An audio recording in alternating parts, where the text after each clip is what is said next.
Why? Let's go! This show fucking stinks, and the fact that you listen, we are very, very thankful for it. AJ, you never cease to amaze me with your toxicity, pal. You got a couple of these? God damn it! What the fuck are you doing? Fuck Boston.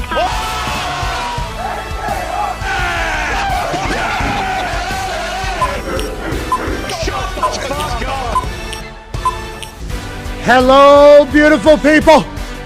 It is How You Doing Pies on Wednesday, October 5th, 2022, and this show starts now. Football! That is right. Football is the topic of conversation on most days. Today, football has provided us with an absolute gem, an absolute blessing, a gift from the football gods. Ladies and gentlemen, Coach Sirianni of the Philadelphia Eagles will be on this program in 32 minutes exactly. Yeah! It's his first time on the show. Obviously, he is the coach of the only undefeated team left in the NFL. Last year, in his first year as a head coach, they made the playoffs. They lost in the playoffs. But this year, there was a lot of conversation around how his squad was going to do. They obviously invest big during the draft at the wide receiver position. They let Jalen Hurts know it's either you or nobody. But if Jalen was to stink, they would have got rid of him. They got a new quarterback because it felt like the only position they didn't know about was the quarterback position. Jalen Hurts has shown up. This team has been fantastic. And Coach Sirianni will be joining us to hopefully bless us with why and how he goes about operating and turn around a program that looked like it was on fire just 2 years ago. Yep. Yeah. That should be a good conversation. Great conversation. Hey, this should be the Toxic Tables here at Boston Connor, at Ty Schmidt. I mean, there's a lot of gabagool today. Isn't that right, Connor? You pumped up about it? Yeah, I'm pumped. I love when our Italian brothers come on the show, and it feels good that we're going to be able to talk to, I don't know, two of the best in the game, really. Yeah, you kind of gave away the lead there. Michael Lombardi will also be joining us in the third hour. Thank you for doing that, because I can ask Ty Schmidt. These are one person that is maybe your favorite guest that we have on, and Michael Lombardi. Yep. And then, boom, probably another guy is going to become your favorite human on earth after today. Coach Sirianni is somebody you know very well. We get to chat with him here in about 21 or 31 minutes, pal. Yeah, I am so excited. So excited. I couldn't fall asleep last night. I was just, rolling over, tossing and turning. I didn't think this day would ever come. I really didn't. I didn't know if we'd ever get Coach Sirianni on the show. Will and behold, boom, first hour on a Wednesday. There's nothing better. I mean, I'm chomping at the bit. I cannot wait for this conversation. The added detail there from Ty, Wednesdays during the season feel like an off season. Yeah. Because there isn't a lot of conversation. Now, Thursday night is tomorrow, but rarely any news is coming out on a Wednesday. Nope. Normally stuff's either on Friday or Monday after the game, so we kind of react for a couple of days, and Aaron Rodgers Tuesday has taken place, so we've had great discussions about the reaction to that on Wednesdays. But Wednesdays, normally a time in the week where we can get a little loose. That's right. Yeah. The show gets a little loose. Sometimes. At Tone Diggs is here, one half of the Hammer Dahn Cowboys. Great to see you, Great pal. to see you. Hey, Hammer Dahn has been back. It's been fantastic. You guys hitting any winners or not? Did you know Aaron Judge was going to hit 62 last night? Hell yeah. No, I found out yesterday that baseball is back Friday with the playoffs. I haven't been betting, obviously. Oh, yeah, the one-game thing's happening this Yeah, week. here we go. Let's do that. Let's watch that. That's the coolest part of baseball in the playoffs. It's on Friday. Friday, like they're normally stacked. Like It's going to be tough because, you're obviously Friday night SmackDown. Got to watch that. Right. Have to. Say hello to old friends over there, WWE. Hope all is good. Hope Obviously. everybody's having a blast. Haven't been able to keep up with everything. Sounds like Triple H is doing very well. Yeah. At Creative. Seems like there's still some buzz and some juice. His, ratings, I believe, are still doing great. So I don't get to watch as much. There's Friday night college football Yep. that I have to react Big to slate. Saturday morning every Right. single week. So I've been watching some of that there. But if we got a one-and-done situation, little March Madness, little how baseball should maybe think about being like in the future, more than just after 195 games, having just one game matter, which is what Friday night is that's what's taking place, and Aaron Judge breaking this record, Ty. Yeah. You're a Yankees fan. Is this worth a fuck? Because I had a lot of people tell me that, he's 7th place now or something like that because the steroid era. You had Sosa, McGuire, Bonesy. So he's like being celebrated because everybody, fans, game, league, are like, this is the first guy who's actually been drug tested on a pretty regular basis Yeah. and can't just be eating all the trenbolone sandwiches like everybody used to do. Is that kind of what's happening right now? And is this that big of a deal in the grand scheme of history, like 10 years looking back? For sure. He broke the AL record, which the two guys before him were both Yankees. To do it as a Yankee, and we've talked about it, like in a bet on yourself contract year. Like, that's the big part of it, is he had maybe one of the best statistical seasons ever. You know, how many ever months removed after the Yankees basically kind of lowballed him, and now he's going to make. You know, he probably made himself about $125 million this year by not taking that and getting, you know, this new contract. He's only the fourth guy to ever hit 62 or more. Bonds, McGuire, and Sosa are the only guys who have hit more. So, yeah, I mean. Pretty pumped up. I nailed that because I do think they each had like 2 seasons almost. Yeah, Sosa, I think, hit 62 plus 2 times. Bonds did it 2 times, and McGuire did it 2 times as well. Yeah, I saw the graphic last night, late night, as I was kind of like half asleep. Mm-hmm. I'm like, oh, this is why everybody keeps saying the 7th best of all time or whatever. And then it's natural just to think, well, those 3 guys, we're playing a different game. Well, Yeah, exactly. With different bodies. Yep. In different supplements. Bring that back. People are saying that as well. Mm-hmm. But if Aaron Judge is able to do it without it, what would he? If Aaron Judge was in the, I can take HGH to have better hand-eye coordination. Yes. I can take more testosterone than anybody else because they're having a piece of gum that boosts your testosterone and steroid era. He's hitting out of every single park. Yeah, he probably would have hit like 130, 140 homers this year. Need that. It also Aaron Judge would be safe though. Yeah, sure. Absolutely. It didn't help that Roger Maris's son came out and said, like, hey, if Judge breaks this record, he should be considered the true home run king. And a lot of people took umbrage to that because Barry's the real home. Yeah, exactly. Always will be. Well, of course. Big hat when he did it. Yeah, big hat. Wasn't the same size hat whenever he was smaller, but as you grow older, you know, they say you're supposed to learn something new every day. That's right. Exactly. Barry Bonds took that to heart. He learned something new every day, and as he got older, his brain got bigger. Sorry about it. Yeah, what? Everybody's talking about his head growing or whatever. Sue him. He's learning us something new every day. That's right. The brain's fucking, how big can it get? Well, we'll find out. Barry taught us. Yeah, exactly. Jeez, what do you got, dude? Learning something new every day. Big baseball show. This year they did switch to no more 1 game. It's now a 3-game series for the I'm wild out. card. Oh, of course, baseball fucks up the only thing they got. I'm Why out. you got to do that, I baseball? don't love that. Bullshit.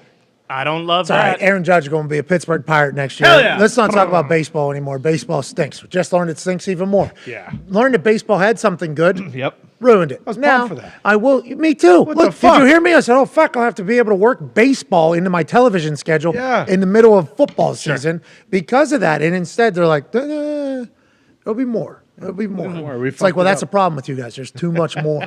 Like, just fucking. Condense it. Well, that's not actual baseball. It's like, okay. Well, actual baseball fucking stinks to watch. So have we ever thought about it? But there's Yankees fans that love it. I'm a big-time Mets fan. I love when the Mets are playing. Sure. Oh, yeah. Obviously, the Braves have incredible fans. They look like they're going to go on another run. Good for them. Yeah. Job Dansby. But it's not a national sport. I think baseball is a regional sport. I don't think it's a national sport. I'd agree with that. I think that is the proper way to tag it. Nonetheless, happy for and congrats to Aaron Judge, dude. Way to go, Judgy. And that guy that fractured both of his legs jumping into. Yeah, I love that guy's move. So the guy jumps off the balcony down to the pitcher's area bullpen thing. area. Bullpen area, like 15 feet, 20 feet almost, 2 stories, jumping off a little 2-story house off the top of it right down. Because, yeah, I agree. As he goes into the game, watching the game unfold, he takes a little peeksy around. He has good self-awareness. And he says, well, there's a bunch of fucking slobs here in this particular area. None of these people are going to be able to catch anything. Ball comes, it's hitting off a face, it's hitting off a chest, it's hitting off a glove. People are fighting for it. It's going back down into this area here. Right. So I have a sneaky suspicion that if I attempt to break both of my fucking ankles and go down there, I'll be able to just I'll be the pickup at the end. Yeah. Exactly. Smart. Scraps. That did not happen because a guy who's worth like fucking $2 billion just snagged that fucking thing. Boom. Celebrated. Going to put it in his office forever. Not going to sell it. Yep. Yankees never going to see it again. Yeah, probably not. eBay's never going to see it again. Nope. The guy's the vice president of a fucking venture capitalist firm or something that Yep. caught it. Literally one of the wealthiest humans on earth. Yeah, basically. Snags that. Didn't know you could be one of the wealthiest humans on earth in one of the nerd businesses that is like venture capitalism, where you have to do a lot of accounting and, you know, rounding up everybody else's money, basically. Right. Sure. Bernie Madoff. That was his front, but Shout out. I mean, yeah, he was running that business He was. as well. But yeah, I mean, that's a Ponzi scheme where you're just taking people's money, using it, and then taking other people's money to pay off dividends to other people. And it's a shell game, and basically it works until you run out of people to get money from. Bernie Madoff was able to get like fucking royalty from other countries to put their money. He just kept on going, and everybody was getting paid, including him. He was doing that. Has to be very stressful. But venture capitalist people, they normally pretty nerdy bunch. Oh, yeah. Not from a very athletic part of town normally either. Normally kind of born into those positions. Yeah. But the fact that he was able to snag that thing with a glove, I'm impressed. Congrats.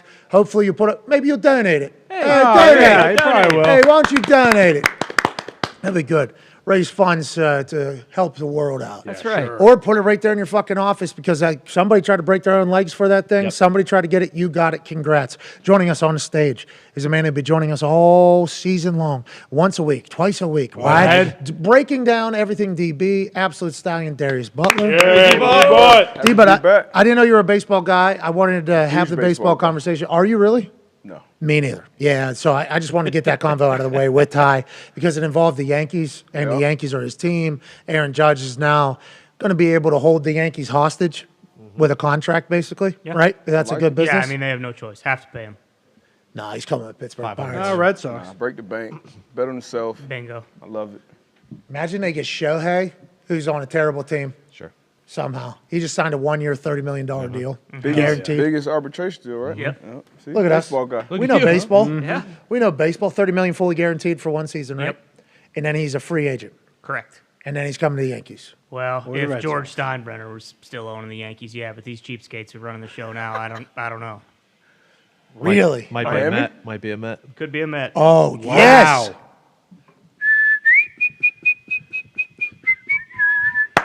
Fucking trumpets and Shohei? It's possible.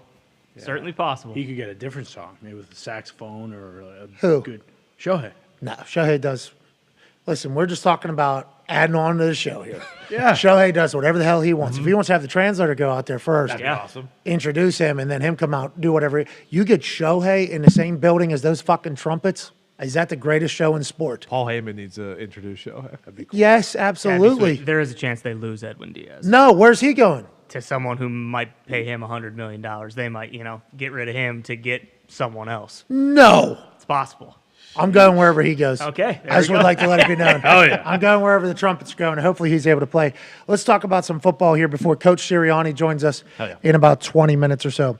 Mike Tomlin had to chit-chat about what life is like playing against guys like Josh Allen and Lamar Jackson. I think the reason why I enjoyed it is because Mike Tomlin is very thoughtful and not scared to put people over. Mm-hmm. He's also not scared to talk like some reality to people, as opposed to talking over people's heads or being guarded or anything like that. Mike Tomlin is relatively open. Now, he has a lot of Tomlinisms in which he's not going to say shit. But when you ask him about certain specific things, players normally, scheme, he opens up because I think he's excited to do so for the good of the sport. Here's him talking about Josh Allen and Lamar Jackson's playmaking ability at his press conference just yesterday. Are there coaching techniques or principles that you can give guys to try to deal with those situations? Yeah, build a fence. Those are his talents. It's just like trying to tackle Lamar Jackson.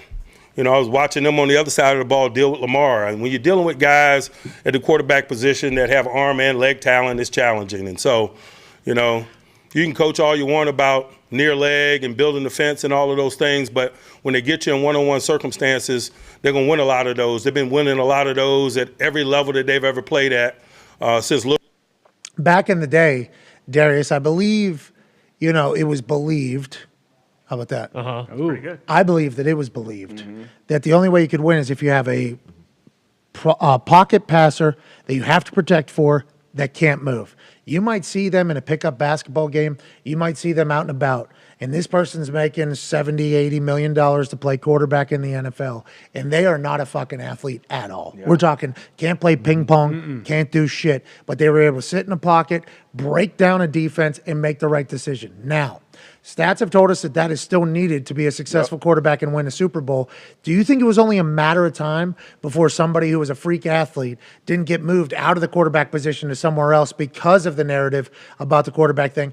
And do you think that everybody knew this was going to happen? Do you think like the old heads in the NFL knew that this day was coming? Because it's very obvious. If you have somebody that can extend a play and make a play by themselves, your team is much better. And the future appears to be that way. I just wonder if it was like only a matter of time, or do you think there was some resistance to this in the football world? Definitely some resistance, like you said, because you got a much larger sample size of guys doing it from the pocket for so long. Even the last few, Stafford, Brady, like these guys still do most of their work from the pocket. But when you have a guy, so first of all, it's opportunity, right? Giving these guys, these athletes, not being moved from that position and giving them the opportunity to grow at that quarterback position. But when you can have the athlete back in there and they can do the same things in the pocket, they can still make the reads, they can still make the throws. Jalen Hurts, Lamar Jackson, Josh Allen, even Kyler Murray, obviously there's room to grow.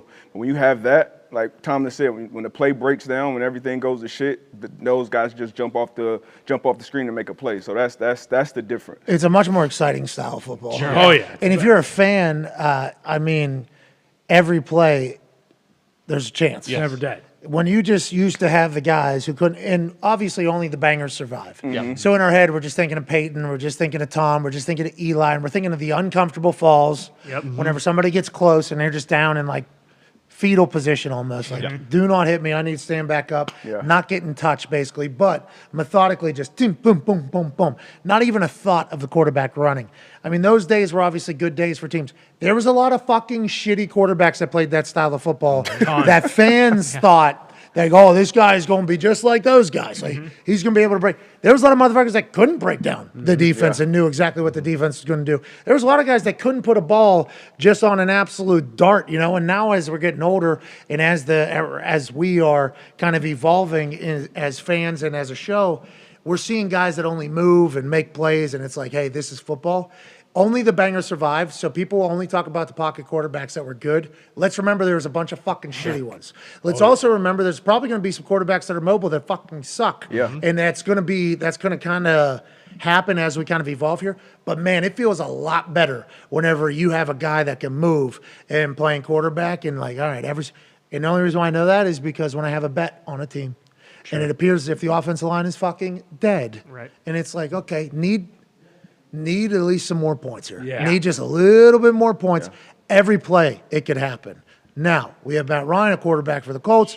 You have Mac Jones, who I guess can move. I've seen him gritty a little bit. But Aaron's always been a guy that could move and throw the ball. I think there's more of that style of football coming in as opposed to more Tom Brady. And I don't think that's a thing. I think everybody knows that. But I think it's good for the game, ultimately. I think this is a fucking good development for everybody. Yeah, I mean, you look at college football now, like how many guys are back there that are just drop-back passers like that. That really doesn't exist anymore. It seems like all of like the really good quarterbacks who are coming in are guys who can move or, like are expected to move in their offenses in college. Like, I don't know when we'll see another guy like Tom or Peyton who, I guess Arch, but even you look at him, like he's a Manning and he can move around. Like that just really isn't how the game's played anymore. Yeah, I love watching these guys. Oh yeah. A lot, and you got to find that balance too of where you don't fall in love with running around. Because, That's like Aaron, right? Yeah, That's what Aaron's always been good at. Yeah, perfect at it. And because you want to be out there. Like these quarterbacks, the guys you mentioned, especially that do it from the pocket, a lot of those guys are like the Iron Man. Peyton was always out there. Eli was always out there. Tom.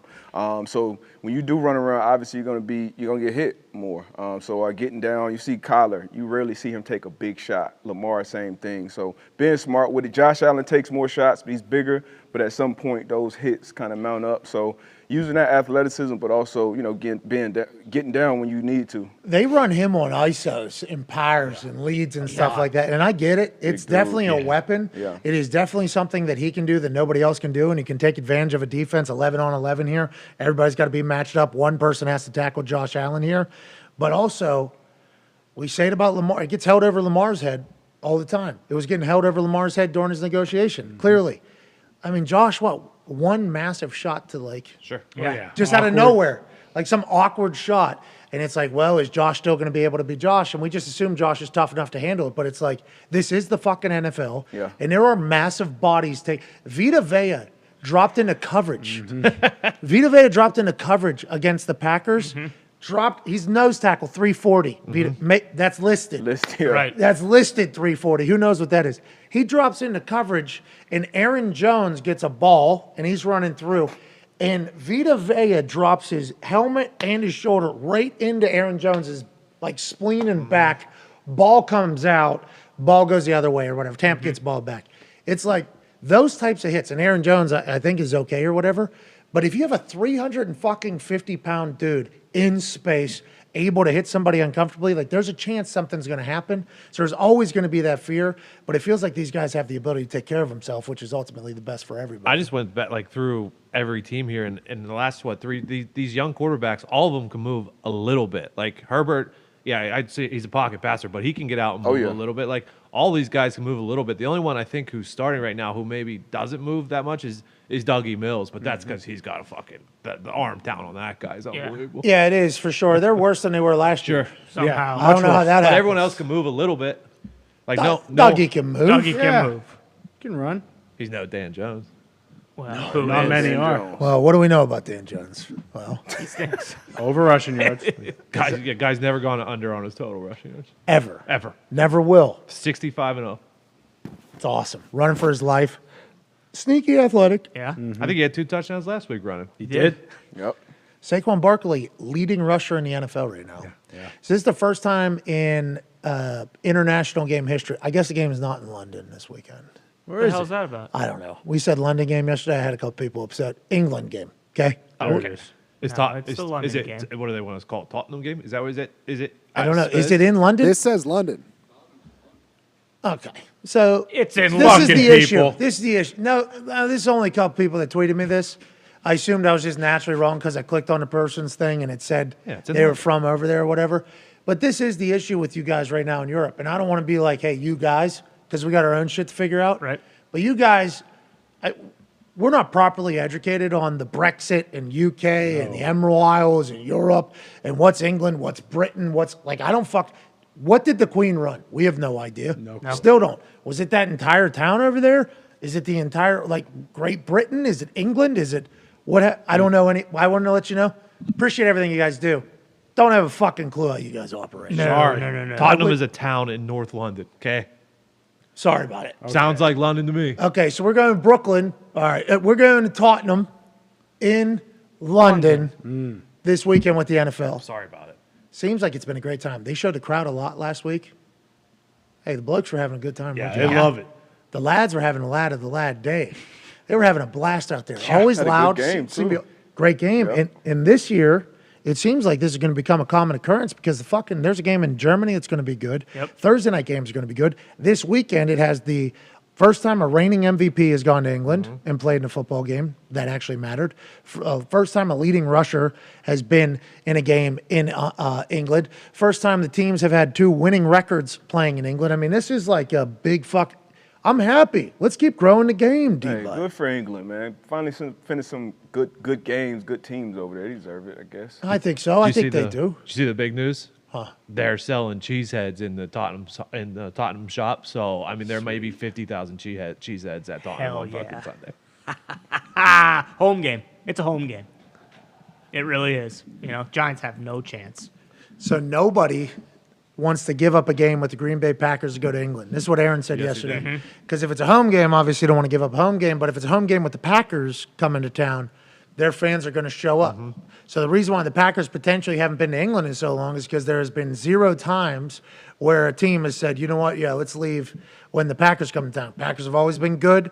Packers fans always show up. Oh, yeah. Are they as much as the Chiefs? You guys show up as much as the Chiefs right now, Packers fans? I'd say so. Yeah. I don't know. I mean, they don't have anything. They don't have the home of the Chiefs. Like, they can't take over the anthem like the Chiefs can. But I'd say, in terms of just traveling, like, yeah, Packers fans will show up. I wonder about like Kelsey and Mahomes and them sitting there on the sideline of an away game, just looking around, and as the national anthem's going, maybe some guys doing their little prayer thing, or guys are getting teary-eyed and feeling a little good and vibing or whatever. And then towards the end of that national anthem, I wonder if they look around and they're like, I wonder if our people hear it all or not. And then that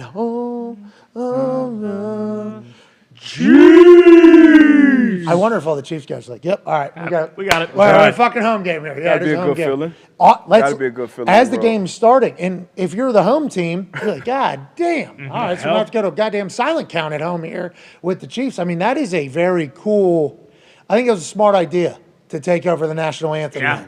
I think that has become a very, very clever It's an indicator, I think, of what. Now, granted, the Chiefs lost to the Colts just 1 week ago. Sure. In And they Indianapolis. still had that. Loud cheese, and they were loud Startling. numerous times. Loud, very loud. But I think that's a good way to set the standard. The Packers don't have that, huh? Just the cheeseheads. Yeah, pretty much. It's disrespectful. I don't care for it. Yeah, exactly. For what? Home of the brave. Yeah, it's true. They respect the troops. What's home of the free because of the brave? Amen. That's right. People forget, especially whenever Chiefs come to town. Exactly. They don't even think about. Don't even think about the military. Now, this is another thing. I was watching the national anthem from the suites the other day. Okay. All the military people there that were saluting had their hats on. That's always the case, I believe, right? How come everybody? Yeah, I guess it is. Is that a military exclusive? I don't know. Camera people shooting it, big hats on. Oh, geez. Really? People moving stuff off the field, all had hats on. It felt like, That's a problem. and then everybody in the stands with the hats off, and then but the military people that were there, hats on. It's like, what's right? I don't know what's right. Is it because like you have to take a ball cap off, but you can leave the military cap on? Says if you're in civilian dress, you got to take that hat off. But if you're not in civilian dress, Okay. Okay. Okay. Sense. Those are the rules. All right, there's the rules. We got the rules. Got it. Got the rules. Good to know. All right, that is great to know. Yeah. I was never a hand over heart guy for the national anthem. I'm kind of hands down at the side, but every once in a while I will feel obligated to do hand on heart with who I'm standing next to. Because if it's like 4 people, like full on, and I'm just like sitting there like this, and there's a random photo taken, the natural thing is going to be Who the fuck's this Hey. asshole? right there. God, his What's hands he doing? on his heart. Literally to his left and his right, they're telling him what to fucking do. It's like, well, is this the Pledge of Allegiance? What the fuck is it? I don't. Has that always been? I don't know if that's. Here it is. So it says, if you're in civilian dress, stand at attention, remove your hat with your right hand, hold it over the left side of your chest with your right hand over your heart. If you're not wearing a hat, place your right hand over your heart. In either case, stay in position until the music stops. Is this for military Yeah, that's personnel what or it sounds humans? This is military customs and courtesies, but this is talking about if you're in civilian dress. But I that think makes if sense. you are As military personnel. Correct, though. right. Okay. Yeah. Yeah, You so know. that's not me. Hey, you get it. Yeah, Yeah. Tony, military can you family, right? Yeah, got Sure. roll to the chapter where it says Yeah. blasting Bruce Springsteen's Born in the USA from your cell phone while the anthem is being sung? In That the says arena? if you are in the continental U.S., you don't have to do it in Alaska or Hawaii. You have to do it 100% of the time. Okay, because that was happening in a suite around us. That's awesome. Well, Really? we can't say much because we have 4 different TVs on in our suite, and they were all the loudest TVs I've ever heard in my life. Yeah, you were When that watching national anthem. No, when the Looking at the national flag. anthem. When the national anthem was on, it's not of the national anthem. No, it was. I think like Boomer Sims was doing a full breakdown in the back, and then I think there was another situation happening on NFL Network as that national anthem was going. Like, all right, let's wrap it up or whatever. So the And stadium was quiet, and you only hear those TVs. There was singing. Christian singer was singing the national Oh, anthem. no. She was so good, so good. By the way, like You said top 5. Legit. top 5 I've ever heard. High praise. What would you have heard a done lot if of she them. stopped and goes, "What is that noise?" That's literally as we were standing there. There was a big pop off of one of the shows behind us, and I seen the suite next to us. I saw them all react to it. I'm like, oh, here we go, opportunity to talk, I guess. And they did not though. They were a little bit like, where's that? No. Are people yelling right now? I was like, oh no, it's the 4 fucking TVs they have on there, loud as hell. We got to look for that next time. But the Bruce Springsteen blasting out of the one suite a couple down was a nice little touch of the national anthem. Awesome. As you're listening to it, it's like, oh, that's a born in the USA. It's like, oh my God, over here, a little patriotic boner overload. Love what you guys are doing. All right, so I don't have to do the heart thing. Okay, No. I'm not in the military. Actually, it's a stolen valor if you're out there You could Kinda. argue. and you're not in it. You could argue that it is. Yeah. Big time. I'll keep digging. I'll find. I'm sure. You said a lot in your maybe voice there, so we don't know what's real and what It's isn't. true. Two civilian protocols. Mike Tomlin continued to chit-chat about the Buffalo Bills because it's a big-time game this weekend. Obviously, Kenny Pickett's first game is going to be a potential problem with Jordan Poyer on the hunt for 12 picks this season. If he does, we will donate $1 million to Jordan Poyer Foundation. Okay. I believe that has been officialized. 12 would be the record for the safety position in one season. He has 4 on track for 17. If he gets 12, we'll donate $1 million. He's a cool dude. He was on here yesterday, had a sprained foot, did the toe exercises to get back on the field, missed the Miami game. They felt it. He's back. They're back. They also brought in a guy who's a 2-time Super Bowl champion, 2 different programs. That person, Von Miller, was asked about by Mike Tomlin to explain basically why Von Miller is Von Miller. And Mike Tomlin had an incredible answer that you know we're going to love about halfway through this when he starts chit-chatting about the reality of the situation. What do you think it is about Von Miller that's allowed him to be so consistent for so long through age and injury? He's Von Miller. You know, some guys are aliens visiting from another planet, you know, and that's just the reality of it. Man, in the National Football League, man, you got to respect all these guys, right? They're all freaky. But some guys are even freaky in our setting. And he's just one of those guys. He always has been since he came out of A&M, moving and changing and running like a corner. He needs no endorsement from me. His resume is his resume. It is what it is. Kudos to Von Miller. Tip of the cap to Von Miller. Here's the part. And I'll say this.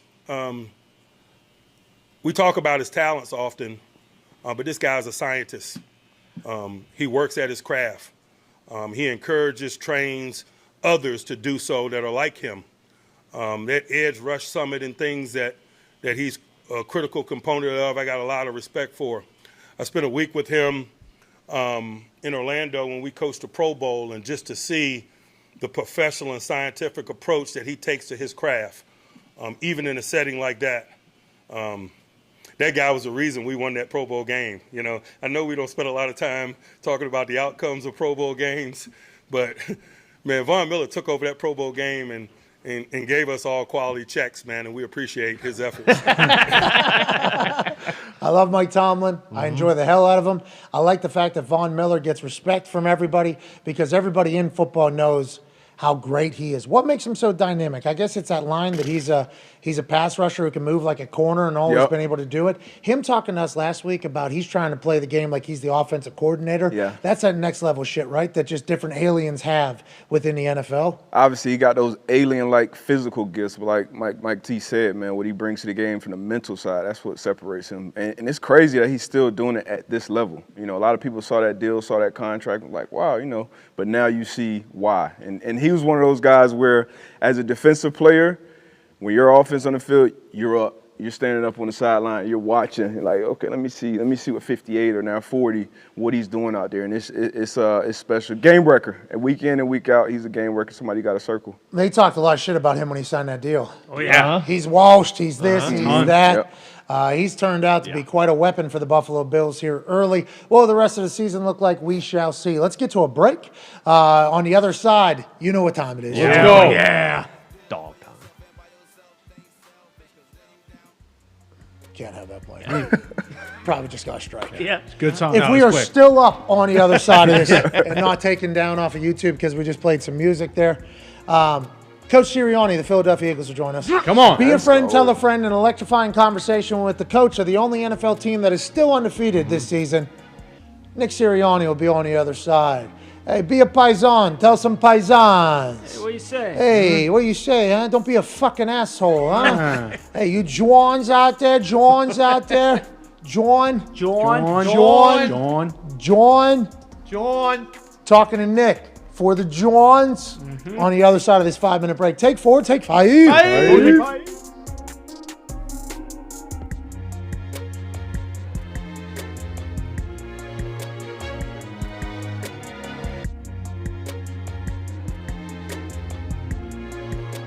Hello, beautiful people. This is college football prime time with the Pat McAfee Show. I had no idea if we were live or not. We'll be raising money for every interception, every first down, every point scored. We'll be donating money to school-affiliated foundations. And here comes Dabo. Here we go, Dabo. Let's go, Dabo. Come on, Dad. Let's go, boys. All right, we'll donate 1,000 to Clemson just because Dabo looked awesome at the top. Good start. Look at him go. What was it, heads or tails, do you know? No. None of us paid attention. I was talking right through it. Bad start. So Fagan ain't faking when he hired. If AJ can drive one of these 3 golf balls over 320 yards, we will triple that to $12,000. Yes. Jeez. That might be the one. 318. Oh, okay. Need another one. Cabo's all in. Oh, yeah. Oh, no. Damn. We will donate $12,000. Darius Butler will be attempting a triple shot from the stage. D-But, let's go. This is for $9,000. Oh, big return there for Clemson. We're about to go to commercial break. Let's go! Let's go! Let's go! $9,000 donation to the Jimmy V Foundation, $3,000, then it was tripled because Darius Butler is ice cold from the stage. This would make it a $6,000 donation if Bruce can make one of these NBA threes in 2 attempts. Cash. Oh. This is it. Come on! Let's go! Okay. He stayed on drive. That's what party. That's how we do it. Always good to have the ref for you. Oh, make a play. Pick. Oh. All right. Yep. Oh, late. Do it. Well, look at him. He's on their side. I like it. Hey, he just ate 4 chairs. Yeah. That's a light hit. That's a light hit. Oh, no, he's not. No, yeah, that's good call. Good call, man. I mean, kinda. Hey, we're on the big screen. Look at us. We're on ESPN2 right now, big screen. Hey, thanks for having us in your house right now. Honestly, didn't always know where I was getting nervous. She is not happy. I mean, is she in the game? She wants to blow out. We were told we're not allowed to say it. I think she said the F dash word. And that's fucking horse crud. The main reason I went back for my senior year is I wanted to get out of the red. I was negative 220 yards going into my senior year. I said, forget being the first pick, forget playing for the Jets. I want to go back and get the positive in rushing yards, and it simply did not happen. They got finished with negative 400. And turn around. God. Ooh, 15. Taunting. Hey, Coach Lou Holtz can't do that, huh? That was a dirty play a little bit, but I have a little bit of money on Clemson. I wasn't. Let the boys play. If D-Buck goes 3 of 5 from NBA 3, we will tack on another 15,000 to make this a even matchup apiece. All right, that was practice. Good. There we go. Ooh, there's one. All right, he's 1 of 2. He got 3 in a row. That's all. Fuck. He's 1 of 3. You can hit these last 2. Yep. Hit these last 2. Yeah. Here we go. For 15 grand donated. 3 out of 5. Yeah, 3 out of 5. Thank you. Let's go. Thank you, Omaha. That's going to Jimmy V. Omaha. How much is that? It's going to Jimmy V, right? Yeah, talking about 9. Boom. 9,000.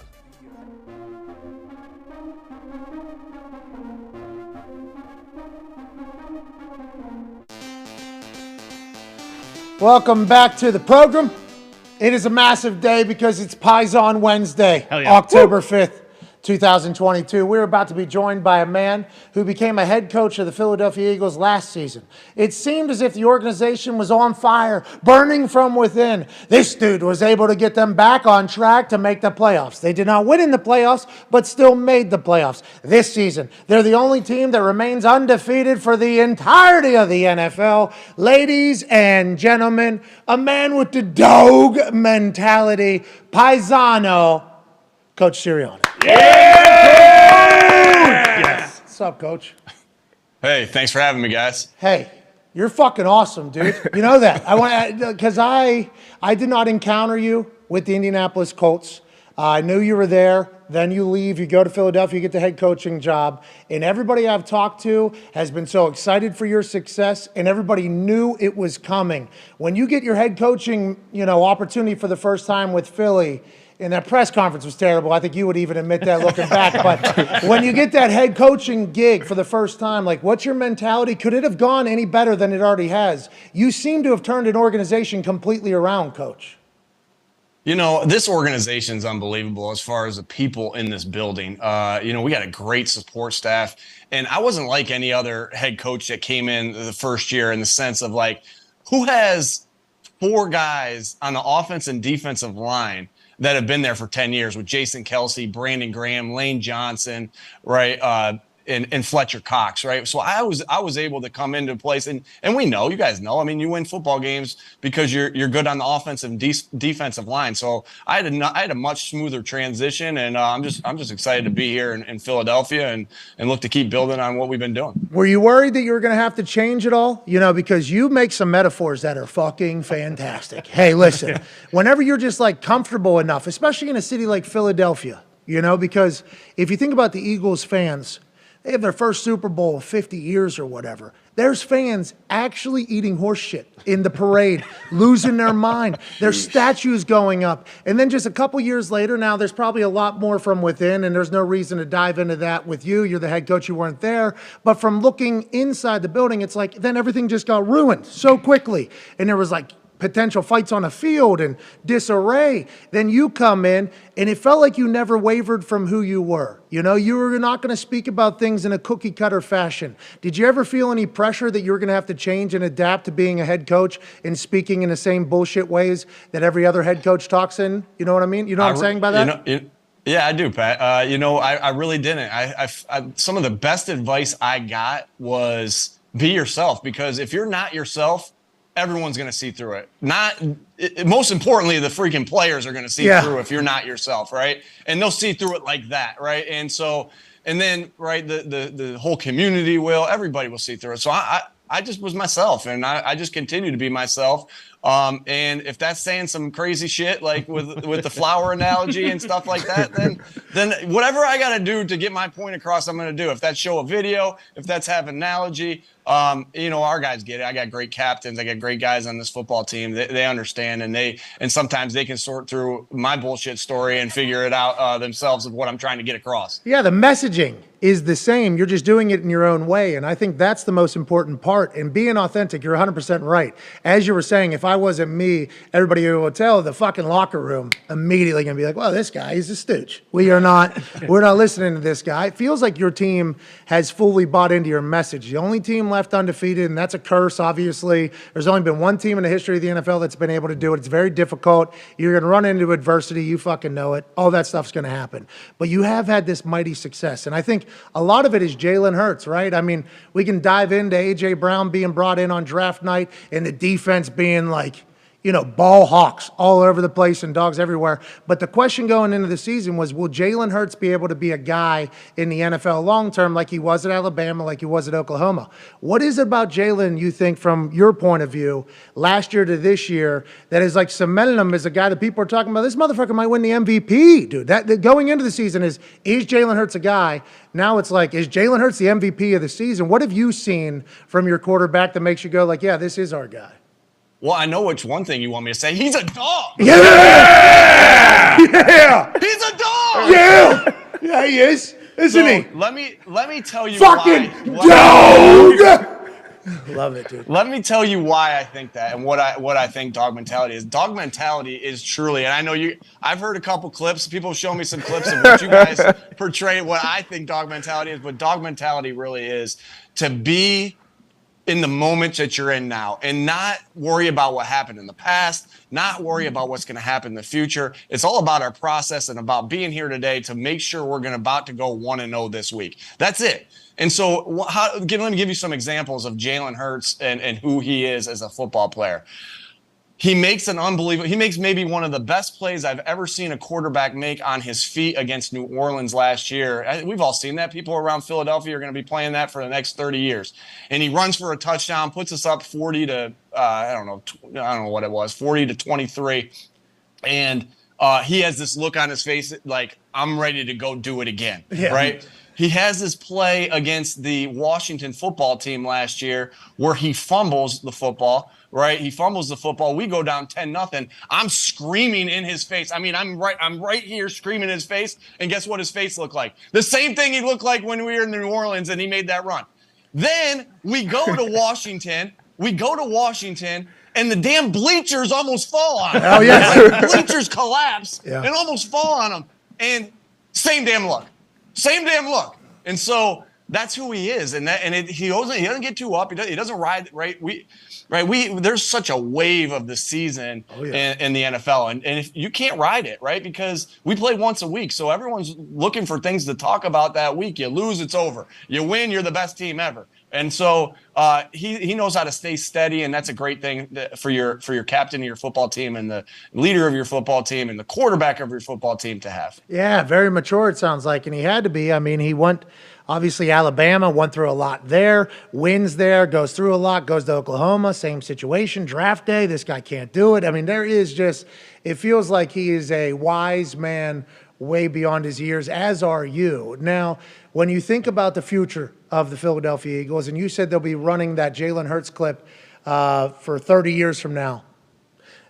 Hey, you're there forever, huh? Like you have to have that mindset as the head coach. Like, do you feel like you're the perfect head coach for the Philadelphia Eagles? Because it feels like the team that you have is the perfect representative of the city of Philadelphia. And I might be wrong. I'm from Pittsburgh, so the Johns are going to judge me for that. But it does feel like the dog mentality of the team that you put together is the perfect representation of the city that is Philadelphia, and you're having success. Do you feel like this is home? And how quickly was that comfort level with the city of Philadelphia, which can obviously be known as a pretty fiery place? You know, I love the passion that this city has and how much it cares about football, right? I've been at some places where you had to do crowd noise when you were playing at home, right? And that sucks, right?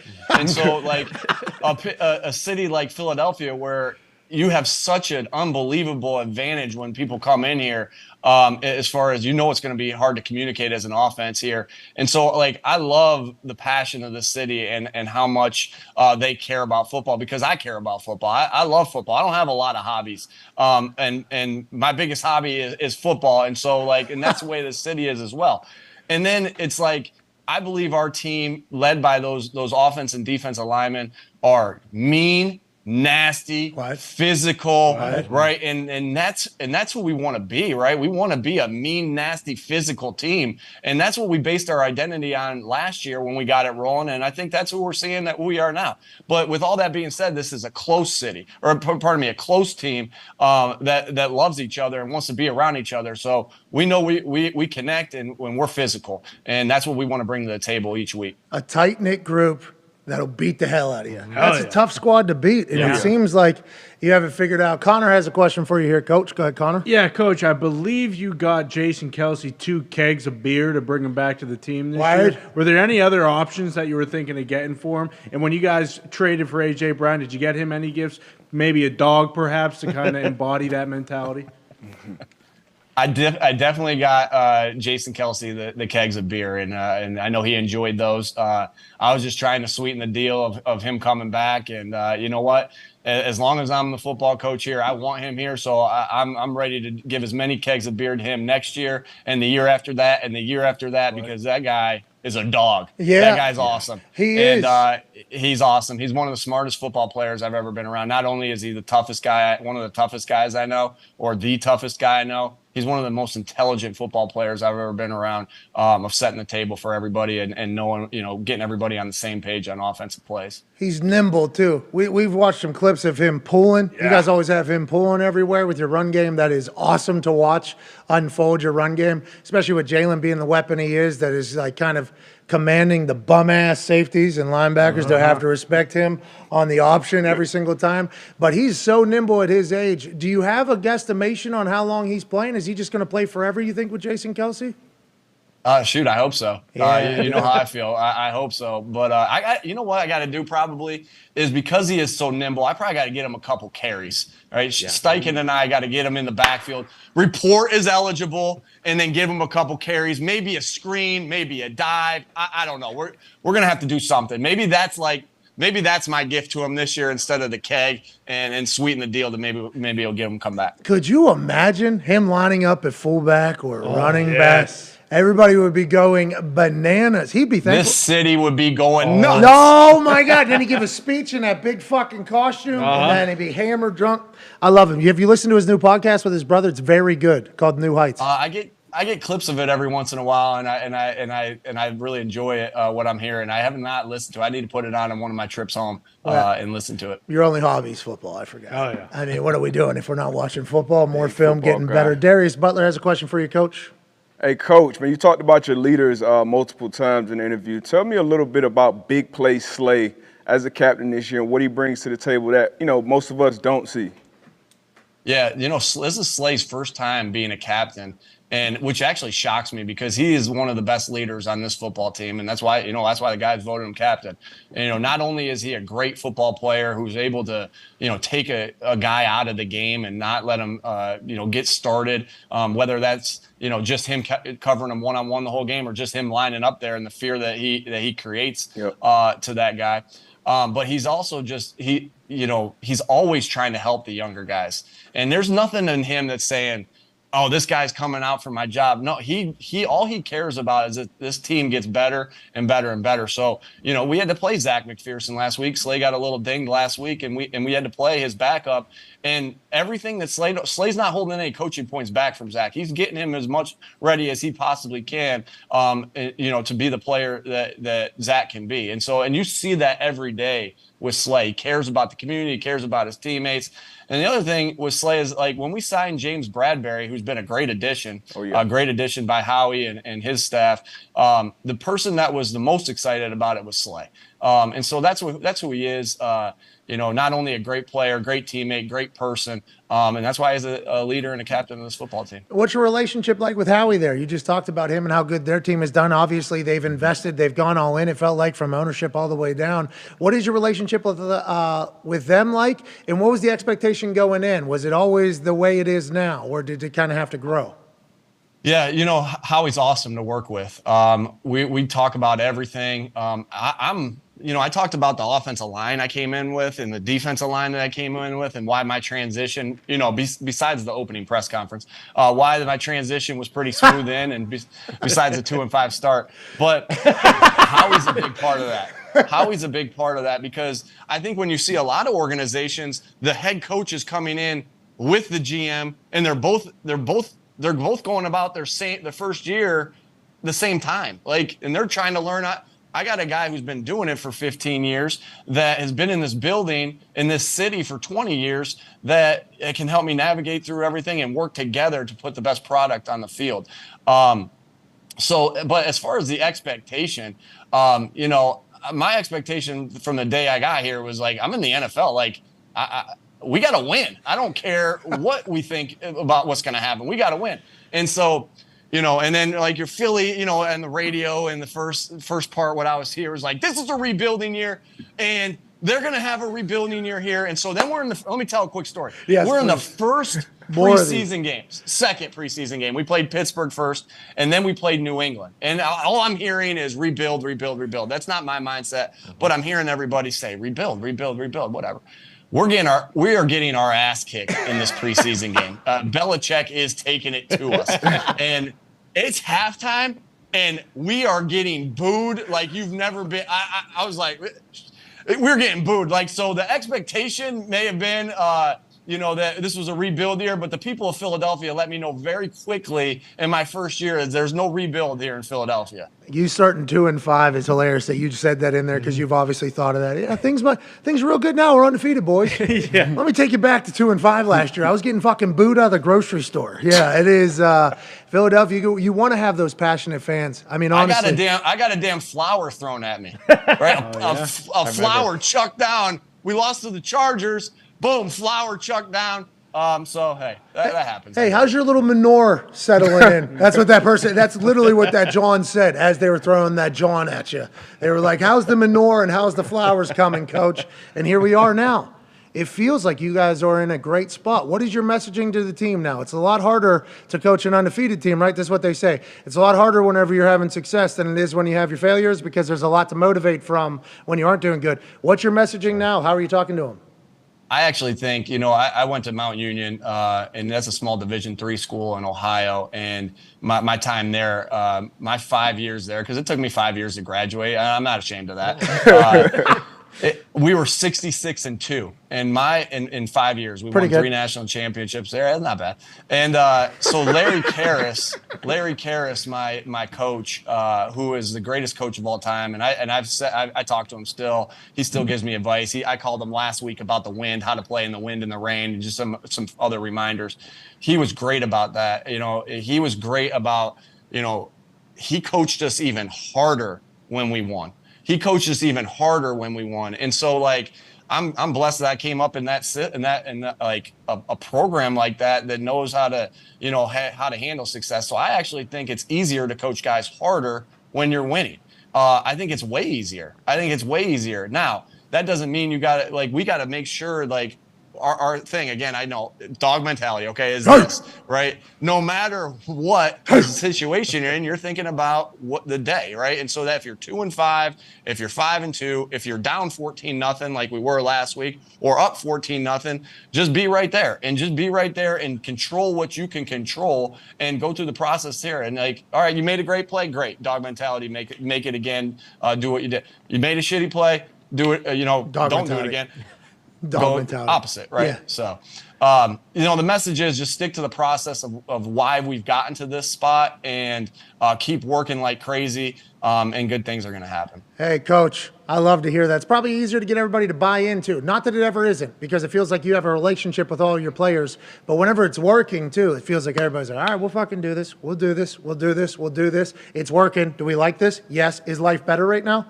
Yes, let's continue to do this and continue to have success. And I don't know how often this has happened to you, but there's another coach that wants to talk to you. Coach Sirianni, your question for Coach Sirianni. Coach, it's great to finally be able to talk to you. I feel like I know you just as good as I know myself. We've talked a lot about dog mentality today. I want to tell you what dog mentality means to me, okay? It's, having more bite than you have bark. It's being ferocious and vicious. It's playing in a parking lot like Vince Papali if necessary.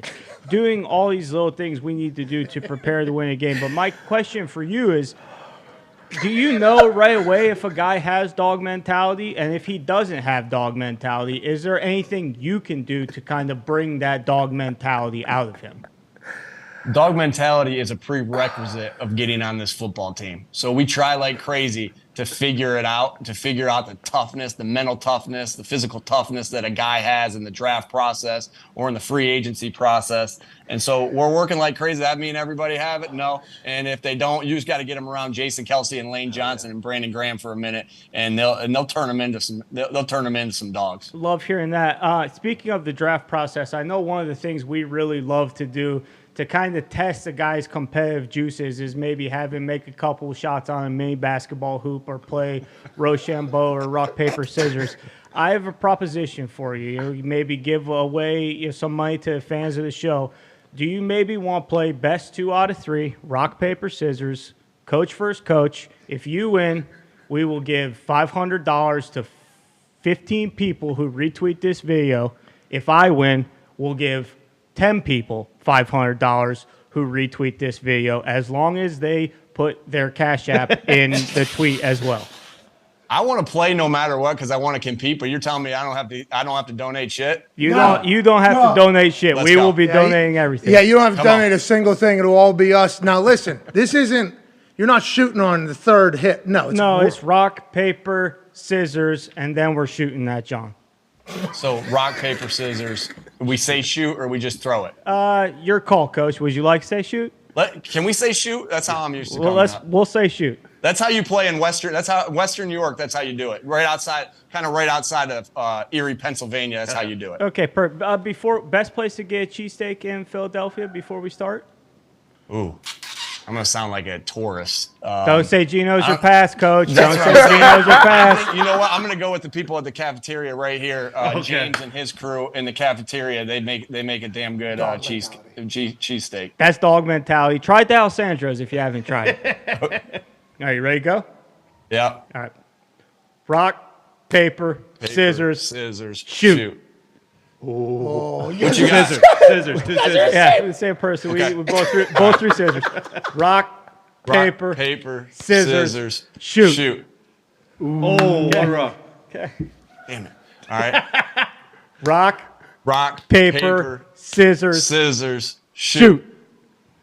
Same man. Scissors again. Scissors again. Scissors again. So up on the paper. Rock, paper, Scissors. scissors. Shoot. Oh! I think you might have rock there, but hey. You got no idea what I'm going to do because you're like, there's no way he's throwing scissors again. Come on, baby. Okay. Hey, this is game 7 here. Rock, paper, scissors, shoot. Scissors again. He threw scissors again, so did I. Rock, paper, scissors, shoot. Oh, you guys are the same. It's never going to end. Okay. Come on, hey, this is for 15 or 10. Paper, scissors, shoot. Oh! Dog mentality. I got dog mentality, Coach. What can I tell you? Hey, that was awesome. Appreciate you guys. Thank you, coaches. Thank you, coach. Thank you, coaches. Now, since this Coach Sirianni lost, only 10 winners. So sorry. It's on. He's done more research on you. Sorry, guys. Coach, thank you so much for your time. I know you're very busy on this glorious Wednesday. Good luck with preparation for the Arizona Cardinals, and good luck the rest of the way. Hey, thanks a lot. Thanks for having me on, guys. No, you're the best. Ladies and gentlemen, Paisan, Coach Sirianni. Yeah! Oh, that was amazing. Yep. Yeah. You two know each other like the inside. Yeah. I'd take a bullet for that guy. I would take a bullet for that guy. It's game 7. Shoot that, John. Oh, shit. This show sucks. So bad. All right, let's take 5, dude. Hell yeah. I think we have to. Yeah. Coach, you want to throw up some Coach, you want to throw up a couple shots here? Sure, why not? Well, we already got it. We already got it. We already got it. We'll see you in the next hour with AJ Hawk. That was amazing. Thank you, Coach. Thank you. Thank you, Coach. Grazie, Coach Sirianni. Grazie. Hey, with the gabagoo. Hey, Coach Sirianni, 23andMe, Tiny DeGilio. We're allowed to do this. Sure, but D-Butt really affirmed my beliefs earlier when Connors called me his Italian brother, and D-Butt was looked at me like, he's not allowed to say that. Well, he started laughing too. I don't know It if was you so heard it. funny. So like I know now that I know D-Butt is on my side, I know that I'm on the right side. What do you mean? I also didn't see D-Butt bobbing and booping around. Well, nah, I'm not a culture vulture, all right? I don't know. That's right. Stop doing what we do. Yeah. I'm a fucking Italian. You need to stop doing what you're doing. I'm Italian too, and Deba right before said, my real name's Dibattini, so I don't know why I'm the one that. Is that what you said? Never. Culture vulture. He didn't say that. Holy hell. Yeah, he did. You put that in his mouth. How'd he say it? How'd he say it? He Was said, it just... I know it's an Italian day. My name is Darius Dibattini. That's what he said. did? Yeah. I was like, okay, then I guess we're all That's in the same disgusting. boat. Never. I took a 23andMe. I'm offended by you. Yeah. I'm offended by I you. took a 23andMe. Well, you're Coach Sirianni. I'm honorary Coach is good. Italian for Coach that. is good. Yeah. All right. All right, take 5. AJ Hawkini is on the other side.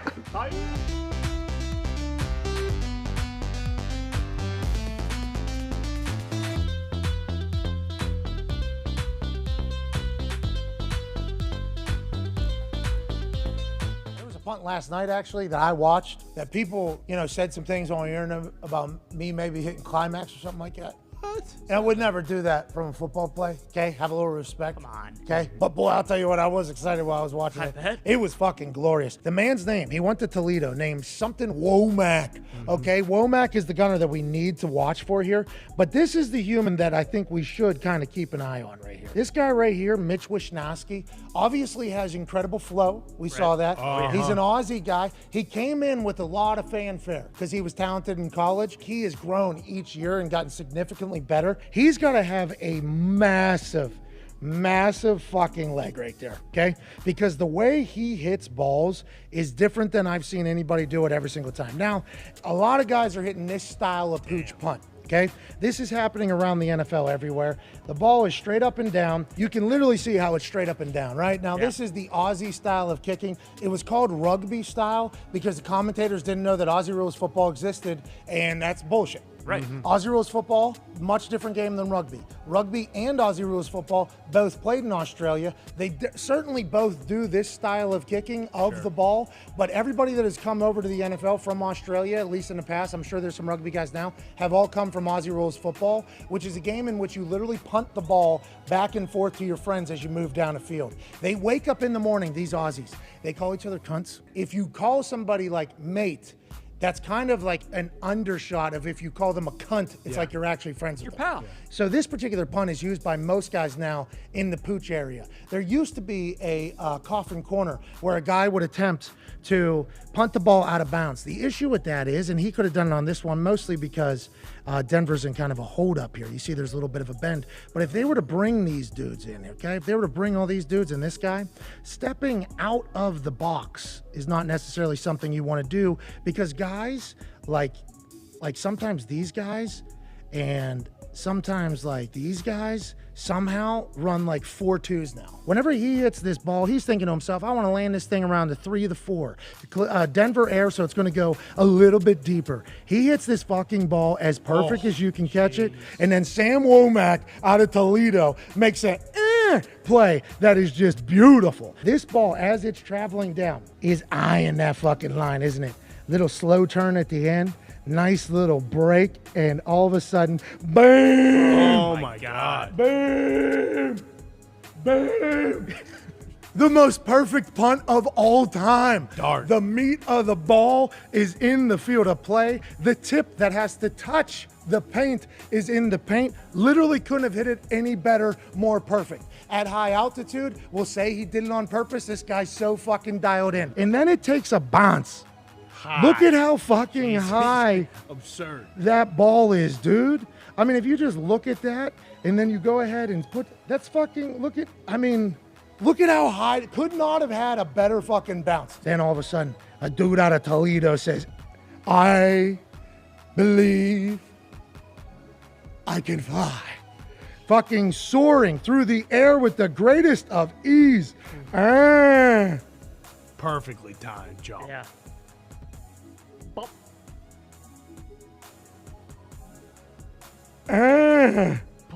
Right before he touches the ground. Couldn't have been more perfect. Little go-go gadget fucking arms there, pal. And then cuz he covers it at the goddamn half-yard line. Now Russell Wilson's got to go 99 and a half. Look at this run that Jalen had last night where he hovers from the 6-yard line. Now, the score of the game, 14-7, second quarter. This is about when people were about to start fall asleep last night because there was 2 games on. It was very late. Great blocking by Goddard. Gets tackled. He said, from like the 5. And everybody started pointing out, this is why you do 600-pound squats. This is why you do this. This is why you get a guy who's an absolute fucking dog. Like, there's a lot of people that maybe go down here, especially at the quarterback position. Jalen Hurts says, nah. Just like I was run out of Alabama and people thought I was going to stink. I'm going to hover into the fucking end zone and put this thing in its full 2-score game. This Eagles team is electrifying. They're fun to watch. Defense got a bunch of swag, and hopefully Sirianni will have more press conferences. But what's going on here is that there's growth under the soil. I put a picture of a flower up, right, and that it's coming through the ground, and the roots are growing out, and the roots are continuing to grow out. And on the flip side, the Vikings might be completely dead. We have no idea what to expect from them going forward, and we should remember that when we're placing bets. Yeah, absolutely. I definitely do think, although Kirk Cousins won on primetime and won a playoff game, can't go betting on Kirk Cousins in primetime at any other point. The Eagles, it feels like, though, with them having an unbelievable D-line, unbelievable O-line, and Hurts running like that, it feels like they're a very complete team, too, just like we were talking about with the Bills. Like, sure, you could say, oh, well, Hurts, he just tucks it and runs. He had like 330 passing yards yesterday. Like, they can beat you in multiple different ways. It's fascinating to kind of watch teams settle into what they are. Yeah. Like, who's what?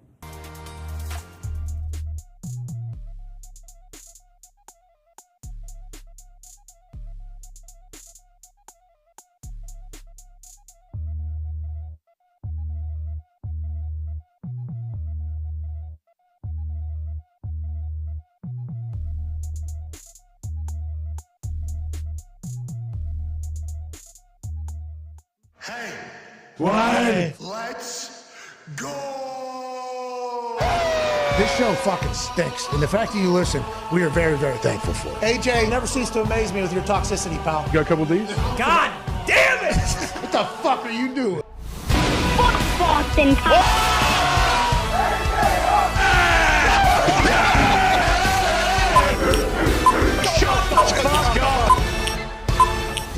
Hello, beautiful people.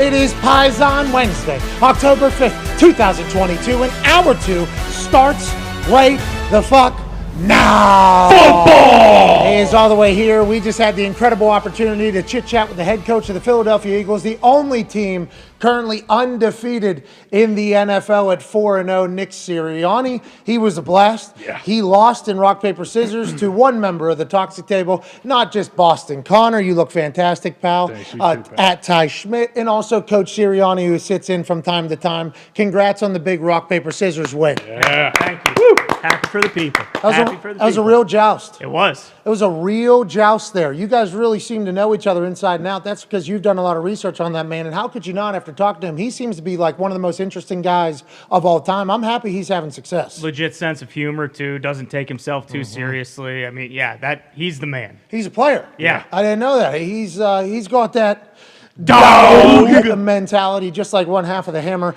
Dad. Cowboys, Tone Diggs. How are you, pal? Good. How are you doing today, Saya? Hey, not too shabby. Not too shabby. I'm getting a little bit older now. You know, I woke up this morning, started working out, like 7 a.m. workout. Okay. It's been like my new thing. Also joining us on the stage, host of Everything DB, the Man to Man podcast, NFL Matchup on ESPN, ESPN2, and ESPN Plus at Darius J. Butler. But I've been trying to get into shape. You know, I've been trying to figure out how to do it. Keto seems to be the right diet for me. Although I do take like off days on Saturdays, I fucking eat everything. But keto seems to be the right diet. And then now I'm getting into, because we have the Hawk House right here, 7 a.m. workouts. It's been nice. Setting the alarm at 6, snoozing, 6:09. I'm up. I'm over here like 6:40. Get to hang out for like 20 minutes, wake up. Then I get into a good workout. It's like been a great start to the day. Is this the new me? I don't know. Just getting in the lift. Any cardio? There's no cardio machines. They're supposed to come here this week at some point. There you go. Need the cardio machines, though. Or you just get some, 2-on-2 full court in here. Well, that is certainly something we could do. 2-on-2. And if we were to start running on this thing, I mean, we would die immediately. Yeah. We get AFib, BFib, DFib, Right. For sure. We'd be dead. DED. Yeah. But you're right. We're working up to that point where we can run 2-on-2 on a full fucking court. Jesus. Okay, dude. That'll be a What are we sight. playing to? 21? Yeah. D-Bud? Might as Jeez. well. 11. All right, Quick all right, game. all right. Maybe 9. Okay, 7. 5. Anyways, joining us now is a man that would want to play till fucking 41, if that's what it's going to take. Beast. He's an Iron Man, an absolute stallion. He's a man who's a college football national champion, Super Bowl champion, Ryder Cup champion, COVID survivor. That's right. Oh, yeah. Father of 10. Ladies and gentlemen, AJ Hawk. How are you, pal? Well, I got to see all of Sirianni, both Siriannis, and I found it. I wasn't really sure who to root for in the rock, paper, scissors game, honestly. I didn't really know. I don't know who I was pulling for. Well, for the people, you should have been rooting for Philadelphia coach Sirianni, because 15 winners instead of 10 winners. But I think after talking to him, I love that guy. If he was on this stage, I think he'd be able to, like every day. I think Sirianni would be able to post up right here every single day on this show if he had to. And I think that's why his players love him, and that's why he's having success, to be honest with you. Don't you think, AJ, after listening to him? I love that fucking guy now. Oh, I mean, yeah, think of think of a current NFL head coach on a team that's undefeated right now sat here and had a conversation in a Rochambeau match with a guy that's impersonating him and usually doesn't put him in the best light when he does impersonate. AJ, what are you talking about? What's that all about? It's gotten better over the years, over the last year. Maybe it's gotten more positive, but still, We addressed- that's credit to Sirianni. He's the man. I addressed the opening press conference. Yeah. Had I to. know, yeah. He addressed the opening press conference as well later, and maybe not after the first press conference. And after you go 2-5, he was, you saw him reminiscing through what life was like when he was getting booed in the second preseason game in Philadelphia during the media calling a rebuild year. And he was like, the people of Philly, I don't think they got that message. I don't know if anybody told Philadelphia people that this was a rebuild year. We're going to have to win now. They make the playoffs. It was at that point when that team started turning, I do believe we started treating him out. If we would have known him, I think we would have been nice to him long before. For sure. Did you hear that guy talk? Hey, hear him talking?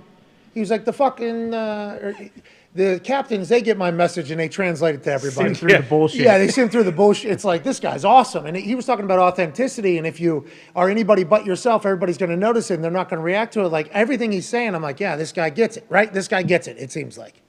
Yeah, he absolutely gets it. And he knows, like, yeah, he's authentic. He's himself. He's not scared of that.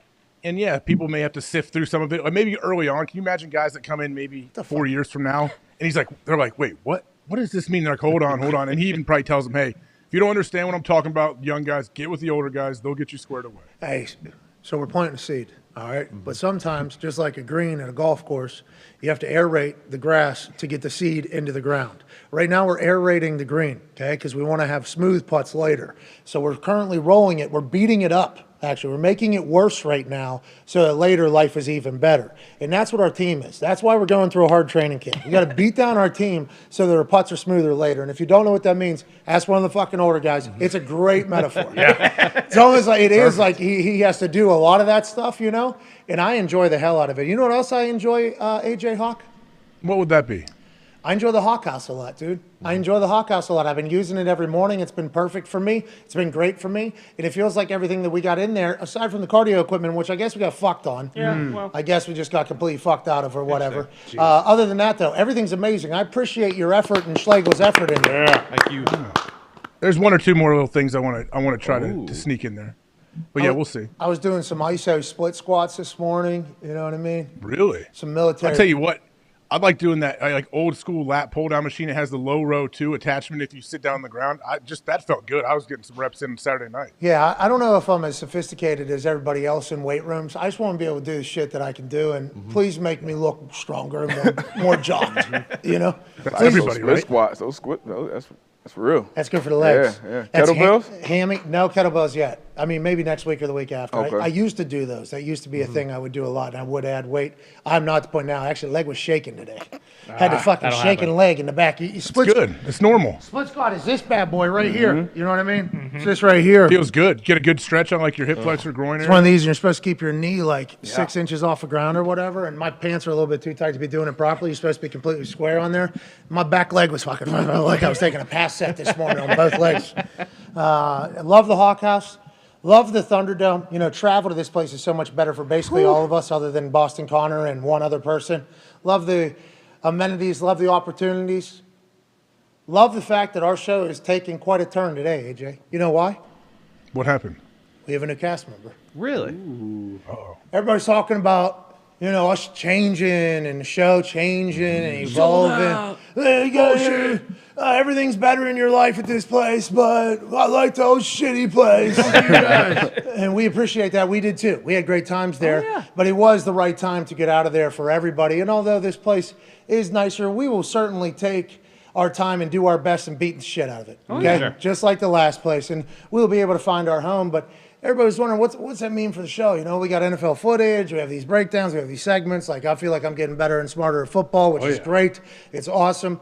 But we're adding a new cast member. Had to do it. Actually, the boys didn't even know about it until I kind of sprung it on them, didn't I? No clue. No idea. I said, congratulations, boys. Got somebody new on the show. I like cast And that wasn't the initial response. You know, the initial response was a little bit worried. You know, what? You think you just plug and place anybody in here? I said, yeah, I think I can. Pretty sure. With this one right here, I think I could just fucking figure out who can fit and who can't fit. You know that, AJ? Who is it? Phil Mickelson? Jesus. What is that about? I'm trying to run through names in my head. It'd be awesome if bring it a little was. different, different view. It would be a goat. Kid Rock. Phil Mickelson would certainly be an interesting story, especially now and then everything we've heard about him in the past. Right. Well, he hasn't been sick in 12 years once he started drinking coffee. Well, that's because he also has that coffee stuff that doesn't have the jitters somehow. He has the ability to put a bunch of shit in his coffee. Not mayonnaise like Will Levis at Kentucky, but he puts a bunch of other shit in his coffee and there's no jitters. But there's a lot of shit to talk about with Phil Mickelson. We were not able to afford Phil Mickelson with this particular deal. Nope. Maybe the next one will Maybe be next one. Clean money, at least. So in an attempt to ruin the chemistry of the show, I've decided to add another member. And I was told this by a couple college football fans with College Game Day. They said, best way to ruin an ingredient is to fucking ruin the recipe and add something. Well, I'm doing a lot of that. Ladies and gentlemen, we have a fucking robot. We have a robot. This thing right in front of the stage right here is a robot. This thing is designed and put together by fucking space rocket scientist. Yep. This is one of the most sturdy things of all time. And this particular robot that is to be named by somebody on the internet. Okay. Name our robot has added quite a new angle for us to have. This is just one of the shots that this fucking robot can do. Whoa! What? It's moving. It's sliding. Go wide. Go wide. Go wide. Go wide. Wow. It's like sliding. Go back to it. Boom! Look at this thing. Look at this thing. Oh my God. AJ, what are we Who's doing? controlling that? Is Eddie controlling that? AI. No, so it actually had to get. Sweet Blake. Lambda. It's not Sweet Blake. It's not Lambda. Not yet. It actually had to get coded in there this morning. There's numerous. Hey, how you doing? Hey. That's sweet. He's on the track the whole. Man, yeah. does Yeah, the it's track all- move or is it always right there? Track will be there, so that's going to have to be a thing. Certainly didn't leave enough room. Yeah, I can only shoot baskets this way now, away from the robot. No, we're going to put something over top of old robot. Make sure it's Like a safe. bucket. But we only have like 1 or 2 presets for this thing thus far. We will be able to add like 10 or more, I guess. Ooh. That one angle that I sweet. just saw is kind of like watching a sitcom. It's pretty sweet. Yeah. Go to that side one there. Let me tell you about what's going on. Are you Jerry Seinfeld? That's pretty good. Sitcom, yeah. It's like when Kramer had his own set on Seinfeld. Yeah, it's Diva, sweet. look how cool you look. AJ, Yeah, look you at guys you. love Kramer. Sweet. All right, relax. AJ. Look at you. Fucking Shit is dope. It is. Yeah. Yeah, so we'll be able to work that in there. How will it be used? Who knows? Will we break it? Probably. Maybe. Impossible. But whenever it's presented, this is like the old intro. What am I supposed to do? Look at something that I can definitely afford and say, nah. What am I supposed to do? That thing goes up and down as well. They're like, we can add this thing in there. And now, we did not know that this dolly was on the ground. We thought that it was going to be on on the stage. Turns out it is not. Okay, it's too wide to do that. So I'm sure there was some blueprint that was either misread or misdone. Yeah, but you were to protect doing it, though, all we had to do is put the guardian cap on. That's what we decided. Yeah. and you were doing kick flips off the stage over the rails earlier, which was sweet. Well, actually, like it was the old days, I put the grinder shoes Yeah, on. that's right. And I ran up here. Hit a 50-50 right on the edge of it. Yeah. That was a white thing. You guys have any of those? Nah, I had the video game though, Tony Hawk. There it is. Sick. Kareem Campbell. Sick game. I got a friend who was a skater too, Mikey Taylor. Well, the guy, he's a good haulier guy. Yeah. When he gets on that board, it's like, Mitt is our skateboarder here in the office. He's like Picasso. He just hit a pool 2 weeks ago, and it was therapeutic there for a bit. It was. And then it became a hospital run. Broke fucking ankle 4 different Oh. spots. Yeah. It was sprained ankle. It wasn't. Fractured his ankle 4 times. Honestly, he must have fell off the thing, like into the. Was he really skating in a pool? He thought there was water in it. And he jumped Skate in. park. I'm going swimming. So he's a legit skateboarder, though. Well, sure clearly- looked like it with the clearly photo. not. I've never seen the outcome like positive. I've seen the photo and what he was sitting on top of, which appeared to be something out of Tony's pro skater video game. So I thought, oh, guy must be good. Yeah. To be able to sit in front of that. Then next day I see him at the stadium where he had to walk at least, 2-3 miles to get to where we were. Full sweat, crutches, walking boot. Sprained my ankle. When? When? I thought it was therapeutic. One last run. Yeah, it was my last run, too. And then 2 9-year-olds Always come in with a is. wheelchair for him because he decided it wasn't smart to walk 2 miles back or whatever, which it wasn't. He said, "Oh, I got a doctor appointment tomorrow." 4 fractures in his ankle. Like you should not be walking around on your foot, right? Probably should have that thing at least elevated a little bit. Ice. Mitt's got to figure it out. That's the life of a skater. You got to be Right. tough. Exactly. You got to be tough as a skater, right? If you're going to be dumb, you got to be tough. Gonna break some bones. Tony's broken some bones. Let's go through some news stories. Odell Beckham Jr. has responded to responding about playing with Aaron Rodgers. We asked Aaron yesterday about what Odell Beckham Jr. put on the internet about him, making things look effortless and playing with him would be a cheat code. And then Aaron Rodgers basically said, I've been friends with Odell for a long time. We haven't done plants together, which could be a lot of different plants. Yes. But we would enjoy doing it, and he assumes that he'll have a lot of options. And it's also something he would love to see happen with the Green Bay Packers, more or less. He said that in an entire answer. Odell Beckham Jr. saw that answer and then gave a series of emojis. I believe it was fist pump in the middle, Yep. fist pump to the sides. Is that It's a dance. Is that ears or hands? That's hands, yeah. I think it's like, is it a high 10? Oh, yeah, yeah, some type yeah, of it's hands. prayer. Catching. Okay, and then is this hell yeah? Hell yeah? I think that's like when you do the clock for catching drills. And you So that's him catching balls. Yeah. So he's catching balls. Okay, so if that is catching balls, which I think we could, he said it would be sweet to fist bump Aaron. Aaron sends one back. I read the playbook. All of a sudden, I'm wide open. Give me the goddamn ball. Praise, touchdown. Everybody's clapping. Yeah, that's There we go. Wow. So Odell that's Beckham emoji. Jr. literally just said, "This is how it will go." Yeah, see you in Green Bay. All right, go Pack, go. Book it. Jeez. Hell yeah. I heard Swagoo. I believe it was Swagoo. Marcus Spears. He was on our 4 TV down here yesterday, and I just so happened to be upon that area of the office, and they were talking about Aaron Rodgers, talking about Odell Beckham Jr., and Marcus Spears said that the Packers become the Super Bowl favorite out of the NFC if they get Odell Beckham Jr. Do you believe that, Darius Butler? Right now, on the spot, we certainly should have prepared you for this question. Sorry about it. I'm going to stick with my Eagles. I'm going to stick with my Eagles pick. With how they're playing, the continuity they already have. But, I mean, that would be a hell of a runner-up, I guess. Isn't it difficult to say the favorite because, like, as soon as you say the Eagles, we just talked to Sirianni, I don't think they're going to lose another game. But I do believe the proper and what Marcus was potentially meaning was could definitely win the Super Bowl. You get Odell Beckham junior Like, it becomes much more likely you get Odell Beckham Jr. Do you believe that, AJ? And is that why Aaron's like, listen, me and that guy have been friends a long time. It would be great to have him on our team. I feel like he's going to have a lot of options, but it would be great to have him in Green Bay. Do you agree with that? And after how he played last year, I guess, how could you not think that way? I mean, I think it's possible Green Bay can win it all without Odell, but I think if Odell is there, he goes there for like a late season push, he absolutely can give them like the firepower they need. We know with injuries and everything, and the way they're able to run the ball right now, if they can continue that consistently, you throw Odell into the mix, come on now. Like, scary. Good luck. If Odell can sign a couple $1 million deals every year with incentives if he dominates, to join a team around November, December, and this becomes the Odell sweepstakes. Now, Odell has to continue to play very well. Yeah, of course. If he falls off at all, everybody will kill him for it. Oh, who cares? We're not doing this whole thing. And Odell doesn't care. And not that Odell will fall off. I'm saying if Odell plays like he played last year and he signs a 1-year deal with a team for whatever, week 12 on, and they go on a run, and he puts up stats, and he has an incentive-based contract to make even more money. If this becomes a thing in the NFL, I'm fucking here for it, and I'm incredibly happy for Odell Beckham Jr. Who knows because of the injury, but couldn't you see, like, if let's say the Packers do sign him and he has a very similar end of the season like he did last year with the Rams, isn't there a chance someone gives him another massive contract? Yeah, I think so. Probably have some incentives in there just because of the injury. But if he comes back and like you guys said, and plays like he played last year, because you look late. What makes him harder? What makes him harder to cover? I mean, he got everything: speed, quickness, side long arms, huge hands. So his catch radius is huge, and you get a guy like Aaron Rodgers as accurate as he is.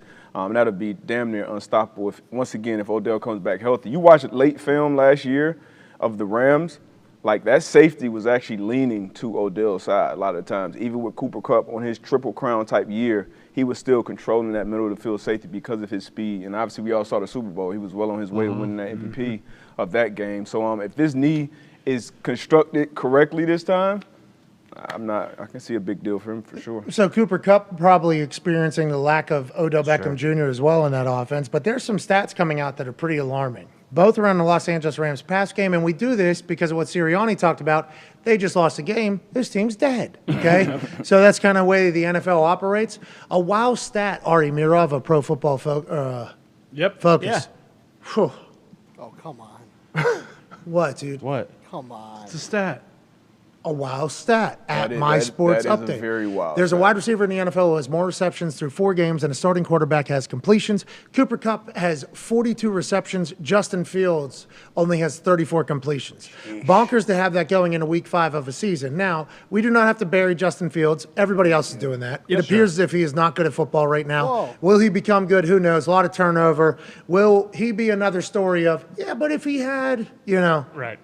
which happens in the NFL, and it's not cool. Or maybe he does just stink. Maybe. I don't know. Possible. I think the jury is still out on that particular situation. But Cooper Kupp, He's the only one being targeted. He's the only one being targeted for that Rams. The only one. Yeah. Whenever anything has to happen or any play has to be made, Matthew Stafford is on one guy. Now, I guess that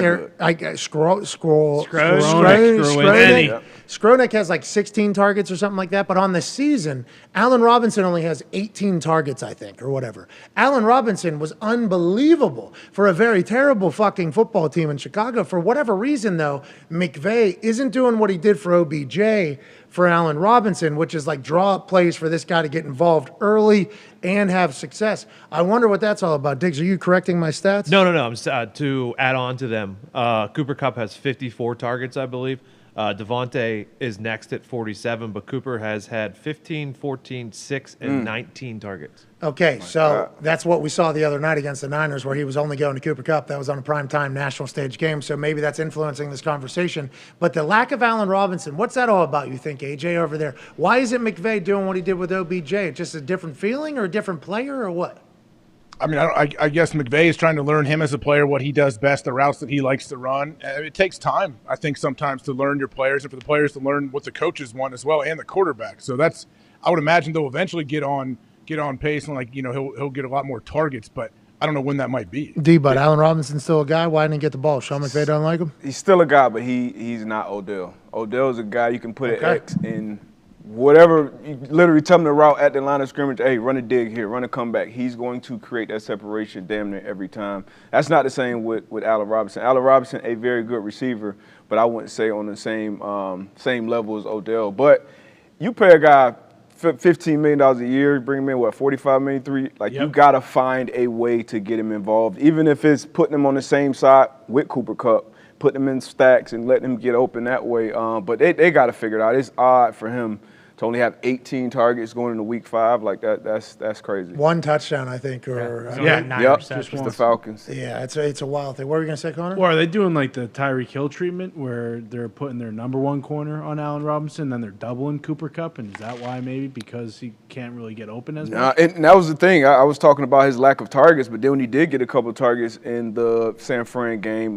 he was covered, he was locked up. So you do have to create separation and build that trust with the quarterback. Obviously, Stafford only trusts one guy right now, and that's Kupp. And then the next guy would be Higbee. Those are guys that have kind of been there. So maybe you got to start showing up to the 6 a.m. breakfast, get more involved with the game plan. But something's got to happen. I don't want to say it's politicking because that puts a negative thing on it, but there is a little bit the networking and building up a little bit of a relationship. Not saying it's not happening, but for whatever reason, that has not gone how any of us would have expected going into the season. As you were giving your answer there, I don't know if you saw me cover my face. There was some breaking news that was relayed through my ear. Oh, shit. Oh, no. Jonathan Taylor is out for this Thursday night football matchup. The Colts ruled out running back Jonathan Taylor, ankle for tomorrow night versus the Broncos. That's via Tom Pelissero, Vieira. Oh, no.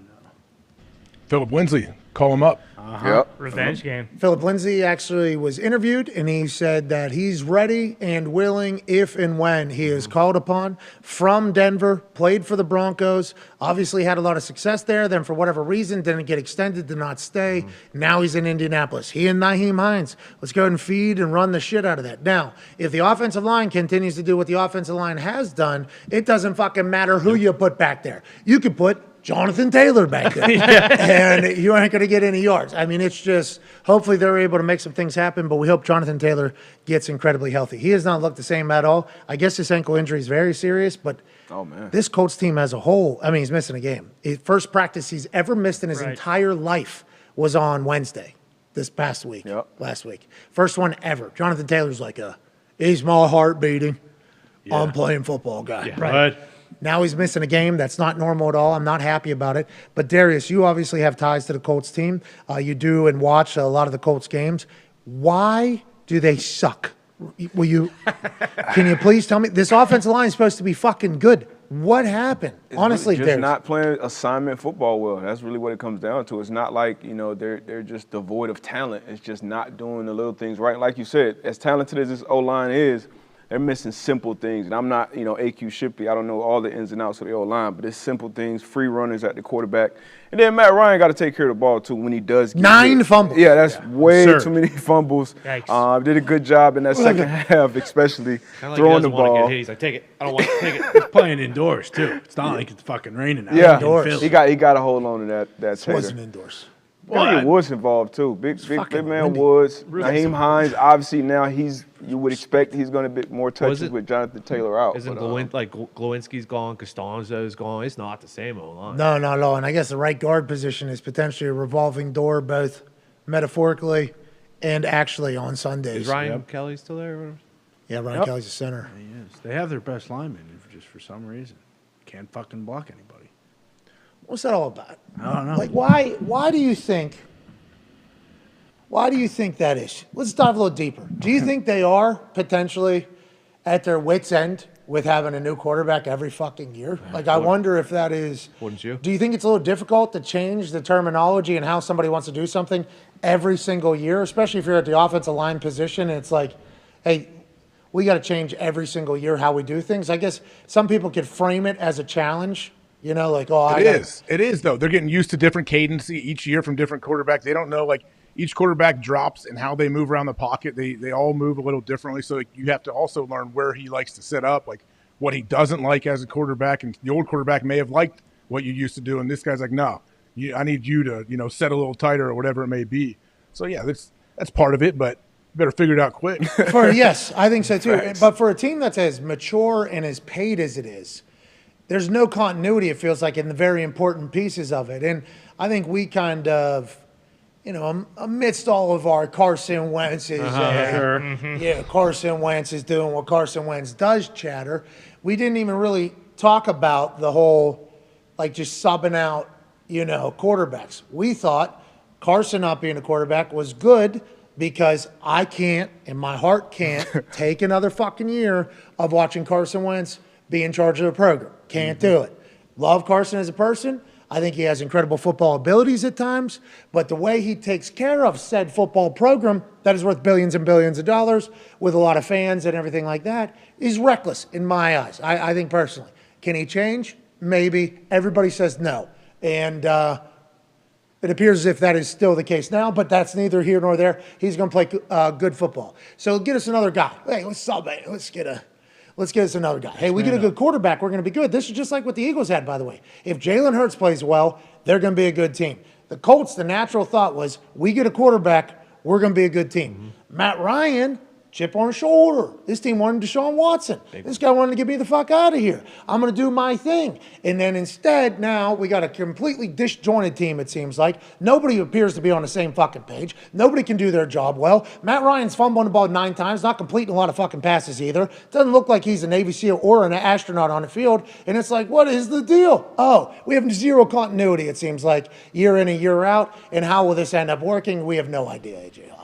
Well, yeah, some injuries as well. Obviously, your middle backer, one of the best to do it, has been banged up, and now he's out this week too, right? Yes. Yeah. Broken nose, concussion. Yeah, they didn't report on the nose. They only reported on the concussion. We were right there. I mean, it happened right in front of us. The first thing we saw was just blood hitting the field, that the Marvel. Marvel curse. No, I'm saying Spider-Man had to go out there in his little spandex and stomping all Clean it up. Save him. Stomping all the blood out there. Did they go out there when he was hurt with the trainer, some of the Marvel people? Well, they should have maybe. Awesome. Now that we think, you give us a little rinky-dink knockoff fucking Iron Man, maybe he'll be able to put it on his face. And then what we're talking about? Yeah. I can't believe they rolled out those fucking. Yeah, it's a joke. Can't have it. And then laid an egg for him. I cannot believe they rolled that out. Is there any pictures of this? Any pictures of him? Somewhere. I think you might be a little too hard on these characters. I gotta see. I'm with AJ. I gotta see him. Go to Colts.com. I think you They're are too probably tough on there. Okay, well, if that's a tough job. Google Walmart Halloween costume. What's a tough job? Yes, exactly. What's a tough job? Being a Marvel character trying to get the crowd juiced. That's very difficult. Yeah, you're supposed to do it at Times Square, these fucking people. Okay? These people, they're not, kids' birthdays. Not supposed to do it at Lucas Oil Stadium, an NFL fucking game. No way. From a division rival. So it's not their fault. You're right. This is just like when we see somebody in a television booth that is terrible at speaking. It's not their fault. Somebody put them there. Nobody should have been putting these fucking Aldi brand Marvel characters in the middle of the $110 billion media rights NFL game. Like, that should not have happened. Shouldn't have happened. With that being said, I do believe Captain America dropped his little shield thing in the blood that there's. Oh, jeez. Well, yeah, he was trying to run so fast, trying to save the fucking world, and that thing maybe just fell in there. But nonetheless, the nose is going to be a problem on the way out. What do they do with broken noses? Because in basketball, they put the mask on. In football, what do? You shove the paper up your nose like J.J. Watt did, and you get back in the fucking game. What?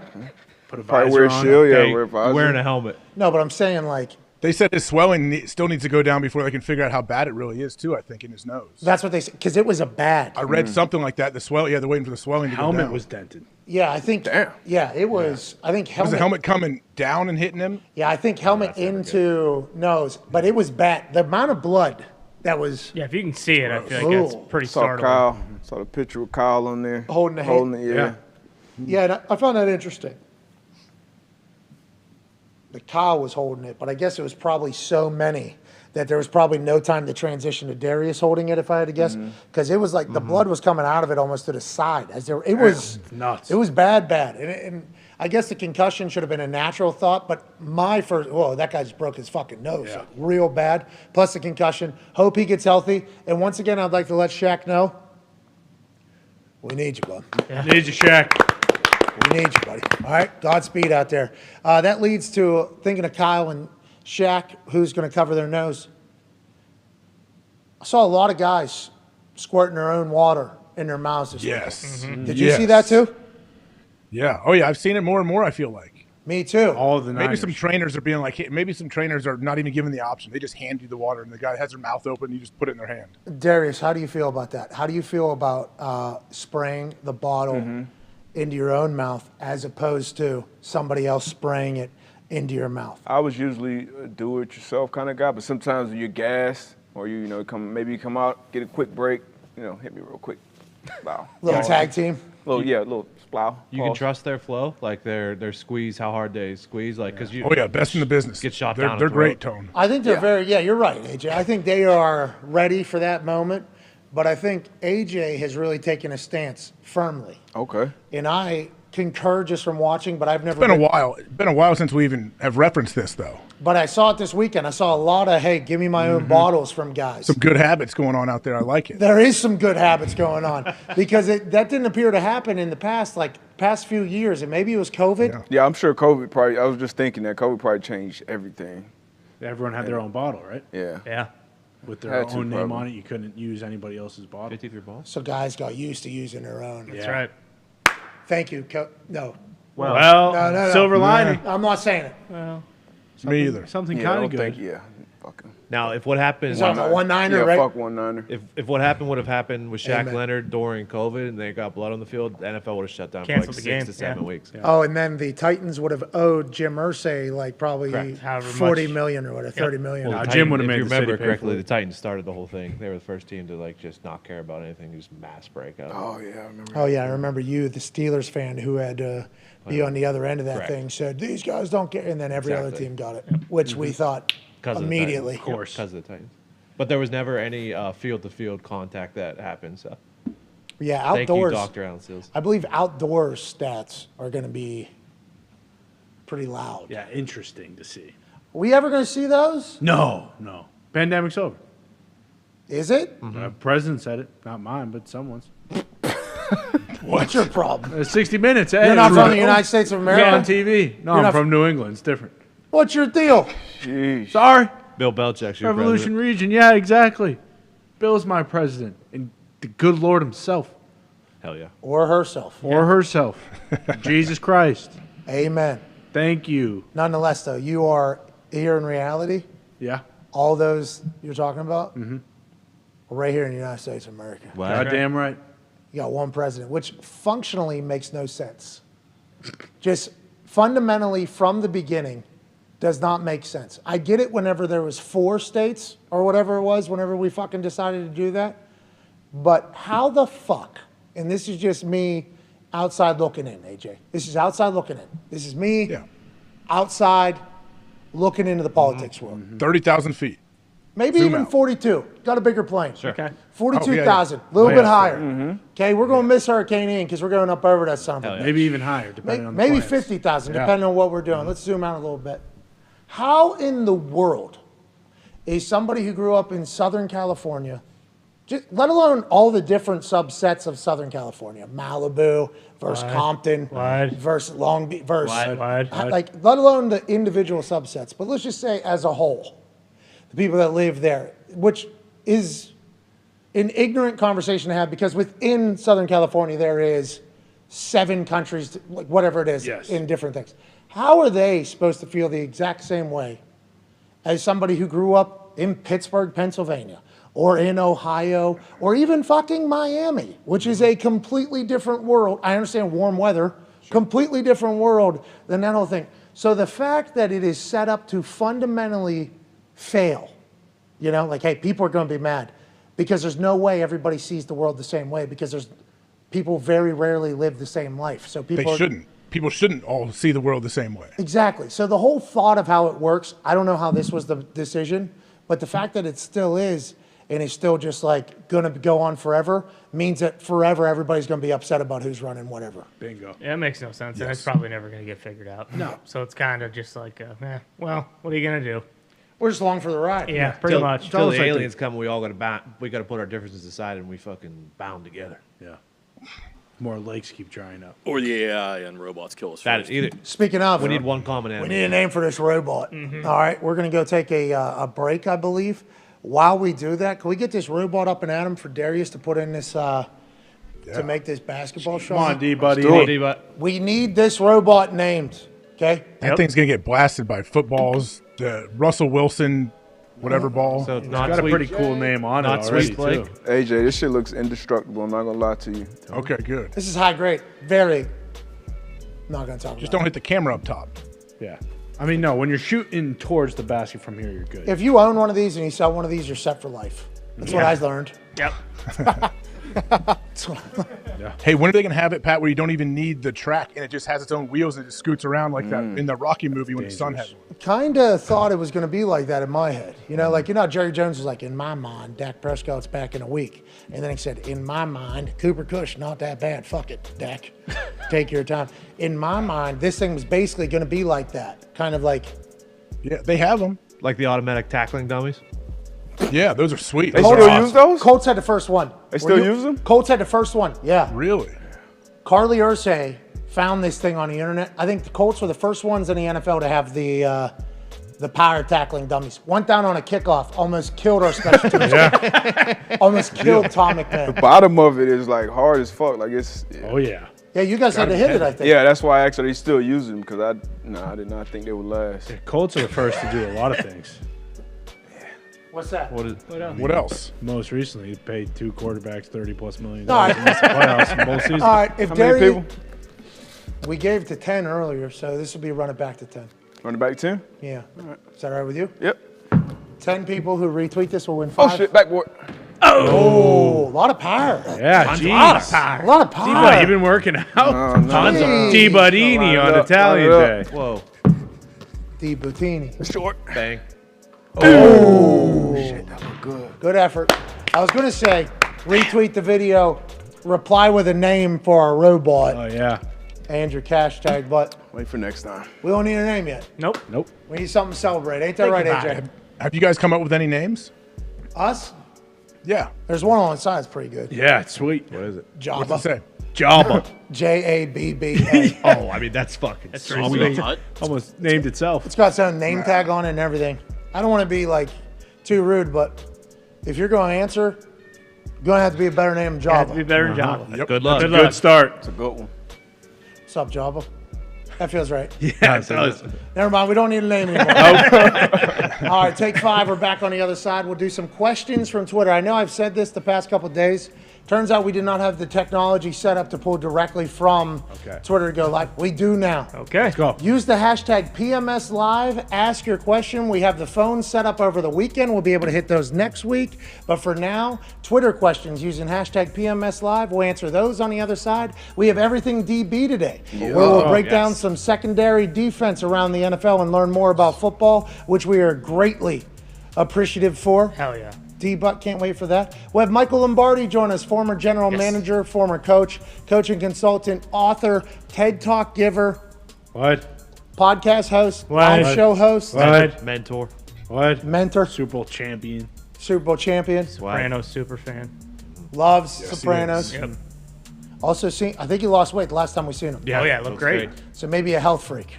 Oh, yeah. All right, we're back in 5. Everybody take 5. Take 5.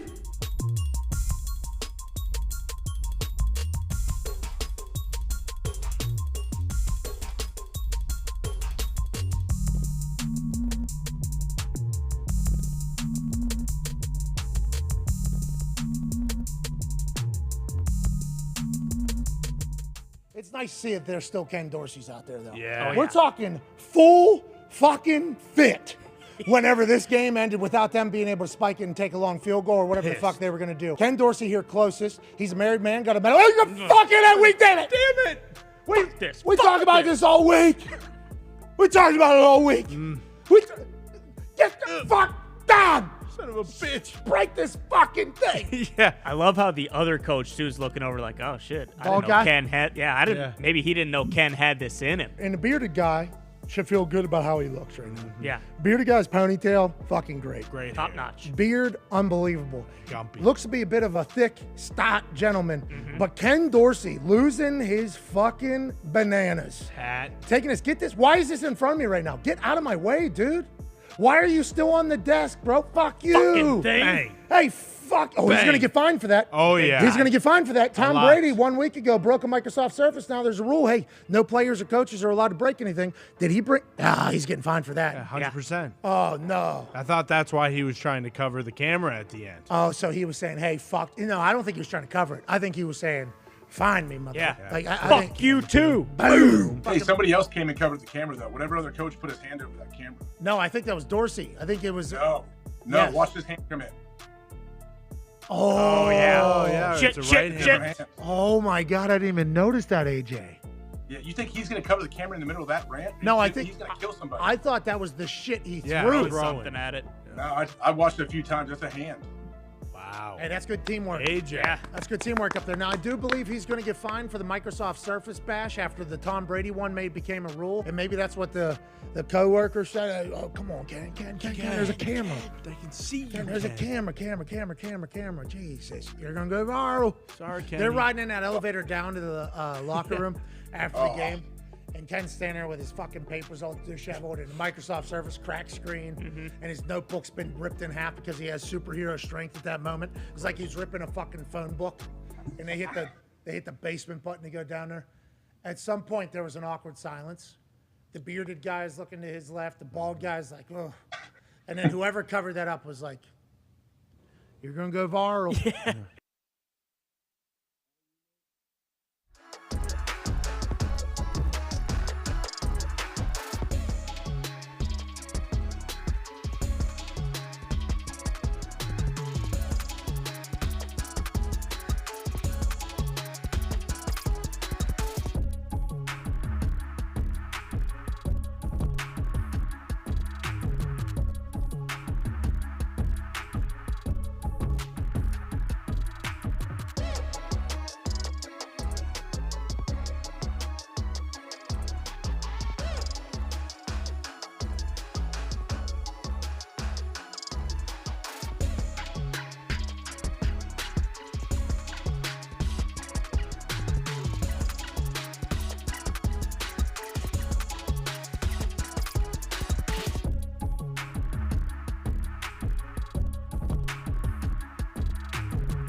Welcome back to the Pat McAfee Show. Yeah. Big Italian Wednesday. Stop. What? It's Italian He's Wednesday. allowed. You're not. It's Italian. It's what the day is. You had to spit in a cup in the morning before you eat anything. Yeah. Send it off to a lab somewhere, and then they'll send you an email back that'll say you're allowed to say. Oh, that's what happened. When you spit in that cup, you were eating a meatball sub that morning. Well, that was pretty stereotypical. Yeah, jeez. He's allowed.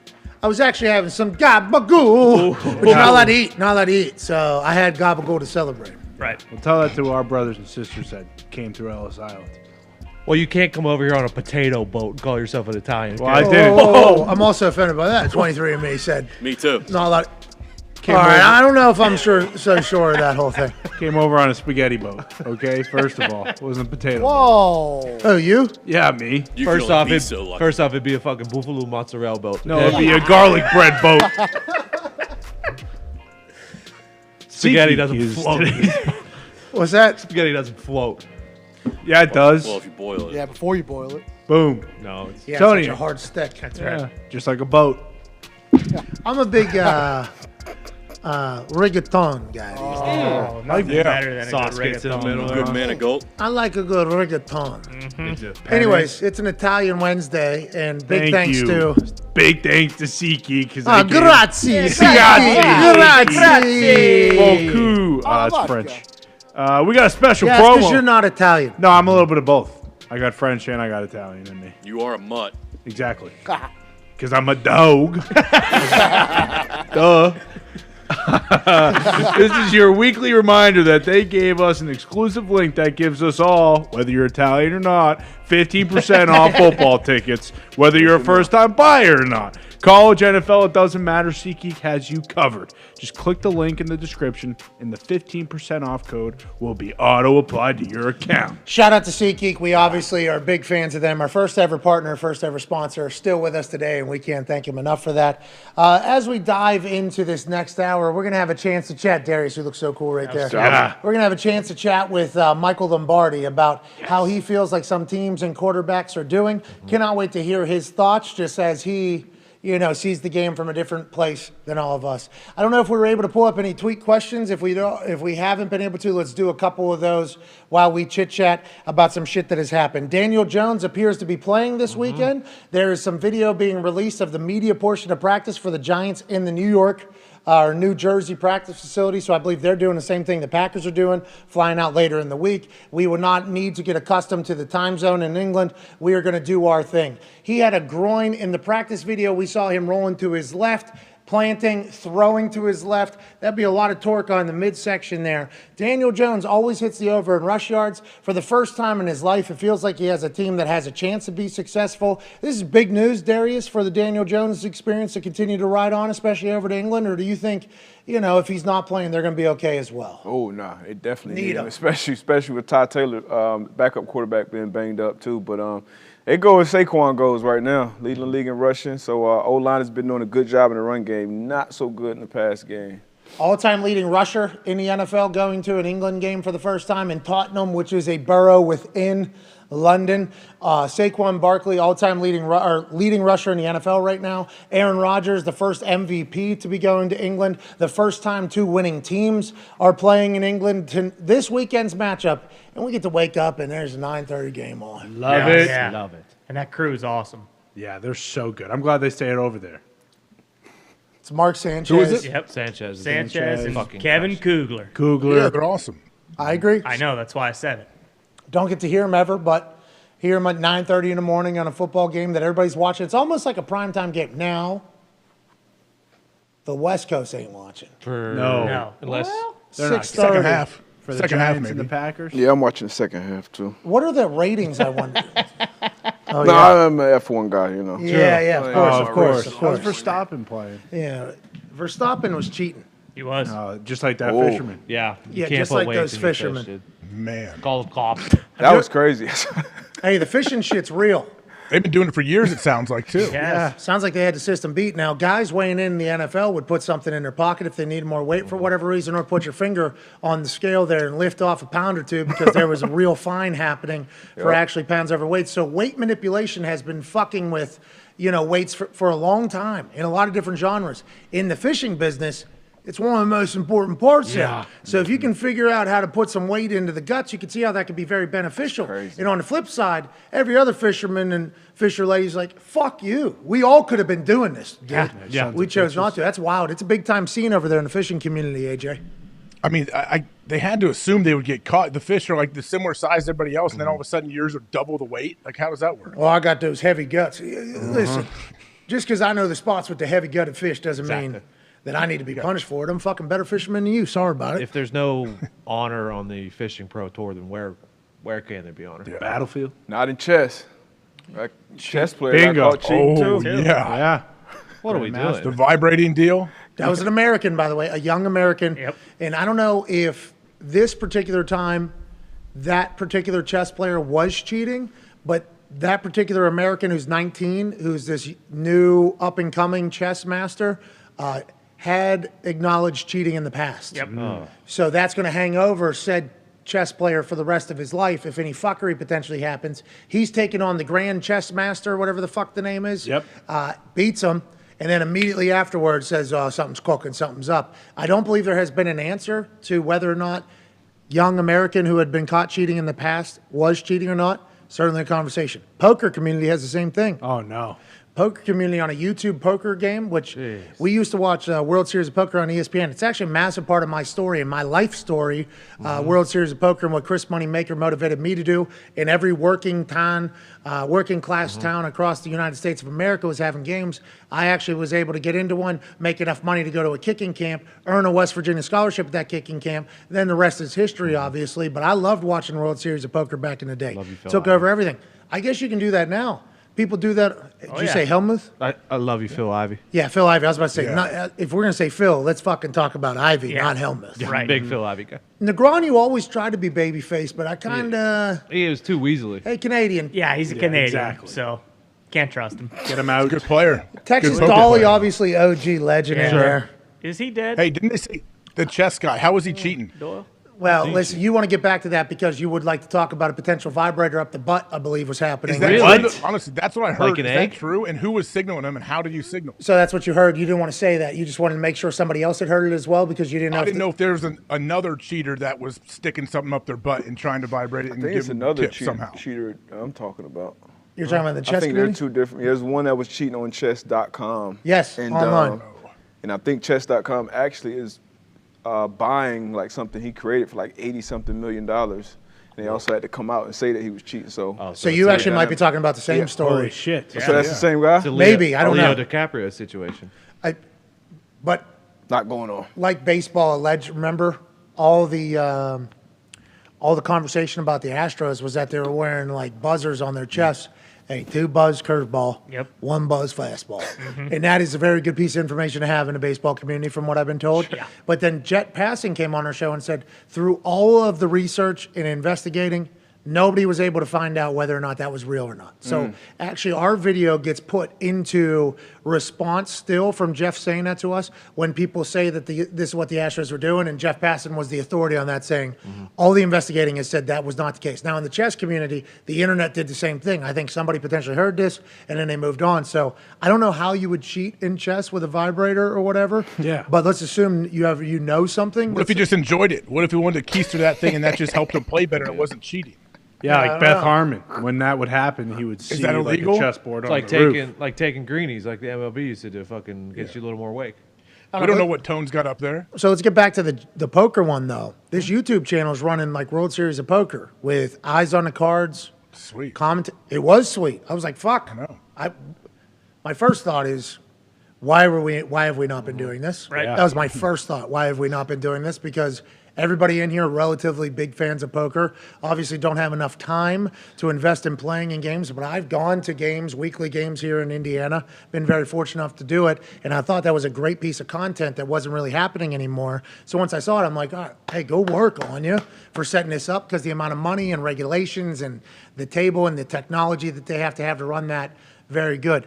But a guy who's a pro nowadays, I didn't know who he was, pro guy, makes a bluff move, all in, like 129,000. It was a triple bet, all in, 100 and some thousand. Some lady calls him with a Jack 4 offsuit, basically, after the turn.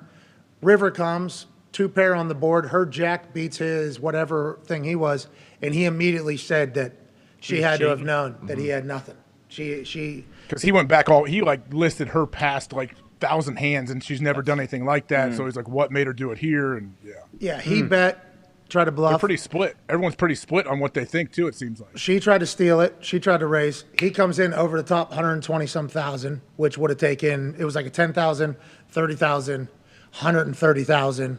Obviously. And it's a cash game too. It's not a tournament, right? It's a cash game. Yeah. That's their money, allegedly, is how it was being marketed. Somebody's money. So you go through Texas Dolly's book, that move is okay, they caught you on your bluff, basically, move. And all the previous times that she's been in hand, she has folded. She did not fold. She fucking turns over Jack High to win that thing, $260,000 pot or whatever the fuck it is. She had enough, I think, to keep up with him. But then she gave him the money back. Oh, really? Because she felt as if she was being bullied and harassed by the whole thing. He then, in turn, uses that. He gets his money back, uses it against her, says, well, why'd she give me the money back? Yeah. She's obviously cheating. I feel the same way. And well, that's what he said. And she said everybody in the room was basically yelling at me, calling me a cheater. It was an uncomfortable situation. She said she just wanted to move on. So I think it's still happening, AJ. I still think that is. If I didn't cheat, I'm not giving that money back. No way. Me neither. That's why people think she cheated, right? How did she cheat, though? Just give it back. Well, I remember if it's on TV and somebody's got camera on your cards, you're always going to have to be leery, right? I mean, you can be leery in real time. She's got a direct line to probably 1 or 2 people that can see the whole cards. I think it was $100,000 thousand. I mean, that's a lot. Yeah, it was huge. You're right. It's a lot of money. I am naive. You're right. I've learned I am naive after learning about the Tua doctor and all that. I've been at a couple games. I've been at a couple games where there's people obviously cheating. Had a little communication conversation, and it was I don't know those people, and I don't know who's running this game, but I do know if those 2 motherfuckers get in a hand, I'm not playing. I am not. Because if you get 2 people that are together and you're with them, the raise, re-raise, watch rounders. Yeah, you just get powered out of a fucking hand basically, and you got no shot. It's all right, I'm gonna get out of there. This guy though was not happy. She gave the money back. There's cheating allegedly in poker. There's cheating in chess, and there's cheating in fucking fishing. What is going on? We need to stop it in this world competition. Can't have it. I can't take it anymore. Wait, what'd they do to the guts? How'd they make them heavier? They're putting bearings in there. Yeah, they're putting ball bearings, big metal balls, and other fish fillets they were putting in there too. Not like McDonald's fillet of fish. It was normal fish. A couple ounces. Size. So this is what everybody says. Competitive people, and I think people that aren't around competitive people their entire life, or aren't competitive people, try to say things about sport sometimes. And whenever they're talking, it's I understand in theory what you're saying.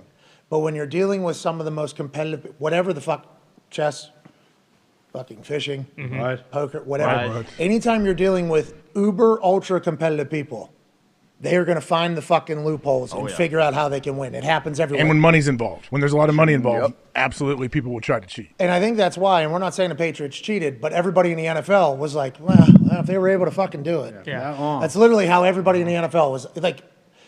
The fans and media are scumbags cheated, fucking assholes, and that's valid. In theory, I understand what you're saying, but you very rarely hear anybody that was in the NFL or coaching the NFL that was take their trophies away. It's complete opposite. It's normally we fucking knew they had to be doing something and just move on. Competitive people are trying to win at all fucking costs. Well, and that's why the fishing thing makes me so sick, because you look at guys like fucking Kevin Van Dam, who just, he's just got the gift of being able to cast. You know, he's winning all these tournaments, and now everything's called into consideration. It's like, well, I don't know, was Kevin Van Dam doing this when he was fucking Bass Fisherman of the Year? You know, all those years in a row. That's like saying Pete Weber was oiling up his ball too much. That's like saying Lance Armstrong was using a bit. Shit. Yeah, but everybody was. I don't know. Allegedly, I'm not saying it. I'm not going to be the bearer of bad news. I watched the documentary and nobody else did. Don't say it. Allegedly what? There was this little gimmick, this little John that was in a bike that had like a little electric power. Yeah, I mean, he was basically driving one of these fucking cereal bikes that we got. Not Lance. We don't. No. Lance's name was never used, but the way it was described by the person that created it, that sold the rights to it for a 10-year, not being able to talk about it or anything, and then that 10 years came up, and then was talking about it in the documentary that I saw. It was like a lot of winning with this particular thing, and there was only one motherfucker that really won, right? I mean, so that person said it, not us. But it feels like every sport is potentially littered with fucks who will bend the rules to get dubs at all costs. Yeah, and like the Spygate thing with Belichick, to your point about what NFL coaches were saying, I think it was Shanahan's dad, Mike Shanahan, was like, fuck, I wish I, thought of that before he did, because at the time it wasn't, technically cheating, but then obviously as time went on, you look back on it, and yeah, he might have been stealing signs on the sideline. Who? Bill Belichick was Spygate against the Jets. Oh, guy's cheating. Well, he got punished as if he was cheating. I think one of your guys was known for that too. Who? One of the Colts guys. Who? They're known for stealing signs. Were you not a Colt? Really? Then why didn't they win any more Super Bowls? What are you talking No, about? I'm just saying, to your point, everybody was trying to do something. They just did it. They were doing it better. Yeah. If you ain't cheating, you ain't trying. You're trying to find some type of. We had meetings to go over signs. I mean, if you're putting them out there, you're putting them out there for everybody to see. So that's why you got to switch them up. I think I would have been a good decoder of signs. Never was asked to. I don't know if it would have been my talent, but also I think you got to understand football very well. Like, oh, they're running this with this. Like, you can give people signs and still not know what the fuck's going on. Sure. Right? Oh, yeah. So you got to have somebody that's very You got quick. dummy signs, dummy signals. Yeah. You got all of that too. Yeah. You think you can figure out who's the dummy signaler? Like if it's three guys And there's an sending signals. indicator. Oh yeah. That's a big deal, Can you right? figure out which one's the sending Like in the rules? college. We had a couple of dummy signalers in college, and some of them gave half-ass effort. Oh, come on. Hey, come on, cuz. Come on, dude. Even I fucking know. We only got 4 Hey, plays. D-Butt. Yo. D-Butt, you ever play a defense where the corners don't even come to the huddle and they get the signal, they get the coverage from the sideline? Yep, usually from We would always pick DB that coach. off. We would always see that and kind of have an idea of what's going on. Yeah, so like you said, you got to try to have multiple guys, but everybody's trying to find an edge. To your point, it's super competitive. Everybody's good, so you need a little edge here and there. Yeah, but you can't be putting ball bearings in fish. There's different. No. There's different like levels of Yeah. cheating. You're putting ball bearings, and all that matters is how much weight you have. Yeah. And you're putting extra ball bearings and big old things in there. Like, that's big time cheating. Call the police, Ted. How long you been doing this? You're my Those hero. They were pissed off. I didn't too. say anything. Pissed. Wow. You were the best. I mean, his whole world just got shattered. Yeah. Where's your crown now? How about the first time he put that loaded fish up onto the fucking scale? Felt great. Got away with it. We won. Everybody shut the fuck up. He did it too often. You can't do it every week. Yeah, he won every week. Pigs get fed. Boom. Hogs get slaughtered. That's what happens if you ever seen Locked Up Abroad, dude. Yep. They always get away with, 5, 6. Then they get addicted to it and they start doing it once a month. And it's like, well, now you're in jail for 10 years in a third world country. Congratulations. Yeah. Good luck. And you're telling yourself, I was scared in there. It's like, well, motherfucker, you should have stopped after the 5 successful, very illegal, very dangerous operations that you did. You just had to keep going. Greed will get everybody. That's why Deal or No Deal was such a goddamn good Oh, God. Love that show. Great show. Who hosted that? Howie Mandel. Howie, dude. Fist bump, dude. Yep. Germ guy. Yeah. Big germ guy. Did he ever get one niner? Probably not. I would guess No, no. not. What do you think? Probably not. No. Because he's doing this every. Yeah. Hey, fuck. Whoa. Ahead of the He's game. probably pumped about It Kobe. was actually him and Howard who just went to dinner together the other night for the first time. Nah, I seen him on America's Got Talent. Yeah. What is he doing now? What is he? Is he like in another country doing something? Who? Howie. He hosts America's Got Talent. Yeah. Okay. He's one of the judges. Like extreme version or just normal one? I think He's a both. judge? Yeah. He's I thought he's the host. Is Heidi on that one? no, Terry Crews is a Terry host. Crews is a host. Oh, okay. Heidi is on that one. Yeah. There's that one episode where a magician got Howie to shake his hand, and Howie Mandel almost sued the guy. See now, That happened? Yeah. Was that that was America's Got Talent Extreme? No, that was just regular America's Got Talent. I thought it was AGT Extreme. Yeah, Howie almost threw up when he came back. See, too. now there's a supermodel who didn't have to put her career to the side, and she went on to do great things. Well, she wasn't married to a tyrant. Tony. All right, so what are we talking about? AJ, you should have heard this office, this Thunderdome this morning. It's a tyrant. Boys, it's Wednesday. What are we talking about today? Tone opens the curtains as if he had just arrived in a wrestling thing. And he goes, my mom told me that she heard that Tom and Giselle are getting a divorce. And then he just walked away. And I was like, okay. Anybody else? And Connor goes, it is a big story. People are talking about it. Big. People are talking about it. Do the full thing. I guess that is the shit that Tom Brady was talking about for being 45 years old. There's shit going on in his life. Allegedly, it has been confirmed, reported that Tom and Giselle are getting a divorce. That can't be easy. No. That can't be fun at all for Tom, who loves the game of football so much, I guess, that has driven a wedge between he and not only the mother of his children, but his wife for a long time, and top model in the world in Giselle. So obviously, nothing but T's and P's to both Tom and Giselle as they go through this miserable experience, I would assume, AJ. Yeah, on a public stage, too, where everything is... He knows he's Tom Brady, so it's a big story, and she is Giselle, so she's a giant superstar. Yeah, sucks for them, man. I feel terrible for him, and Tom's doing it in the middle of a season too. So that even I thought there was always looming. I thought there was a chance, revenge body. Sure. Tom, revenge body Tom, because these rumors were coming out from the off season. Yep. A while ago. That there was trouble in paradise. This was being talked about. We didn't talk about it that much. Nope. No. Because I don't want to dive into people's personal life. A lot of people got a lot of shit going on, and what you see publicly might not necessarily be what it's like behind closed doors for a lot of people and relationships and situations. Boom, exactly. So we don't want to dive into it. Had to suck.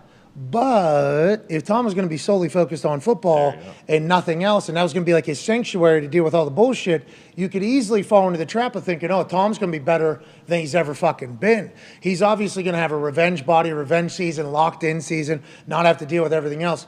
I don't know if that's the case. I think I was naive to the magnitude of how much shit he's probably going through right now. I think he's dealing with a lot right now, don't you think? Like kids. What the reports were that they have hired lawyers or whatever. Yeah. Or they've brought in lawyers. Like he's got to be dealing with so much stuff that, it would be. I don't know. It would be brutally. Like it'd be terribly sad. It'd be.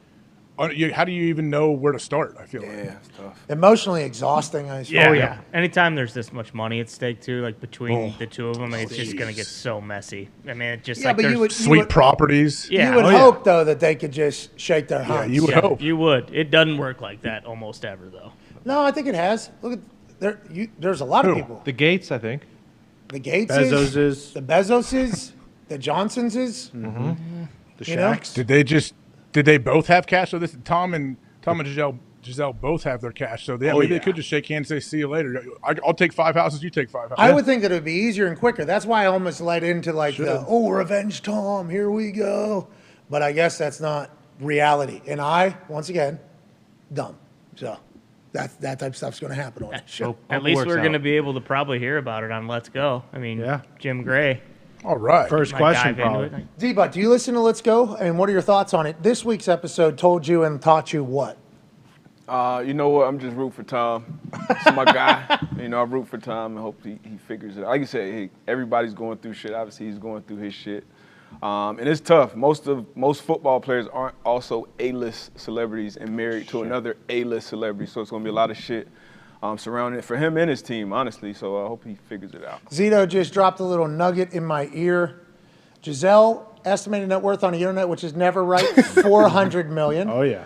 Tom Brady's estimated net worth on the internet, which is never right, $250 million. Yes. Way more for Tom. Yes, and also probably way more for Giselle. Yeah, you're right. Both of them. If I had to guess. Well, you feel bad for him, too. Like, don't you think there must have been some conversation before he did decide to unretire? Like, hey, we're still going to be able to get through this. And then maybe somewhere along the lines, like, it went south, and because I feel like he wouldn't have come back if he knew it was going to lead to this. I feel like it could have nothing to do with football too. We don't. Well, that could have been. There could have been a bunch. I mean, obviously, It didn't just pop up out of nowhere. I'm guessing. Think about the wedding. There was the band was playing, everyone was dancing. There was bacon wrapped scallops. I mean, there was good times. So we just gotta remember Can we put our swords aside? You guys have a live band or Get DJ? a couple miles. There had to be love. There had to be love at some point. Come on. I feel like a piece of shit even talking about somebody else's personal life, but since it is Tom Brady, we have to. I think we should judge the Buccaneers going forward as like Tom, the quarterback, the most important position on the field, new head coach, new operation, a lot of shit going on. We're pulling for you both. Yeah. Come on. To move Todd on. Bowles was out, had an excused absence today too, I guess, for something. See, that's And Cole Beasley, who Cole just Beasley got retired Yeah. out of nowhere. What was that? Yeah, what was that? What's that? What's going on? What was the whoa? They tried to make him wear a mask.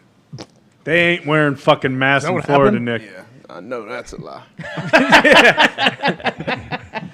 I don't know. He said he wanted to focus on his family. I assume whenever he was home, he was enjoying it, gets back to the team. It is what it is. It's back into the business. And then I want to go home. I don't want to be a part of this anymore. I've racked up enough money. I obviously got some albums on deck because course. Cole's got bars. Yeah, he also might have got there and been like, oh, this is not what I heard how Brady teams usually are. I'm getting the fuck out of here.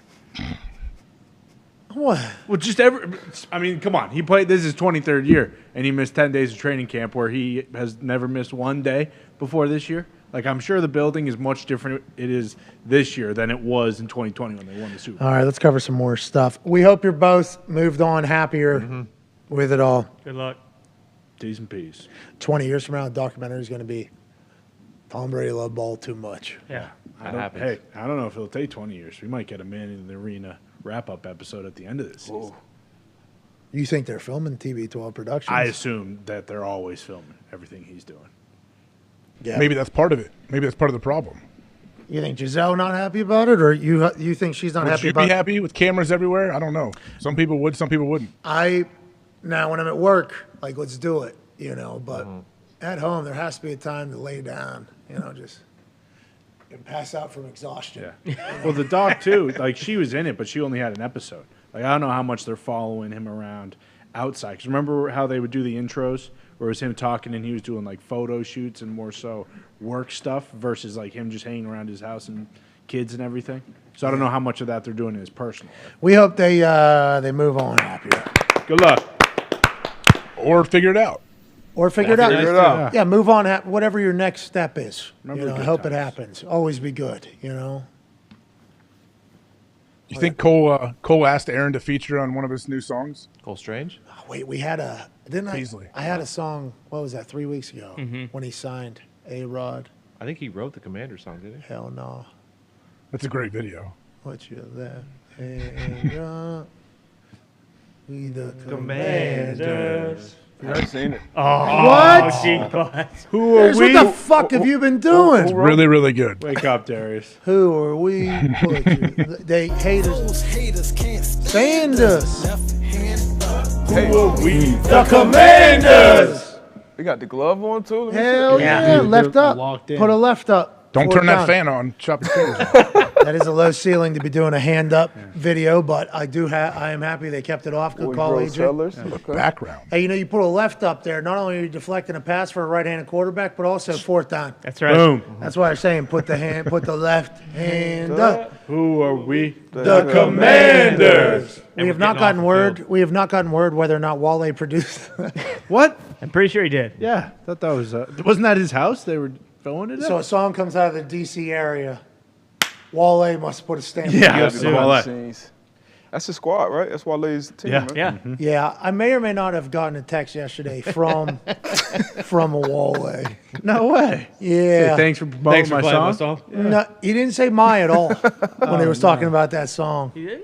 No, it was a lot of, what are you doing? Because I tweeted the video and I said, hell yeah. That's what I put it out. Which is I saw. one of my favorite, hell yeah. Just no caption needed, really. Just Hell yeah. That's why it was good. That's why I laughed out loud when I saw it. Like, come on. Yeah, let's let the internet eat here a little bit. Bumping it in the Thunderdome while you're working out. Hell yeah. Yeah, I got an ability to plug it. I had no idea. That song is on Spotify. Yeah. You can find that song on Spotify. Just hit 1 billion downloads. When I don't What's it know. called? Billion. Whoa. Who are we? The Commanders. Let me find my search. I'll go through my search. Get Rich or Die Trying, greatest album of all time. Fucking at me. Feel free. Yep. I thought you were going to say that was on it. Re-released. Well, it should have been. It's called The Commander Song by Oak. Hey. Yeah, some of the bars in this. It's up with Joe Gibbs. Fine. Yeah. Hey.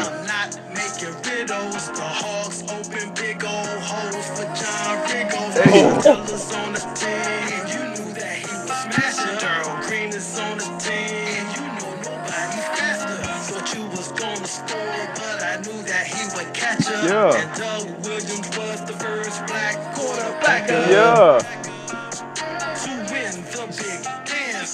Got 3 rings when in the big dance. When you got Joe Gibbs, you got a good chance. Let me tell you something about some good fans. Okay. Back in the day, RFK was Star Palace. If you don't know, you need to ask Fucking Dallas. Dallas. We're going to get to current day.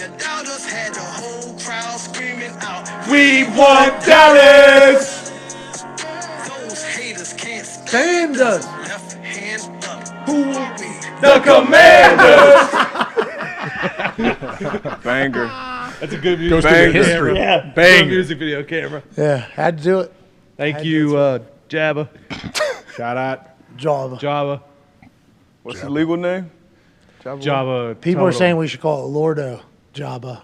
Ooh, Lordo. Oh, Lordo would be cool if we tape Baby Lordo onto the top of it. No, I think we could actually probably put paper that is what's that shit that teachers used to do? You Paper mache? No, you plastic on the outside of paper. Oh, laminate. Oh, that's sweet. You laminate it. We could get paper Lombo, the rings. Like the bottom? Lordo, like the rings. So when that thing goes up and down, it's like this. It's a Stanley Cup rings. You know what I mean? We should get the cake boss in here to do that. Laminate the paper and put it on there. Yeah, they're good at that shit. I thought he got. Oh, no. Italian Wednesday. Of course, cake boss. You're confusing Cake Boss with someone he looks like who used to run a pizza company, but we don't. That's we don't associate. That was my thought. Over. We don't associate. I thought Cake Boss got a Dewey, and he's been serving time. No, it wasn't Cake Dewey. Boss, like, it was his not a hand Dewey. apart. He was speeding, and then he goes, "I'm the Cake Boss. You can't pull me over." Oh, He tried on pulling the car body on me. cam. Pretty valid. Are you serious? Yeah, I believe it. I mean, he is the Cake Boss. What's his Buddy, name? Buddy right? Stevens? What's that, AJ? Is that Buddy, the black slick back hair guy? Yeah. Mm-hmm. That's Cake I heard he last I heard a couple years ago he got his hand stuck in some kind of meat grinder machinery or something. Had a nasty situation. Look like your fingers down.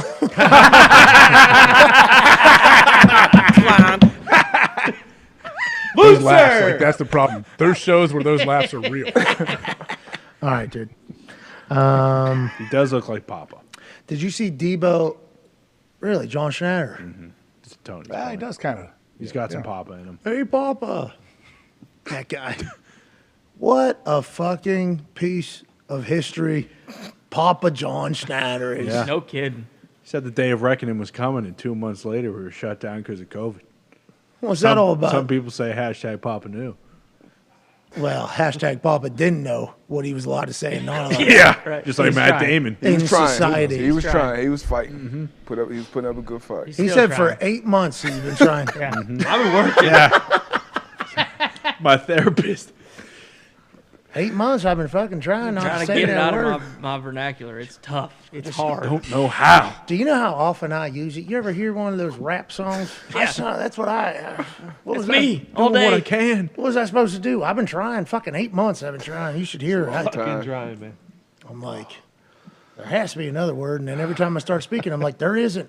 This is the word. Son of a bitch. I've relapsed 22 times in 8 Today. months.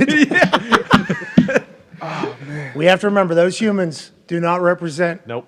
all of the whites. No. I mean, when your defense is fucking go after the Colonel. Shit, KFC, go after the Colonel. What are you coming after me for? I've been trying. He hasn't even fucking tried. No. Anyways. Oh, shit. That guy has a 75-acre estate down in Kentucky, 14 bulls. Yeah. Didn't he eat like 100 pizzas in 30 days? Yeah, he was going to try to learn how to make it good again, he said. They had something good going. You like Papa John's? You don't like the Shaq bought back it? in the day? You like the shakaroni? Shakaroni's fire. Come on. I didn't try the shakaroni. You haven't tried the Shakaroni. Bigger slices. Bigger pepperoni. Yeah. I love the garlic sauce. Garlic sauce was a banger. I think Papa John's does taste like cardboard. Sure. Yeah, it stinks. I think it's the worst of Does. all the commercial Sure. pizza places. I think Really? Little Caesars? It depends on what mood you're in, really. You think you got any pizza sponsors or anything? No. Domino's stinks. Little The Caesars lava cake. stinks. But the lava cake. Yeah, but we're talking about just the pizza here. They all stink. But that we're being pizza honest. with buffalo sauce on Pizza it from Hut. Domino's. I'll go Pizza Hut. Yeah. Of course. He knows. Okay. Steve Hutt If knows. of course, No, if we're going to the no. wing, if we're going to the wing shop, yeah. Yeah, Maybe a good Pizza Hut. personal pan. Pizza Hut pizza is better than everybody else's. Yep. Public, commercial. I'm not Sure. talking about like, little mom and pop Yeah, Papa shots. of course. That Chain. shit's a lot better. I'm talking chain, yeah. Pizza Hut, by far number one. Yeah. And their wings are fucking better than anybody else's wings that you can get at a chain as well. Yes. So that needs to be remembered, and Pizza Hut never talks about that. They don't. They need to be talking about their wings a little bit more. Yep. Domino's has a Brooklyn style, I believe. They do. That they put like hot sauce on it as opposed to regular pizza sauce. Fire. We tried that in a gazillion-dollar mansion in Washington, D.C. Yes, we did. And it might have been us feeling like a taste of comfort, Sure. but it tasted very good. Yeah, it was Really? good. Is Vicelli's a chain because that shit's fire? No. Yeah, but Sbarro, I mean, you got to put Sbarro up there. That's a fucking New York slice. Little anytime you Caesars is want. the best. Well, Little Caesars Best sucks. bread, $5. best Shut your cheese, mouth. best $5 pepperoni, best Foxy. pizza. $4.99 for a reason, Foxy. The box it Best comes price. in tastes better than notice the who's pizza. not talking because they don't serve boiled chicken. Hey, AJ, you're not saying much in this conversation. Is that because you're about to ask, like, is Bob Evans is a higher thing? Or is that what No, you're asking? I don't dive into the pizza argument because I honestly, there's not bad pizza. had It's it. like, Sure. There is. it's like pizza, baby. It's all good. It just depends what mood you're in. No, there is bad pizza. Yeah. Come on. We need to acknowledge I that don't know. too, so that people will stop. Bad pizza is way better than good, a lot of other stuff. Yeah. Okay. Bad pizza Okay. all day over meatloaf, over Better than meatball dirt. subs, over anything like that. Crab cakes all day. Waking up, with fear of whatever is better than being dead. That's You know, right. I guess if Agree. we're just I like that. saying That's good. That's true. like if we're just Good making perspective. if that's what you're gonna do with pizza, that's awesome. Like, yeah, But no, I don't have Not I don't 6 have an feet argument deep. with pizza. It depends on the mood. Like, hey, what do you want to order? What do you want to get? Papa John's pizza? I don't know. It depends what mood I'm in that day. Pizza Hut's the right answer. You also act Pizza like Hut you thin love crust. pizza, and on Saturday night here, they had 65 pizzas here, and you didn't have fucking one slice. You said, "Nah, I don't want that." Hey, I me got neither, Chipotle. AJ. Ordered, a ton Got of it, Chipotle, bro. Hey, me and you both, AJ. I didn't have any of those pizzas. You know why? I'm in the Hawk House. In the wings. Got you two chicken bowls. They're in the fridge probably still. Yeah, I didn't eat Billy. them. They got thrown out, yeah. Nice. I'm happy we're taking care of this place. Yeah. Old place, that's still in there. Sure. Those Chipotle thing, it's still in there. If it got there 2 years ago. I was at the old office this morning, and there was like a pizza. going up. We have to move out of that place quickly. Yeah. What if we don't? We might go back still. We don't know. Would it be like Storage Wars if they? I'd love that. Like they just. We certainly only have a couple months, to do really. But I'm saying if we don't move anything out, would they just auction off Daryl's stuff gonna show up? like Storage Wars? Yep. Yep. That was a great show. It was. Turns out that was It's Big done? Fugazi too. It was. Yeah. What? Wait, what? Yeah, I hate each other. Yeah, they were rigging The units. lockers. Everything Obviously. is fucking Nothing fake. is safe. Oh, obviously, like fucking everything. Oh, here we go. Every single time we go to one of these things, I get a rare $80,000 gem or something in the back. Yeah. I will say, I went and did a storage auction thing in North Carolina one time. You find some sweet old car or something in one of them? No, there was 3 old TVs in one of them. That's good. And right before the auction opened up, they told me that 2-3 weeks ago, one of these TVs was a storage for somebody's money and everything in there. They were hiding their money in there. So I obviously bid $5,000-$6,000. Oh, no. Yeah. Turns out those TVs don't work, and they were not established. Oh, jeez. Yeah, so I didn't get anything out of it. The other ones, nobody else got anything either. A couple mattresses. Sure.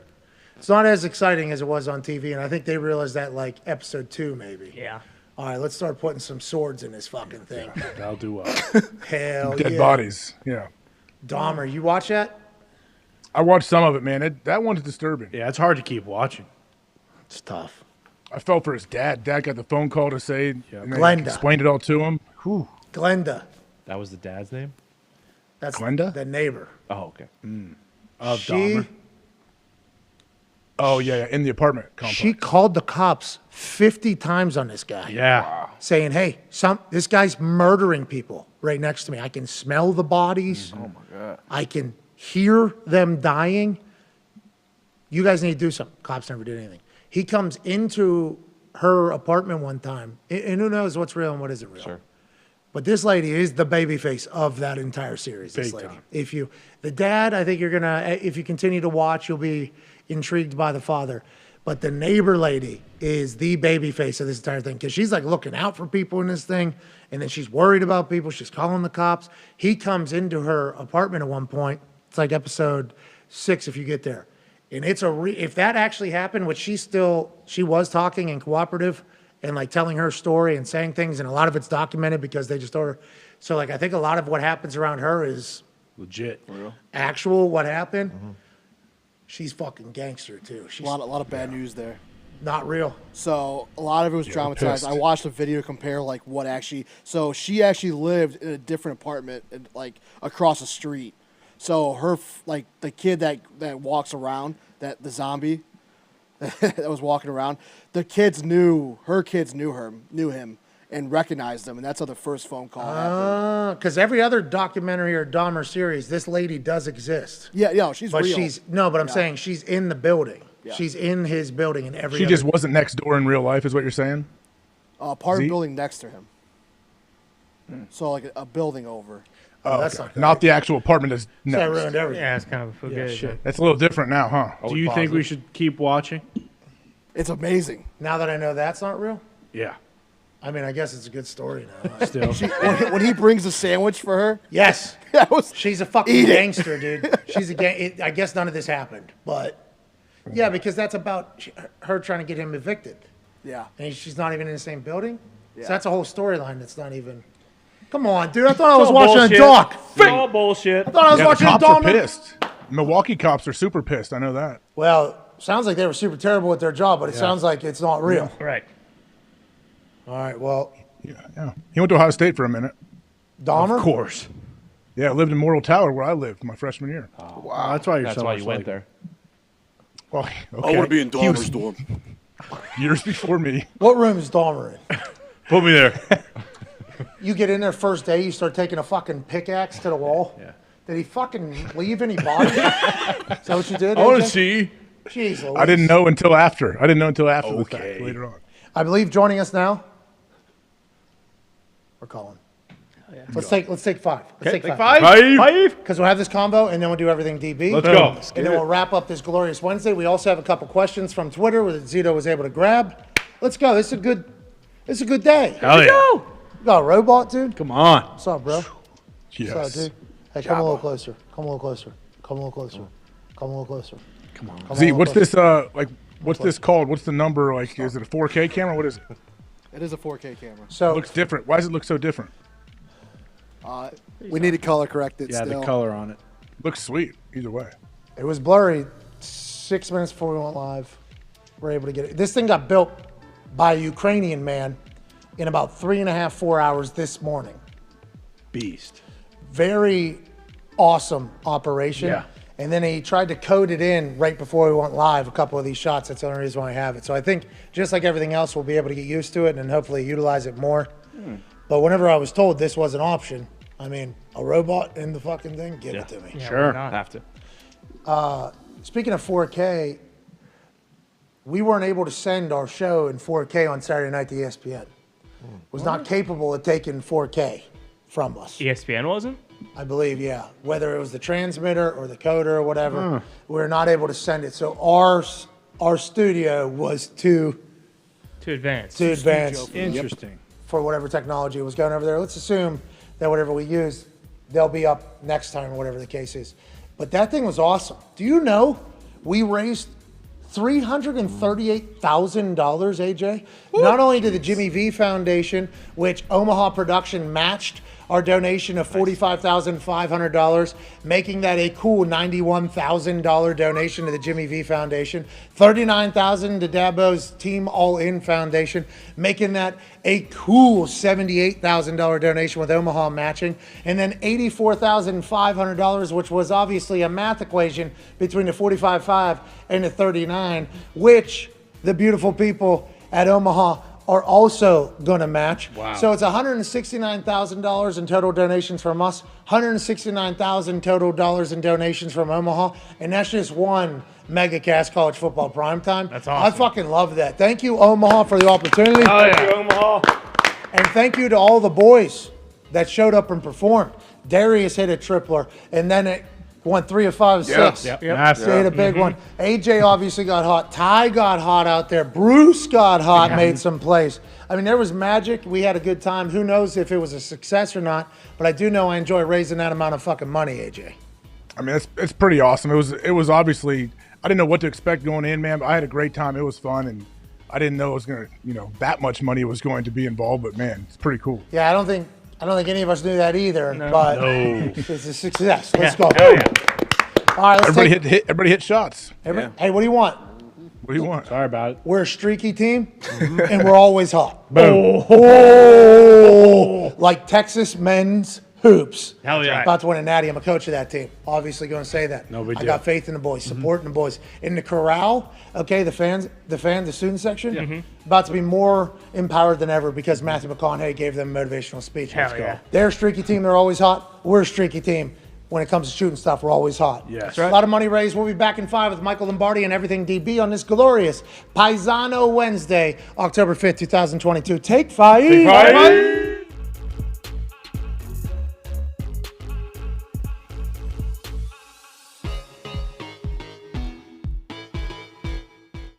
Hello, beautiful people.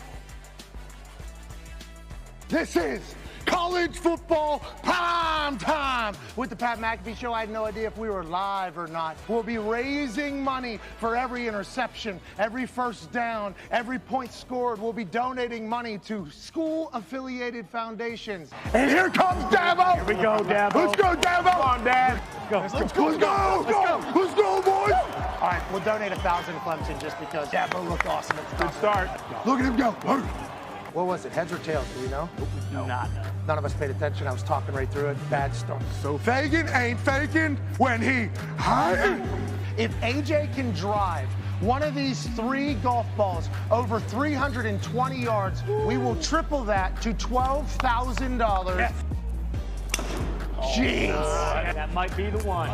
318. Oh, okay. Need another one. Dabo's all in. Oh, yeah. Oh, no.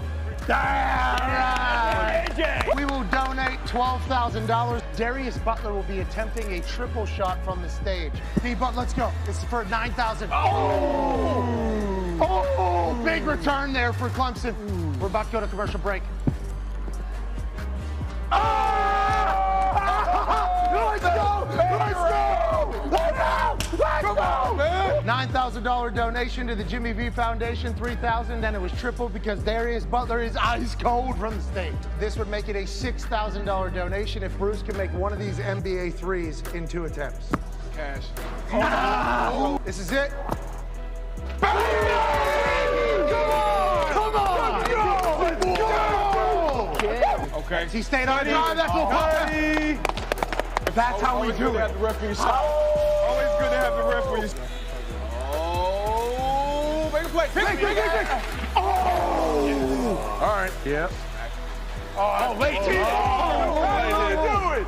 Well, Look at him. He's on this side. I like it. Hey, he just ate 4 chairs. Yeah. That's a light hit. That's a light hit. Oh, no, he's not. No, yeah, that's Good call. Good call, man. Kinda. Hey, we're on the big screen. Look at us. We're on ESPN2 right now, big screen. Hey, thanks for having us in your house right now. Honestly, didn't always know where we got cameras. She is not happy. I mean, is she in the game? She wants to blow out. say? I think she said the F dash dash dash word. And that's fudging horse crud. The main reason I went back for my senior year is I wanted to get out of the red. I was negative 220 yards going into my senior year. I said, forget being the first pick, forget playing for the Jets. I want to go back and get the positive in rushing yards, and it simply did not happen. They got finished with negative 400. And turn around. God. Ooh,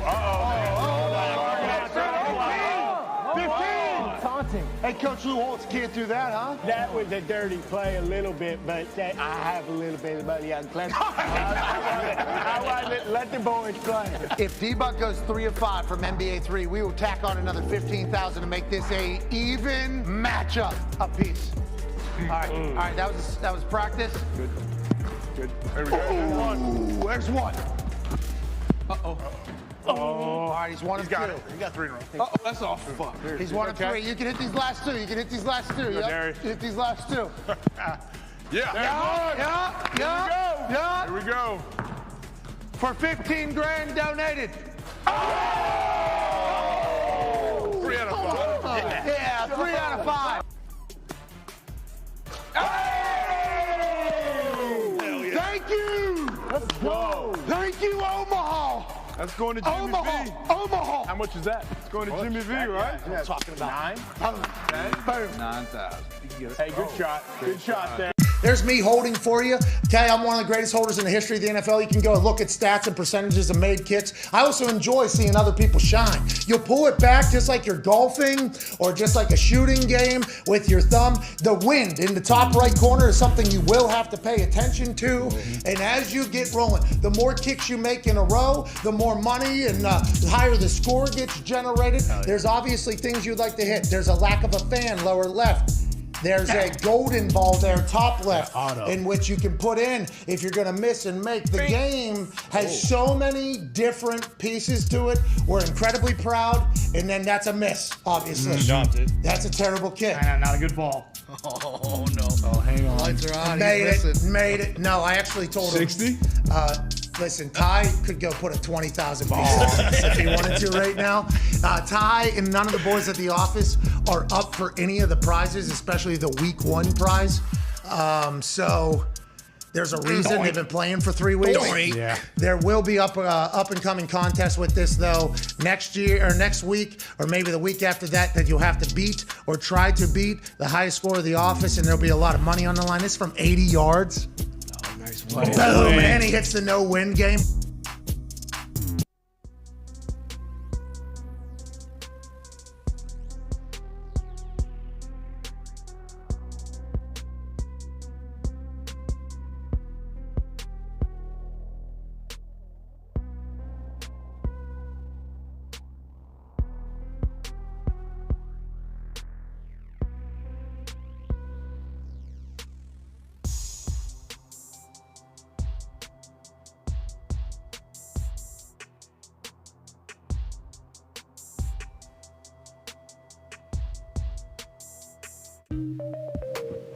Welcome back to the program here on this glorious Paisano Wednesday, October 5th, 2022. Hell yeah. We're flying. It's already week 5 of the NFL season. Unbelievable. Remember Slow that? down. Let's take it in. Let's remember that. There's only 18 weeks of this thing. We're 5 weeks into it. You start doing some math. That's almost 33.3% chance of the season almost being over. So let's try to make the most of that. Shout out to the Steiner brothers for obviously their incredible math. And Braun Breaker using that last night on NXT. To my left, your right, AJ Hawkini, a man who's a college football national champion, a Super Bowl champion, and a Ryder Cup champion. The Toxic Table's here at Boston Connor, at Ty Schmidt. One half of the Hammer, Dahn. Cowboys Tone Diggs is here. Darius J. Butler, the host of the Man to Man podcast and Everything DB, which we'll be breaking down some secondary play here in about 20 minutes. Can't wait for that. Darius Butler is here. Our new robot is also joining us live on the stage right now. How you doing? Keep it moving. Hey, great to see you. Thanks for joining the show. You look fantastic. Don't fucking break too soon. Seems like you're very expensive. You were very expensive. We fucking need you all season, okay? Don't take any big hits. Need you to slide around. Thank you, Jabba. Thank you, Jabba. Thank you, Jabba. Lord O Jabba. What? Joining us now is an Italian man. That does not mean anything other than the fact that it is Paisano Wednesday, October 5th, has to be said. Not only Nick Sirianni in the first hour, Ten DeGiulio, Franklin Nicholas Moraldo, Pat McAfee, Hawkini, DiButtini, Connor Cambellini, and Ty Schmittini. Feels like your guy's go-to is Eni. Well, it's not. We didn't decide that. Yeah, no. And sometimes they call me Cambello. You know, it's just either way. That I like. Joining us now, real Paisan, an Italian-American treasure. Yeah, absolutely. I love it. He's a TED Talk giver, Uh-huh. a podcast hoster, a general manager in the NFL, a coaching consultant in the NFL, a mentor, an author, a stallion. Ladies and gentlemen, Michael Lombardi. I appreciate it. Maybe we should have had this meeting in Appalachia like they did when they ran them all out of there. All those mafia guys left, you know? We could go to Appalachia and do it. Why not, right? Well, I saw the whole crew this weekend. I saw Matty Patricia with the big Paisano flag right on his chest. Do you know if Bill Belichick... It seemed like the Patriots had more staff members on the sideline with flags. I wasn't paying attention. I did notice with the Patriots, so I might be wrong there. But I assume Belichick utilizes that as some sort of motivator and unifier for the squad, do you think? Yeah, I think, you know, he had the Croatian flag on. I saw Bears had his Armenian one. So, yeah, I think part of developing a culture is understanding your history. And when he goes back to Green Bay, I mean, he was just loving the fact that he went back to Green Bay. Last time, you know, you stay there, you stay in Appleton, and that Lombardi Steakhouse has some incredible memorabilia in it that is remarkable. And when you could go onto a field, AJ, you could appreciate this, when you could walk onto a field, even though the stadium's different, and stand at the spot that Stars sneaked the ball in on third down with 13 seconds left to go. Could you imagine if he wouldn't have got the first down, Pat? Oh, my God. Lombardi would have never been in the Hall of Fame. But anyway, so, you know, I mean, you could stand on that spot and just feel the history of that place is magnificent, and that means a lot to Belichick. Well, I think Aaron's happy he got the win in that game, and I guess we can start there. What are you seeing out of the Patriots? Obviously, you used to be a coaching consultant up there. I believe you did some advising roles. Your son coached up there. He's now with the Raiders. But what are you seeing with your deep ties to the New England Patriots from that team, and what do you think the rest of the season looks like? Because I'll say Cambello here, Cambellini, he is almost like we're dead now type. Is that the thought you think for the New England Patriots this season, or you think he'll figure it out? No, I actually thought they've improved. Look, the first three games that they did something unpatriotic like is they turned one of the things that you know when you work there is we are going to avoid losing before we can win. Now that sounds really simple, right? But when you turn the ball over like Mac was turning the ball over, and I don't want to hear about this, well, it's 50-50 balls. No, Aaron Rodgers throws 50-50 balls that the other team doesn't catch them. So, like, even though Mac was averaging 8-1 per attempt, you got to be smarter with the football. And they're giving games away, fumbles, turnovers like that. And once they stop doing that, like they did against Pittsburgh with only one, and they did in Green Bay, they had a chance to win that game. They'll win their share of games. Are they an elite team? No, I don't think so.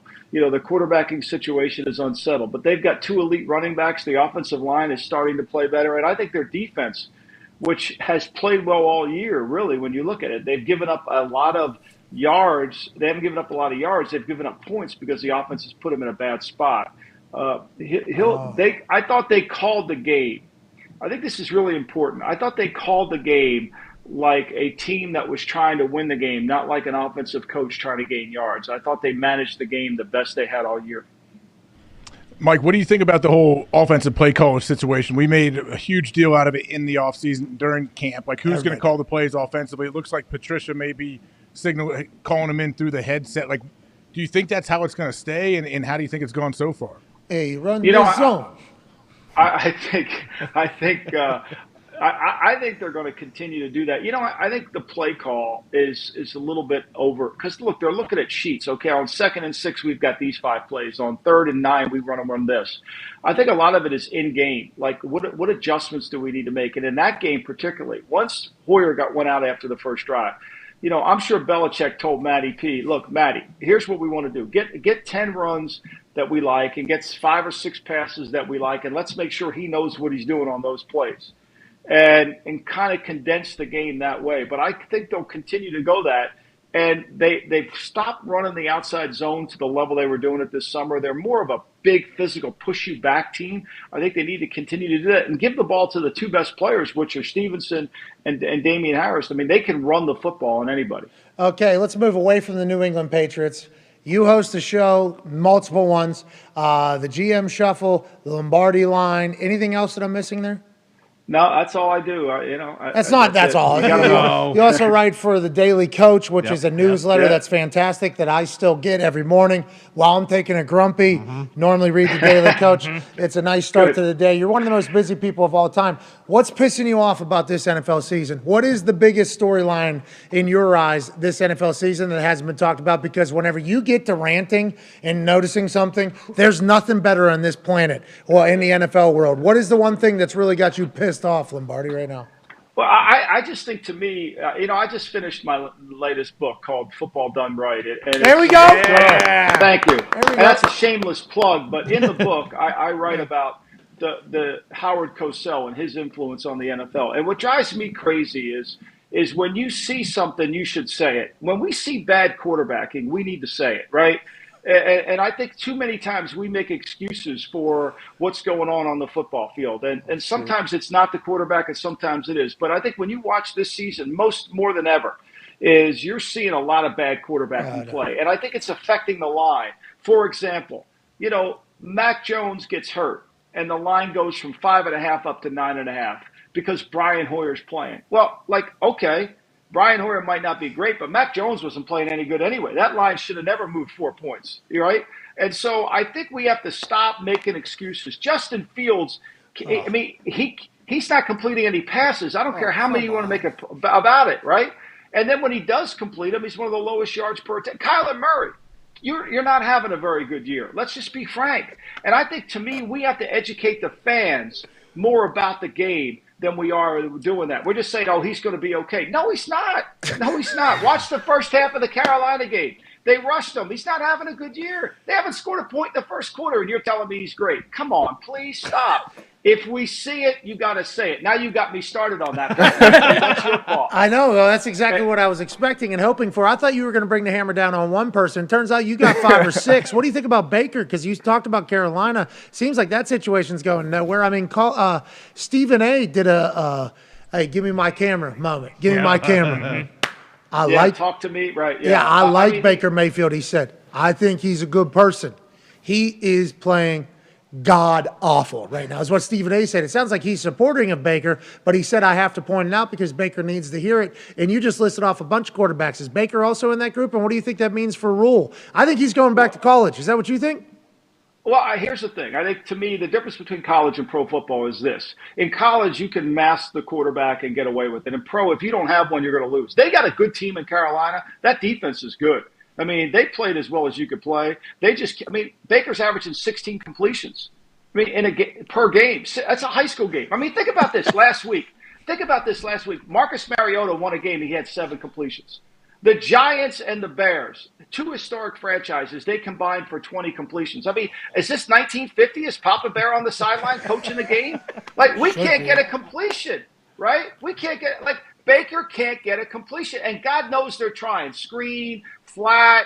I mean, it's like Peyton Manning's got to be watching this saying, whatever happened to completed passes? Whatever happened? Can't we get a few of them? And I think that's Baker. Baker's just not playing. Too many tip balls at the line of scrimmage, not converting third downs. And for Rule, in college you can mask it. And the answer is this. If you don't get a quarterback your first year on the job in the NFL, if you don't get a legitimate one, then you're going to have a hard time sustaining excellence. It sounds Mike, like go ahead. What about out in Denver? Nathaniel Hackett gets out there. Russell Wilson comes in. They give him a big old deal after they trade for him. What do you think? Everyone assumes that they'll be fine. Russell's going to look like Russell eventually. I know last game he had 3 touchdowns, but what do you think they're doing? And what's with all the? It just seems kind of disjointed. I've been saying this. Russell last year rushed for 183 yards, the lowest in his career. He doesn't want to move anymore. And so because he doesn't want to move, we don't get those let Russ cook plays. And I've said this before, Russ is not cooking at the French Laundry, which is an elite restaurant in America. He's cooking at the Hackensack Diner. He's a short order cook right now. He's not making plays with his feet. He's really not. I mean, He got in a Rolls Royce 2 weeks ago. Yeah. I seen him get in a Rolls Royce. You're saying he's at the hack and sack diner? What's this guy making grits and eggs? Is what you're saying? You're over. I mean, look. Just say you own the Broncos. You just gave him $240 million. Are you happy with it? I'm a Walton family member. I'm fucking okay. I mean, but here's the thing. He's got to make more plays with his feet. You know the most important position in football today right now is the guy that can do the quarterback sneak. Jacoby Brissett can run a quarterback sneak. That makes him valuable as hell because Russell won't do it. 3rd and inches from the goal line. Not me. I'm not sneaking it. I'm not sneaking it in there. You can somebody. I'll get the shotgun and give it off. I'm 5 yards away, so I got to gain 5 to get 1 inch. Like, seriously, come on now. Stop. Look, you guys look at the stats. Who's the best QBR last week in all of football based on ESPN, the worldwide leader? Geno. Daniel Jones. Did anybody watch the game? Daniel Jones was the best quarterback according to QBR. What? Like, at some point, we got to watch the games. Who didn't watch? You say ESPN didn't watch or no? Well, you just can't look at numbers is what I'm saying. You just can't say, okay. You can't do that. I don't know. Call me cranky, call me that, but that's what got me on that. You have buried 8 people so far since we got started, so I'm not going to call you cranky. No, I have not buried anybody. I've only given you the truth. That's the difference. The truth. Nobody wants to say it. Like, nobody wants to say the truth. Everybody hems and haws about it. Like, just, hey, look, if I was saying, I would tell Russell, man, you got to run. You got to move your feet. You're too good of a player to not do that. Like, you got to move. Like, what's wrong with that conversation? I'm not saying he shouldn't play. I'm saying to improve his play. I mean, we're all judged on all of it. And if the fans don't know it, it's not fair. Well, we appreciate you enlightening all of us. Thank you, Lombo. Thank you, Lombo. What's good? What do you love or anything you love? How about this? I love the Lou Holtz impersonations. And if I can get Don Martindale together to tell the Lou Holtz story when he picks him up at the airport and he has to have the Wendy's in the car and the Diet Coke and he gets stopped by a Michigan police officer. That story's golden. I got to get that on the air at some point. Sounds like you're the only one that knows what that story is. Wink Martindale was an assistant for Lou Holtz. Wink Martindale. Go ahead. He was the GA for Wink. He was the GA for Notre Dame. So he had to pick up Lou at the airport. And whenever anybody picked up Lou at the airport, they had to have a cooler full of Diet Coke and Wendy's chicken sandwiches. Damn okay? Right. That was what had to have happened. And then they were driving back. That's what they had to have O'Hare back to South Bend. They're driving back to South Bend, and he gets pulled over by a state trooper because Lou did all the driving. And so the state trooper pulls him over, and Lou tries to big-time the state trooper with, I'm a Notre Dame football coach. The guy's a Michigan fan. So when Lou pulled away after he gave him a ticket, the cop yells, "Go Blue." Oh. And Wink's sitting shotgun with the Diet Coke. Wink's sitting shotgun, but not allowed to have a Diet Coke because they're for Lou. Cooler full. Wink's still doing it, by the way. Yeah, How do you feel? The Giants obviously have a winning record for the first time, what it feels like forever. They're going over to England to play in the first ever winning record versus winning record team game in England ever. You like the Giants? I think Baltimore's feeling the effects of Wink being gone. I don't know what the fuck happened there, but him going to Giants with Daboll seemed to be like quite a culture change almost. No doubt. And I think give Daboll credit. I mean, all he's doing is what you have to do as a head coach is manage the game. I thought Mike Kafka called a great game last week. Mike Kafka wasn't trying to become a head coach. He was trying to win the game. And so he allowed the team to win. Barkley was sensational. And all they've done, they're not a good team. They're 3-1, but they've managed the game correctly. They've given themselves a chance to win, which is the only thing that matters. And they call the game that way. I mean, Wink ran a double A-gap pressure from about the third play of the game, and they couldn't block it. Chicago, they never routed the protection the right way. They sacked them 6 times, and no completions. I mean, other than the 2 throws down the field, they couldn't do anything. What is that, double barrel, AJ? A double barrel, too? Yeah, some people will call it that. Oh, double barrel. Well, what they did was they made the back pick up the blitzer, and they brought another blitzer through the A-gap, and because they didn't slide the protection like a punt, slide it all the way over, there's a free runner at Fields. And the way to attack Fields is not from edges, is in his face with the ends. If you keep the ends inside out, he has nowhere to go. Yeah, but Wink always has those amoeba, exotic type offenses. Right. Young quarterbacks are always going to struggle with it. I'm happy to see Wink having success. I got to hang out with him out at the Pro Bowl. Fucking love that dude. Sounds like Lou Holtz did too. Darius, your question for Lombardi. Mike, you've obviously buried a ton of quarterbacks already, but you spoke about numbers and people watching the games, and the people that watch every game and have all the numbers. PFF had a conversation with them this weekend. They said overall, even at the top of the league, the top quarterbacks, the numbers are down for quarterbacks for some reason early on in this season. What do you think that is? The defense is catching up? Are we playing softer zone, make them go long, hard way? What's the reason for that? Well, I think a lot of it is the fact that some of these guys didn't, they're getting a lot of new people they're working in, didn't have preseason camp. And I think sometimes the games aren't getting managed. I think Mahomes is playing better. I don't know what his numbers compare to, Pro Football Focus numbers. I don't know. I mean, Pro Football Focus has Nick Bosa as the 23rd best defensive end. I want to find 22 better than Nick Bosa. I really do. I'm going to start looking for that, I mean, so okay, I'll be out there. So I just think a lot of it is how you manage the quarterback. Like, you got to prepare, you got to be able to have some sense of balance, and all these kind of liberties were taken, put the quarterbacks in a lot of bad positions. And frankly, we're just not getting to play. I mean, up until last week, I thought Lamar played really well. I thought Josh Allen. I mean, Jalen Hurts is a great example, right? They're running Oklahoma's offense. The guy's going on pace to have 250 carries. He's the sixth player in the game, right? He's the sixth weapon, and so you got to account for him and everything. And people talk about the RPO stuff, right?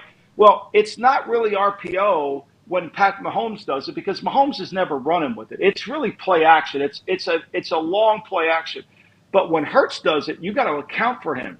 And that becomes harder. And I think the more this game changes, I think you got to have a quarterback that can do a lot of that stuff.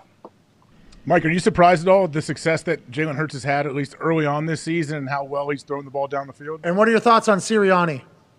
I think they've done a great job. I mean, look, I work for Jeffrey Lurie, and Jeffrey Lurie wants to throw the ball 100 times a game. He wants to win passing, and I give them credit because they changed their team. And I give Sirianni credit. When they were not playing very good last year, they changed and they started running Oklahoma's offense. And that's what they're running. And what you saw last week was you saw Philadelphia knew that the Jacksonville Jaguars were going to try to set their defense in the run game outside in, right? Take away the quarterback, take away the outside zone.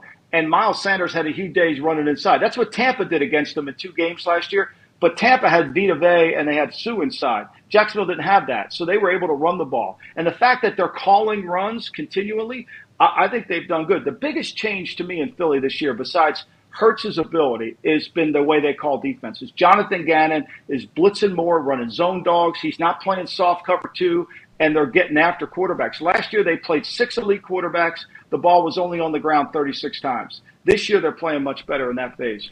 Go ahead, Connor. Yeah, Lombardi, I'm curious to hear what you think about the Lamar situation. Do you think Baltimore's kind of screwed that up to the point where it's too late for him to come back? And how do you see how he's playing this year? Because it seems as though nobody can do what he does. Nobody can do what he does. I wish they would put him under center more and run more boots and play actions with him. I really do. Like the last call of the game, I didn't agree with Coach Harbaugh going for it on 4th down. I would have kicked the points and taken my chances, but he did. But I certainly wouldn't have run a drop-back pass game. I would have tried to put him on the edge and use his feet and athleticism. But I think Lamar is look, where's he going to go? They're going to franchise him, right? I mean, we're talking about how bad some of these quarterbacks are playing this year. You can't let one that's playing good go away. So they're going to have to get something done. And as much as they may not want to guarantee all his money, they may have to. I mean, look, the kid I think is sensational.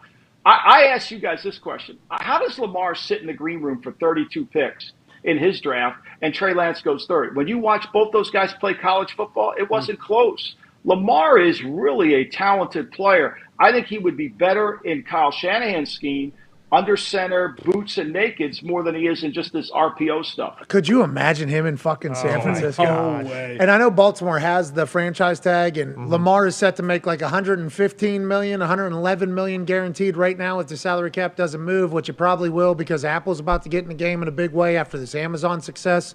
And that's just, the forethought of what the salary cap will be. But if he gets franchise tagged twice, he's on pace to make like 115 or 111, 120, depending upon whose math you do, guaranteed. So they're going to have to offer him a pretty good amount afterwards because in his head, that's what he thinks he's already getting. Now, have to remain healthy, which he's been able to do aside from last season, and the COVID season's its own thing. But he's a fucking guy. Why wouldn't they just lock him down, Lombo, and just get the drama over with and move on and say, hey, you're our guy. We love you. We are doing this. Like, that just feels like a mentality thing that they might regret later on down the road, I think. Yeah, I don't know why they just don't jump in all the way and do what Philly's done and design the offense more for him. I really don't. I think they're trying to, but to me, what concerns you about Baltimore, if you're a Raven fan, is every time you play against a good coordinator like Leslie Frazier and Sean McDermott, or you go in the playoffs with Mike Vrabel, they stop your offense. And that's got to worry you a little bit. Here's what I would say about paying Lamar. I think in life, in my career, you can never overpay a great player. You could never overpay a great player. The problem you get into is when you pay a good player great money. That's the problem. You could never overpay a great player, because the market will. You couldn't overpay Josh Allen.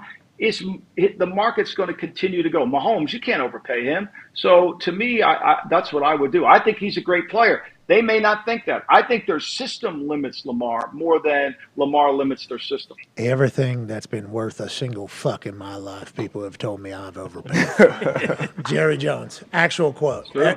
I don't know if he said worth a fuck, but basically said everything that I've ever done that has ended up being awesome and very beneficial for me and my business.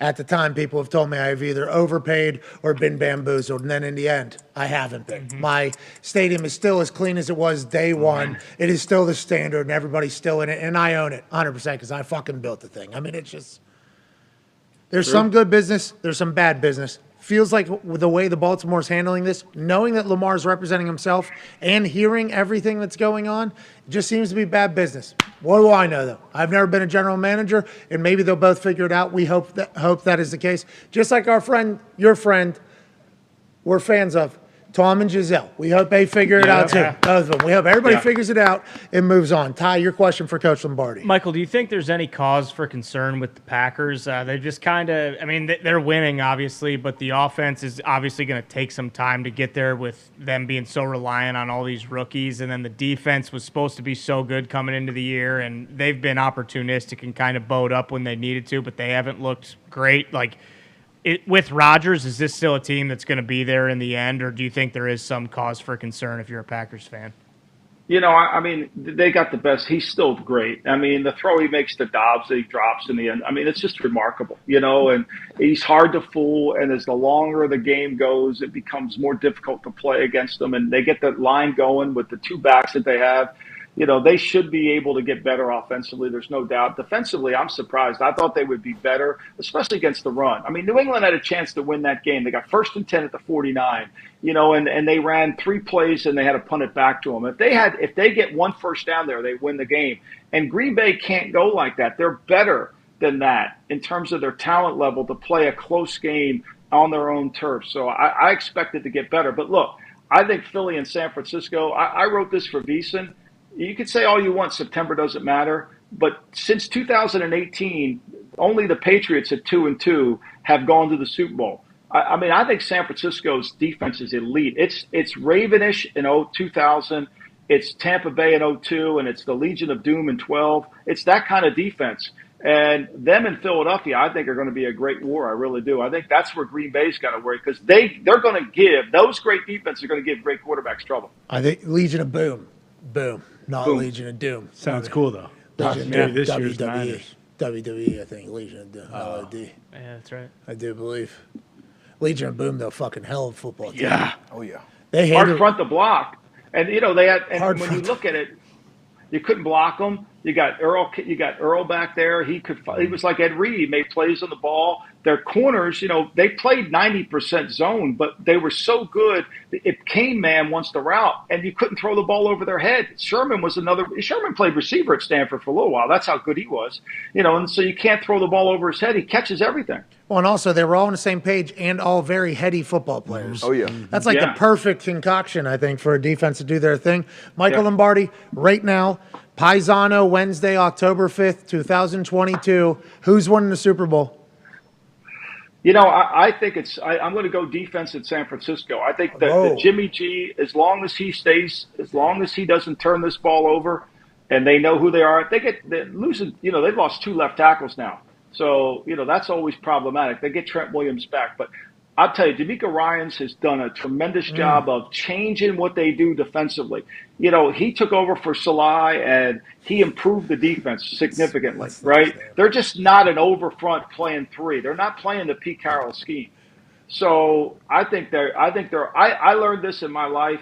defense, I've been fooled twice. In 2000 by the Ravens when I was at the Raiders, and 2002 by the Tampa Bay Bucks at the Raiders.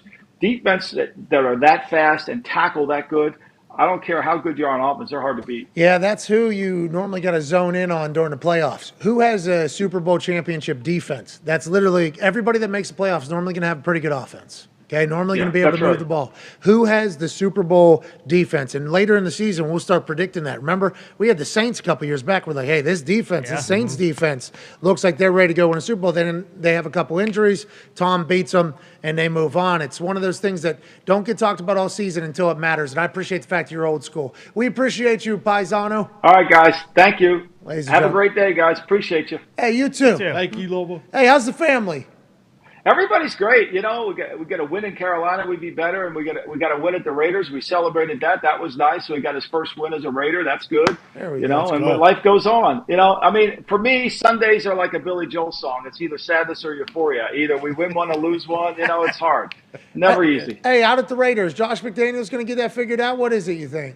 I think I think they're getting better, right? I think that they're 1-3, but if you watch the games, they could have easily won a couple of those. They've given games away. Last week, I thought they finally, on that last drive of the game, they kind of came together as a team. Devontae Adams made a great second and 14 play, caught an in route, kind of was thrown behind him. Great adjustment, got the first down, won that game. Denver's defense now is good. You know, they scored 32 points against a good Denver defense. Now, Gregory's out. That makes a big difference.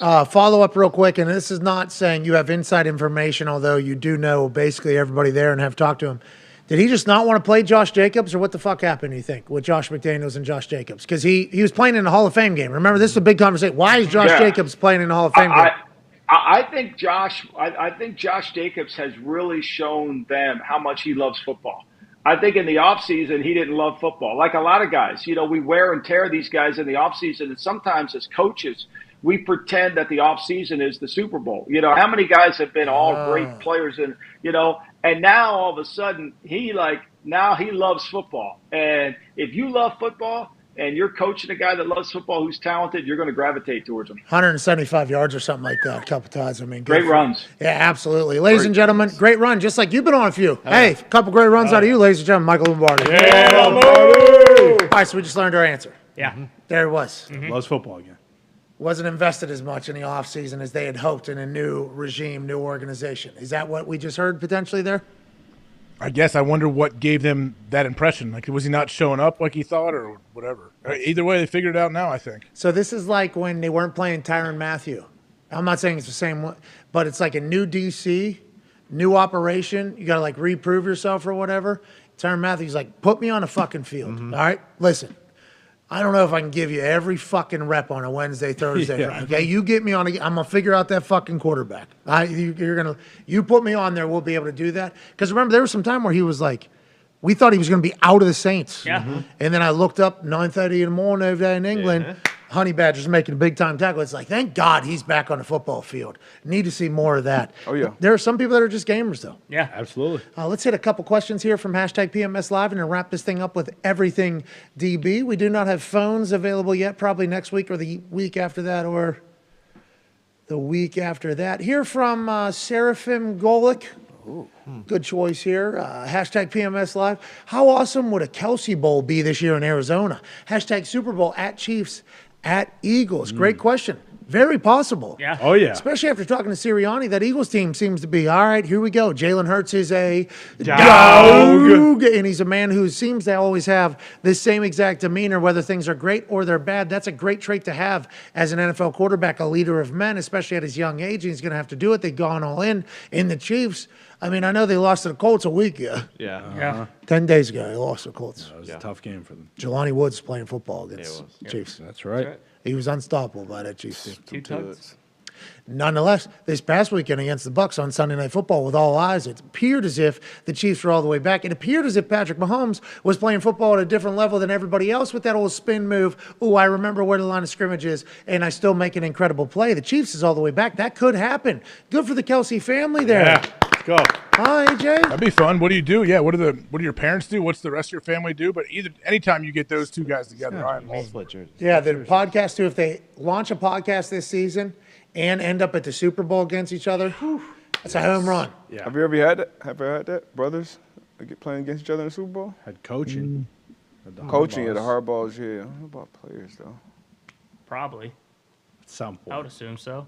You would have to think. Niners, Chargers could be another one potential if that happens. Bosa's. With the 23rd best defensive end, according to PFF, Nick Bosa. Hey, you were on Chargers hard. Still on Chargers or no? You're off? I still like him, but, you lose a left tackle and a guy like Joey Bosa for an extended period of time. Those are two premium positions and premium guys. So, and they're in the same division with the Chiefs, who are kind of finding their stride. So, I still like them, still up on them. That was my preseason Super Bowl pick, Chargers, Eagles, which I got a lot of crazy looks at the moment. You did. From all of us. I think everybody was like, Eagles, all right. Cool, dude. Bunch of dogs.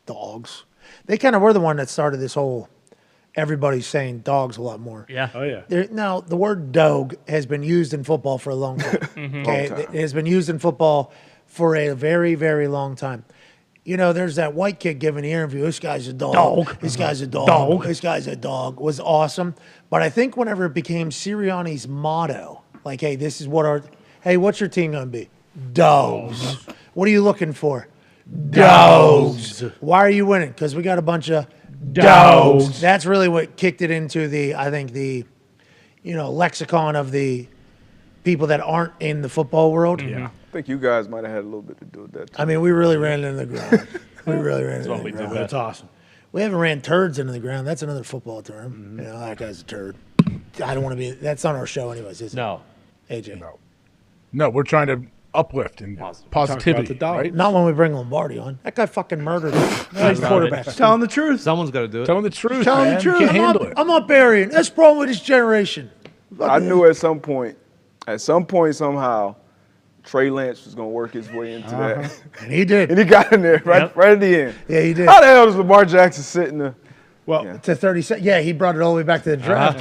Get well soon, Trey. Hey, Trey. Good luck next year, Trey. Good luck, Trey. Feels like because of Lamar, he went that high. We have some news here. Thank you for that question there, whatever that name was. The fan who was leveled by Bobby Wagner after running in onto the field during Monday Night Football has filed a police report over the incident. No charges have been filed yet. According to Direct Action Everywhere, the individual has performed the stunt in order to raise awareness for a trial involving the alleged theft of pigs from a factory farm. Would like to follow up? We didn't know that after your thing.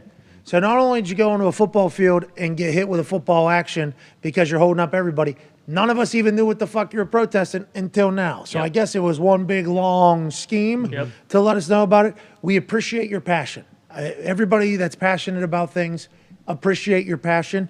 Stay the fuck off a football field. There was an injury, though. The man suffered a burn injury during the incident from his own smoke bomb. Exactly. So this man ran onto a field, got hit by a player, running a smoke bomb, burning himself, raising zero awareness, now potentially going to file a lawsuit against Bobby Wagner. Well, and that's what's wrong with America. There's your answer. If this thing can fucking burn someone's arm, then what's to say he's not putting this up to like a player's neck or something? Like you put a fucking hat on this guy's head immediately when he's on the field. Oh yeah. Yeah, and if the security can't handle it, and you got multi-million-dollar, highly tuned athletes sitting out there, this guy was sprinting at their bench. Yeah. Remember, this guy was sprinting at their bench with a smoke thing, and everybody's like, "Oh, which." Nothing. How the fuck do you know? Let's not forget if players have asthma too. True. Smoke in the air. Mm-hmm. Affect their game. Involving COVID too. You have that. That smoke will mess you up. COVID, Yeah, COVID could have been on that. But what if that was COVID? You don't know. We have no idea. Bobby Wagner had no idea if that was COVID. Pink 1-9er. Yep. Pink 1-9er coming out. Helping security.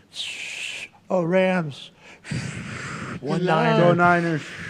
Bobby Wagner's like, I'm new to the team, but fucking, hey, we ain't getting 1-9er again. And we know the Rams are susceptible to getting the 1-9er because, as Jay Glazer broke, huge news, Brian Allen was the first NFL player to get COVID-19. Oh, I forgot all about that. Oh, yeah. I forgot all about that. You remember that was a day. I did remember that. Tomorrow. Massive big day. Breaking news on Fox NFL social media tomorrow, 8:30 p.m. Yep.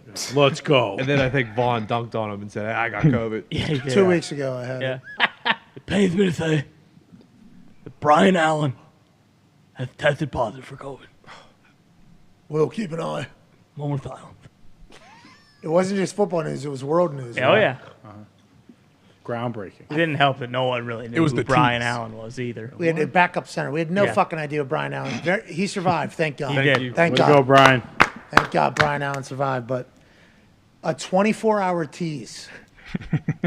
World news. When we're dealing with a fucking worldwide pandemic, I got world news for everybody. 24 hours a day. Was certainly something. Yeah. I mean, that was certainly something. We love Jay Glazer here. Love him. He's the best. He's on a fight team with one of our guys. Yeah. Yeah. This one's going to fucking knock your socks off. They do. There's some more breaking news coming out of the end. Are you all right, AJ?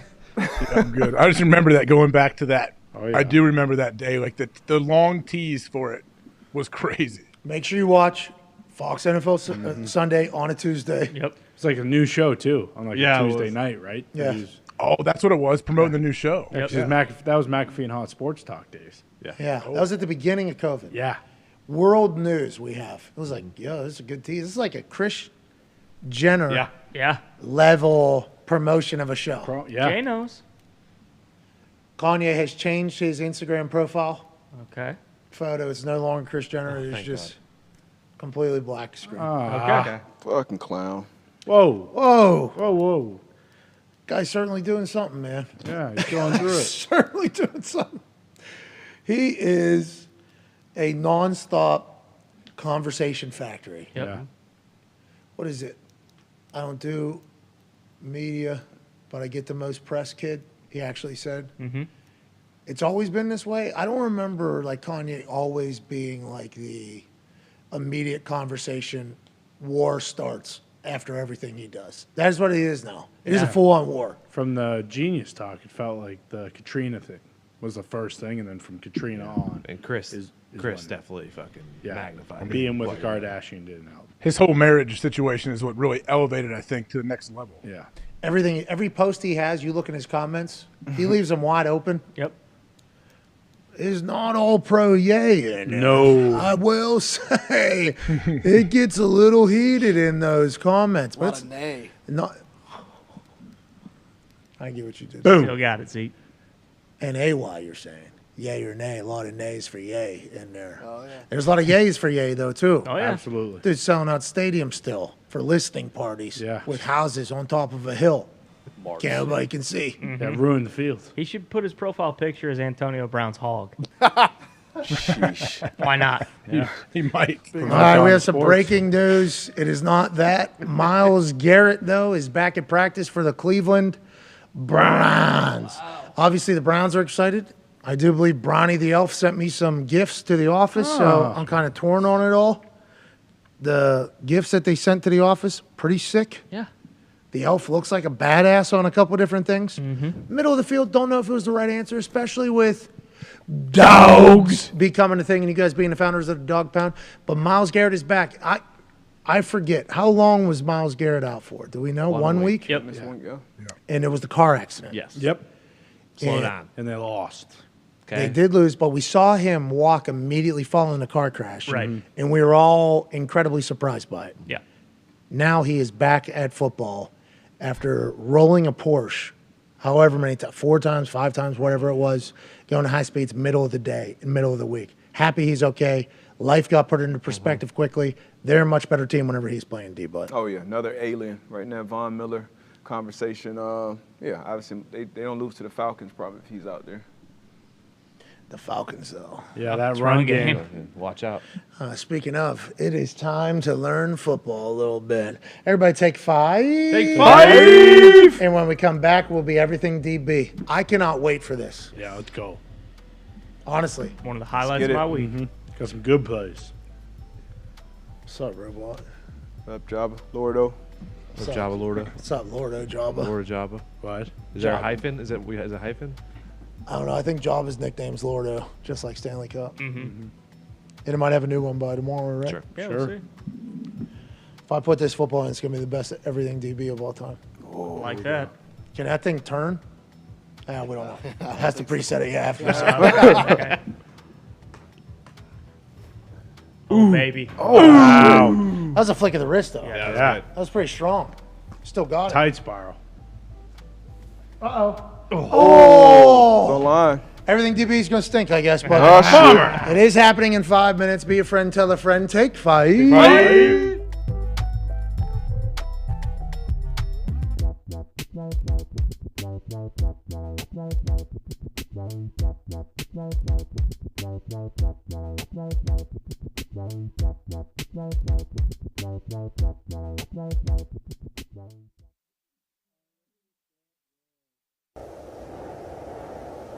We're talking hockey. Roldy and Rupp are talking hockey.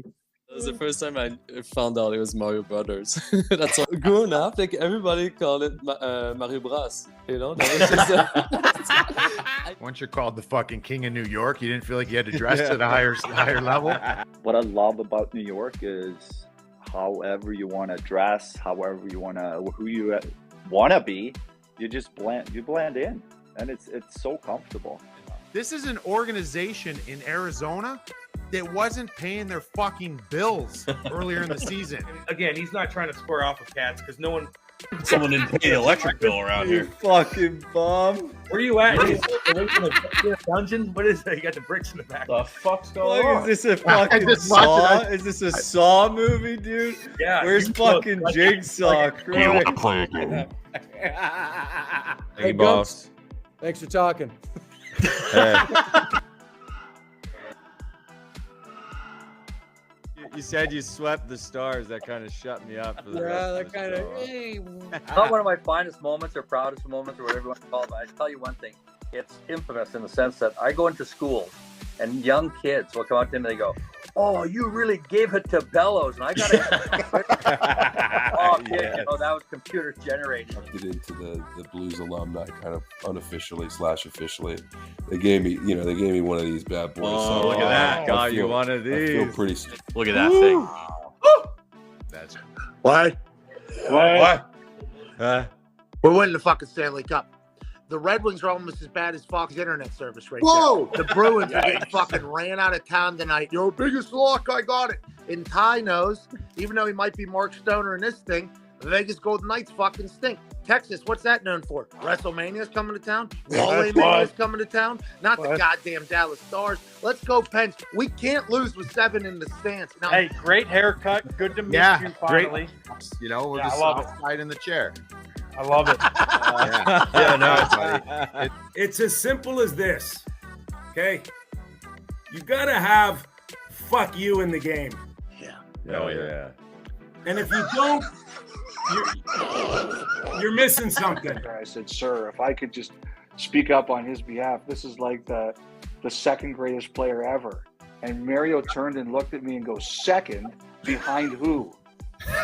All 4 of those guys aren't rolling, or it's not enough to win one round. This is supposed to be a team good enough to win a cup. We're talking about one friggin' round. Aaron Burrows told me, and he said this to Henrik Lundqvist's face at dinner. He goes, "Henke, you know how they did the renovation at the Garden for $1 billion? It's all you, bro. It's all you building the net.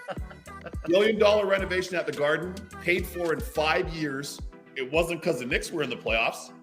It's because the Rangers went on all those runs, and the stud on the team, among several, was their goalie, Henrik Lundqvist." Gino, honestly, he's one of the funniest guys you can be around, and he probably busted my chops more than anybody. Why are you so slow? You old. Like, he would look up, like, my old contracts and be like, "What? No, you're no good." What grabbed me on this was good hockey.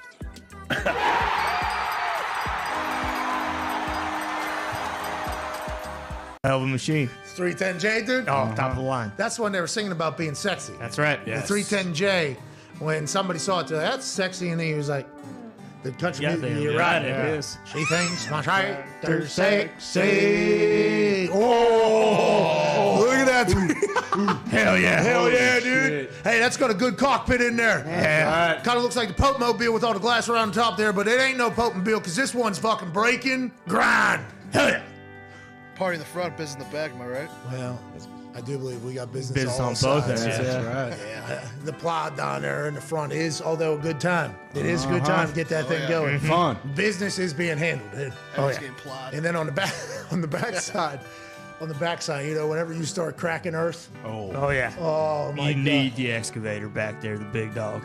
And the thing about the seat on this 310J, it turns. Yes, it does. So it's always in the front. Whatever you're working on, business can be on the front, both sides. That's right. Controls all around. We worried about those front tires? No, not at all. That's how they roll. No, they survive anything. Those are standard Deere backhoe tires. Look at the back Someone like you tires, might be worried Foxy. Yeah, exactly. Foxy. I'm just asking questions. Foxy, it ain't about the front wheels. It's always about the back. That's right. All right, because these rear wheel powered vehicles that you would never Yeah, understand. you don't know anything about that, Foxy. You have no idea. I would not know. Wake up. I got friends that know. I don't know. Listen, when you're drifting gears, okay, on a rear wheel, especially if they're 600 some ponies, you got to watch for any, plot holes or debris. Of course. Because you can and then hit a tree. Because the back end kicks out. And then you won't drive that car ever again. Because how are you not supposed to drift it? And I guess, how are you not supposed to hit another tree? Yeah, right. That's my life. Doesn't have to be yours, though. Thank you, Andrew, for calling from the 310J. That's a beautiful piece of machinery. It is. Gorgeous. Take that thing another round. Oh, look at that thing prop itself up. Lift kit. That's why the wheels don't matter in the front, pal. Yeah.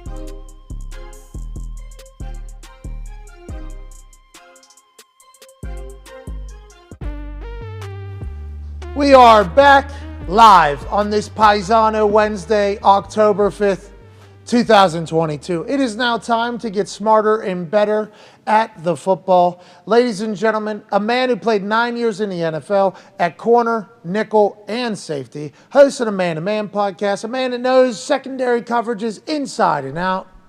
It is time for Darius Butler in Everything DB. Thank you, Darius. Thank you, Darius. Hey, Tom. Welcome, man. It's the first one that you hear, man. Yeah. Be excited. So let's start here. Seattle, Detroit, 93 points, I think, scored in this game. So not a ton of great defense. But this play right here, the rookie Tariq Woolen up top, matched up with TJ Hockenson, who went off for how many yards? Like 175, I believe. 175, so Two he should have tugs. been red dotted. But you see this matchup up here? This is a basic cover three, so 1, 2, 3 deep. And you got a corner right here, the fastest guy on the field, matched up with a tight end. Jared Goff's going to drop back, play action, throw a crossing route. Now right here, when he breaks, he's going to be open, right? Run a couple more steps. Boom. So right now he's kind of open. He's going to run into an open space in his zone. But this corner with his closing speed, outside leverage, watch how quick he closes his speed, picks it off, house call, big corner. 4.2 speed, I believe he ran at the combine. So you know that's a house call as soon as he picks it. Like I said, not a ton of great defense in this game, but this is one of the biggest plays. Next one. We're going to fly through these. Okay, Unless you guys got any questions. How come he just ran that route, he knew it was coming and was able to keep up because he's got speed, and speed kills matchups? Is that the only reason why that happened? This wasn't even a route that he necessarily, I don't think, anticipated or jumped. Sometimes you see that. Remember the Darius Slay one we had in the red zone against Justin Jefferson a few weeks ago? This is more so him just playing his responsibility, being outside leverage, and this is a matchup thing. Like, this guy, TJ Hockenson, tight end, nobody's running away from a guy that's running 4.2. So the longer he runs this route, the more time he has to use that closing speed. Like you said, Goff late. Speed does kill matchups. Whoa. I mean, Goff has to wait for him to kind of clear this first window with this underneath defender. But by the time he gets to that second, third window, this dude who's rolling, he closes his speed. You can see his guy right there. I don't know if he has a left up or he's celebrating already, but that's a house call, baby. So you want to be on the Commanders. I think the interesting thing about it, that's a great cut on Goff. Goff doesn't get hurt either. Keep it moving. Smart. I think the interesting thing there is that might look like an easy pick, and you might wonder why the fuck Goff did what he did. Hockenson was open. Yeah. Dude just made a play. Yeah. AJ, is that what you've seen as well from Ohio? Yeah, the dude made a play, and Debo, if he's playing cover three, I mean, he takes him all the way across the coverage, obviously, right there. A lot of times like this is what we talked about those deep overs a little bit, didn't we? Like, hey, are you going to pass it? Are you going to jump it? Or are you going to run with it the whole way? Yeah, you got it. So a lot of cover 3 in the league, once that number 1 receiver, which TJ Hawkinson lined up at the number 1 position, once he pushes vertical, like that's your guy. This is my guy. So he comes up vertical and runs pretty much a dig route, and that's the cornerback's guy all the way. The underneath defender, he's going to take that flat route, curl flat, hook curl, and you got a flat defender out here. So this is a great job by the Rook. So is that the right throw? It's still the right throw. On paper, it's the right throw. And I'm sure when they ran this practice, when they ran this play against that defensive look, this was open. This is a good throw. You wait till he clears that window in his zone.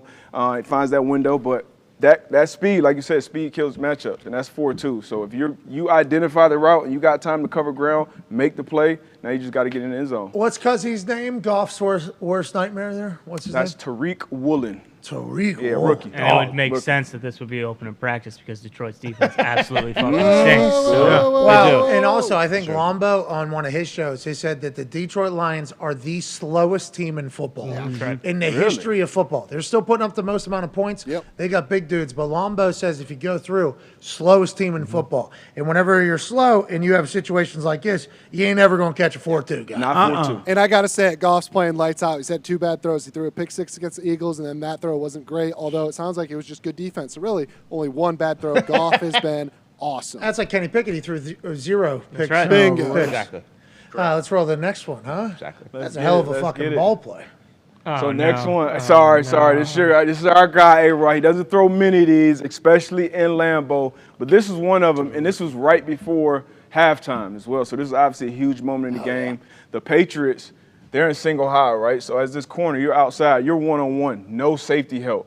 Another rookie, Jack Jones. This is a guy that is super talented. Still went in the second round, but easily, talent-wise, he's a first-round top 10 type pick. And you'll see this play right here. Off coverage, Alan Lazard is going to run an out route. Not the greatest route in the throw. Once again, you don't see many of these throws from 12, but the way he broke on his ball, it didn't matter how he threw it. I think this was going the other way. Just let this run and just watch his technique, his confidence. No hesitation. He actually broke so well that the ball was behind him. So he had to catch the ball behind him. That's when you know you got a good break. And obviously, it's nobody in front of him. It's a house call. He fell. That didn't help. But let it run again from the – But that's a big-time deal right there, right? The sticks. You know the sticks, so start – yeah, great point, Pat. Great point. He's playing the sticks, right? 3rd and 8. So I didn't go back to the top. But this is Aaron Rodgers, right? First ballot Hall of the reigning MVP. So as a corner, you could be a little hesitant. But he wasn't at all. Like, this is all confidence. Once again, playing the sticks, playing the receiver. Because if he goes boom and then bang. Once again, no safety help, only green grass back there. So that's a big-time route. And you usually don't see outbreaking. Running back from the top again with the position, you don't see a lot of outbreaking routes from the number 1 receiver in a 3-by-1 set. So we get the formation from the top. Back to the top, Bruce. And throwing from the opposite hash, that's a long throw. So opposite hash, and you got, once again, we count outside in 1, 2, 3. Rarely do you see outbreaking routes from this receiver. Typically, this is a dig route. This is a curl route. This is an Indy route. You know, we call it the Indy route because Peyton and Marvin and Reggie, they ran that route. That's 80% of Marvin's catches. So you rarely see an outbreaking route. And this is why. If you throw these outs late, they're going back to the house. So the other way. And you don't see this often with 12, especially in Lambeau. So this is a big-time play from the Rook, Jack Jones. That's a long way. It's a long throw. Opposite hash. And like the keep that ball. Like watch this plant. He's not even looking at the quarterback yet. So good eyes. Eyes on a receiver. His eyes on a receiver. And until he makes this break, that's when his eyes will go back to the quarterback, which is great eye discipline when the DB play. Out of your break, it's got to be on the receiver, and then he'll let you know what the route is. And he got his eyes back, and once again, made a great ball skills, ball behind him. Beautiful, beautiful. That's one of the ones you dream about Saturday night before you go to sleep. He had zero fear of the double move at all there. Zero fear. I think this is the first pick, might have been the first pick A-Rod has ever thrown to a Patriot, I believe. But big time play. Well, which is kind of surprising because there was like 13 seconds left, so you maybe worried about a double move here because you're not in. It's not like you're in field goal range and he's trying to get out of bounds to get extra yards for field goal range here on that out. Like you're not kicking it from the opposite 40. Yeah, nah, just great confidence, great play. Love to see it from the rook. It's Jack another Jones. rookie, huh? Another rookie. Is this 7-on-7? Is this because of 7-on-7 one-on-ones? All these young dudes are fucking great on the offensive side and the defensive side at skill positions. I don't know if I would attribute it to that. Guys are, obviously talented, and obviously you out there with Bill Belichick. You're getting coached up properly. But and once again, this guy, I'm sure he did his homework. And like AJ said, you're playing those sticks. Patriots, everything is situational. Situational football, 3rd down, 2 minute. What do they do? Maybe this is a team that runs more outbreakers from the number 1 position. This is not something you see week in and week out, and this is why. But great play from the rook, man. I love to see these plays with this type of confidence. How do you feel about that guy there, Ty? I mean, I'm glad he's not on the injury report. That's for sure. Let's go to the next one. Which one we got next? Ooh, this is a trap coverage. You talked about the Honey Badger being back out there. This is some savviness from the Honey Badger. So up top, this defense, this coverage is really dictated on the number 2 receiver. If this number 2 receiver stays vertical, a lot of times this corner will stay high. He will stay vertical as well. So he goes vertical, I stay vertical, and make basically a quarters coverage. Now, if this guy breaks, depending on the defense, some people say 6 or less yards, 5 or more, 8 or more, depending on the sticks. But if he breaks short, we're going to turn into a cloud coverage over here. You break it, and to the point where if he throws that route, you better pick it.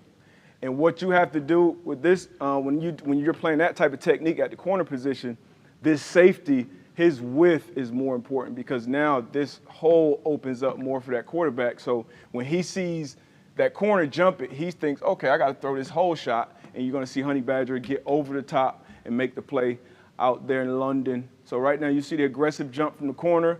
Kirk thinks, okay, let me hit the whole shot. Nope, he's got great width, great eyes, great pick. So it's great to have him back on the field. Great to have him back out there. First pick as a Saint happened across the pond. But let's just let it run from the top. Watch the corner, watch everything up top. Boom. Because Kirk thinks to himself immediately upon these 2 dudes, right, jumping on this front one, that this should be open back here, right? He thinks that this should be open. That's like the smart play by Kirk. And nope, says the Honey Badger. Nope, says the Honey Badger. So this is awareness by him and knowing where kind of that weakness is of that cloud coverage, because usually as a cover 2 corner, when you get it out, you break on the throw because that's the one you want them to throw, first of all, because you come top down, but you want to help your safety out by playing it with some depth. But when I know my safety knows that I'm going to jump this out route based on this coverage, I'm going to be aggressive. He knows that, and now he has to get more width. If he stays in here, this will be a whole shot for him. So this is a great play design from the Saints defense, and great execution here by the Saints defense as well. AJ, what are your thoughts, pal? I love it. This is something when I watched this happen, I'm like, man, I bet they worked on this Wednesday, Thursday, Friday, this same look, and this happened in practice, and then all of a sudden this happens in a game, and I bet these coaches were juiced on the sidelines and the players. Like, that's what brings the defense together, when something that you worked on all week all of a sudden presents itself and you capitalize in a game. Because it kind of looks like a setup. Right? Oh, it's definitely a setup. The Saints set up Kirk here to make this throw right to the Honey Badger. Yeah, and this is something defenses do a lot of, and this is a route that you see a lot. Out, fade, because once again, you almost can't be right unless you rig it up the way they did. So this one is like, hey, when they run this out, you jump it, I'm going over the top. So right now you can see Honey Badger, his eyes are already back to the quarterback right now. His angle is going to be perfect because he's watching the throw, and it's nowhere else. Now, the only thing 20, I don't think he should chase with that, because if you're running the trap, should sink in the throwing lane, shouldn't he? Exactly. So if you're running the trap coverage, which it looks like they're running here, once that outbreak, you want to sink back kind of in this curl, because if he was to run like a dig route, you want to take away that first window until he gets here or here into these other zone droppers. So that will be the only mistake, but nobody's talking about it now because Kirk threw it where he wanted him to throw. But is there any worry, or is it always thrown in this hole? Because Honey Badger is going so flat that if Kirk would have thrown it deeper, that he would have been in a bad position? No, not because you got depth, and his angle is based off the throw. So if he saw, Kirk back there, and he's played a ton of snaps, and obviously he's one of the best ball skills, has some of the best ball skills in the league. So if he saw, Kirk with his shoulder, usually shoulders, that's the indicator of where the ball's going to go. So he sees Kirk's body language, and he knows where this ball is going. See, that like he knows Kirk from that body posture. If you zoom in there, like you're not throwing one 60 yards down the field. He's going to try to put it in that hole and pause. And Honey Badger does a great job anticipating and making the play. Do you think is that because his fucking feet are parallel? Is that the thing, or is that the No, shoulders? we just had him dialed up. This is one of those ones you just got to throw away. You just got to throw it away. Once you know, and as soon as he threw it, he probably was like, oh, shit. But this is one because when you rep it, once again, just like the Detroit play, in practice, when we see it, okay, this is a good route. Dig against cover 3, this would be open right here. So a lot of quarterbacks, a lot of stuff they do is tempo, is feel. But once they got this one, because this is they defense, we got you on this one. So this one you just got to throw away. Did you see Kirk with the chain on the plane? Oh, yeah. I did. Sick. I saw him spin it. So they still got the win. So, you know. First time ever being 3-1, this guy right here. Kirk? Jeez. Yeah. Wow. First time ever. He's enjoying life as he should. Remember, he wrote a speech to Kevin O'Connell and the new GM that promptly buried him immediately afterwards. Yep. Said, this is what I think we need to fix. Turns out, Tyrann Mathieu we got a good Kirk play, too. Now I kind of feel bad. Burying he's 3-1. I took it out. We can't throw it back in if you want. No, I don't think we can. No, I don't think you know All the right, never mind. Are they going to change this play now? Like if they run the same thing next week, will they like? You mean the add a Vikings? wrinkle? Yeah, the Vikings. Probably not. That's really like that's a basic concept, like that outbreaker with the fade. Like Scrap you see, it. Yeah, you see Tom do it all the time. This group going forward, like whoever plays against this group over here, this group over here, like, will offenses know, like, hey, watch when they bait you into a fucking throw this guy? Like, it was clear, like, will that be what teams think about going forward? Like, hey, Tyrann Mathieu will bait you into throwing This is something a lot of defenses do. So you always have to be worried about throwing it out there when you have too high. Like, when you have these middle open, it's kind of scary to throw out here because the corner can play high, he can jump shit, he can do different things. When you have middle close, the quarterback knows. You hear Romo say it a lot when he's calling games. Oh, it's single high, I got one-on-ones on the outside. Because if we got single high, middle close, you know the corner can't just jump. He can't jump an out route from number 2, right? If that safety was in the middle of the field. So when this safety's here, especially a heady safety like this, you always got to be a little hesitant throwing in 32's coverage. Super heady. Is it the same technique on both sides or no? Let me see this bottom. Because there's 2 on the bottom, it looks like. It could be different sometimes. Yeah, that looks like double move by Thielen. That looks like straight. You know what? What tells me it is the same is this guy, like how wide he is. So yeah, he's trapping, but he's playing it from a press. So usually you're not going to play that press, that trap technique. I'm sorry, from a press. Some guys do it. Some guys will start here. Now this is some like 300 level shit. But you'll start here in the press. We're here. Hey, week 5. You'll start here in the press, which a quarterback obviously isn't anticipating the trap coverage, and then kind of before the snap, you'll bail out, sort of thinking, okay, he's playing off. And then when you see 2 break, you're coming down and you're breaking on it. But most guys play it from off, so you have that vision, and then that's Justin Jefferson too. So that's probably why 20 was like, fuck dropping back. I'm sticking with 18. Smart. Smart. But smart play. A little smarter right here. You think it's more difficult for these guys to play in London? What's that? You think it's more difficult for the DBs to play in London? Why is that? Well, the air's different. You're probably eating fish and chips instead of whatever. Tea and crumpets. Can't brush your teeth. The comedian mentioned that a lot. Well, Finn Taylor. No, the one calling the game with. Oh, Kevin Kugler. There it is. Kugler, that's what calling with Sanchez? Yeah. Okay. You know Kugler? I don't. No Sanchez, though. We all went to broadcast boot camp together. You and Sanchez? Yep, same draft class. In the trenches. You got in to broadcast boot camp? They didn't get 3 times. 3 times couldn't get in. Disrespect. DT forced me to apply the 3rd time after getting turned down twice. DT was like, listen, you got more stuff now. Never heard back. But I will say, they made you a fucking stallion. That's right. Thank you, broadcast boot camp. Yeah, fuck off, broadcast boot camp. Go to hell. But nonetheless, thank you for what you did for our guy Darius and Mark Sanchez, who's doing fantastic. Let's go to the next play, shall we? Let's get to the next one.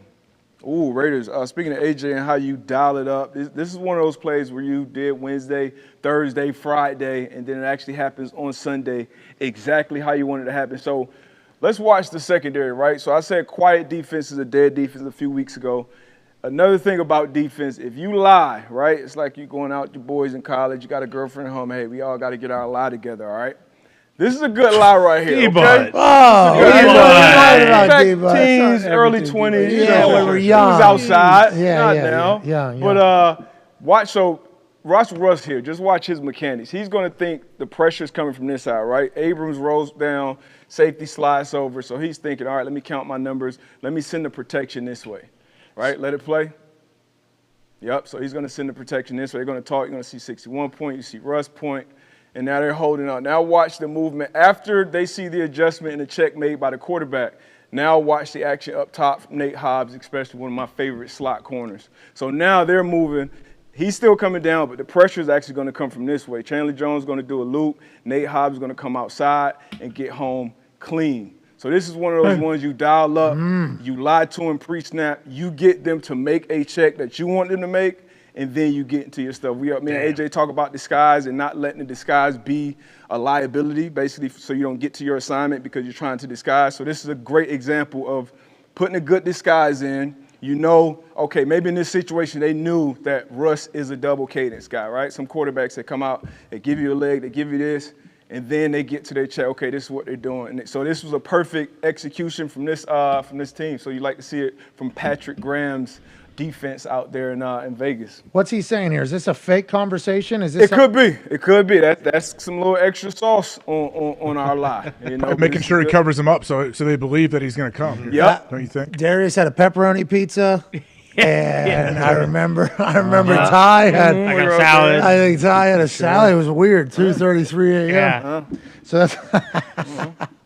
I like it, man. I love it. I love it right here. So you see him running from the top.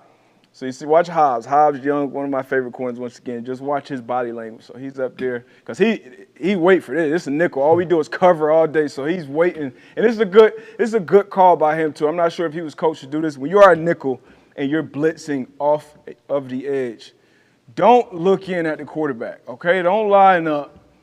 And it's Aaron Rodgers or Russell Wilson, and you're in there like this, right? Because that quarterback is smart enough to know, and the receiver most of the time will point to a quarterback, hey, lurk cat. If all you have to do is look at the receiver, and when he moves, you go. You know, so that holds your tail. So great by him. And then once Russ gets to talking, you'll see him actually back up and kind of like, oh, you know, I'm just chilling. We got covered. Good sell. See him up. Good sell. So everybody's moving, and then we get back. So wow, that's a good sell. Comfortable. Great sell by every boy back here. They're all on the same page. Yep. Right? Like, that's what it is. They all have to be in on it because one guy can ruin all of that. Yeah, and he isn't even looking up anymore. He's looking this way. And he doesn't even have his mouthpiece in, so you know that he's not ready to fucking sack a quarterback. Good sell. Great sell. Another good sell. Like AJ said, one guy can fuck up the whole lot, man. Don't be that guy, all right? Don't be that guy. Boom. Beautiful. Yeah, let me see if Gotcha. I think we got this from the tight copy, too. You can just see it all come crashing down. Great sell, though.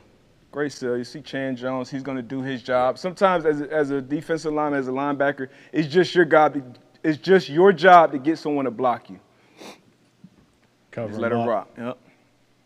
Cover it up, and you see Nate Hobbs does a great job coming off the edge, keeping it tight and getting home to Russ. Oh. So you see him cross his face. He's going across the face.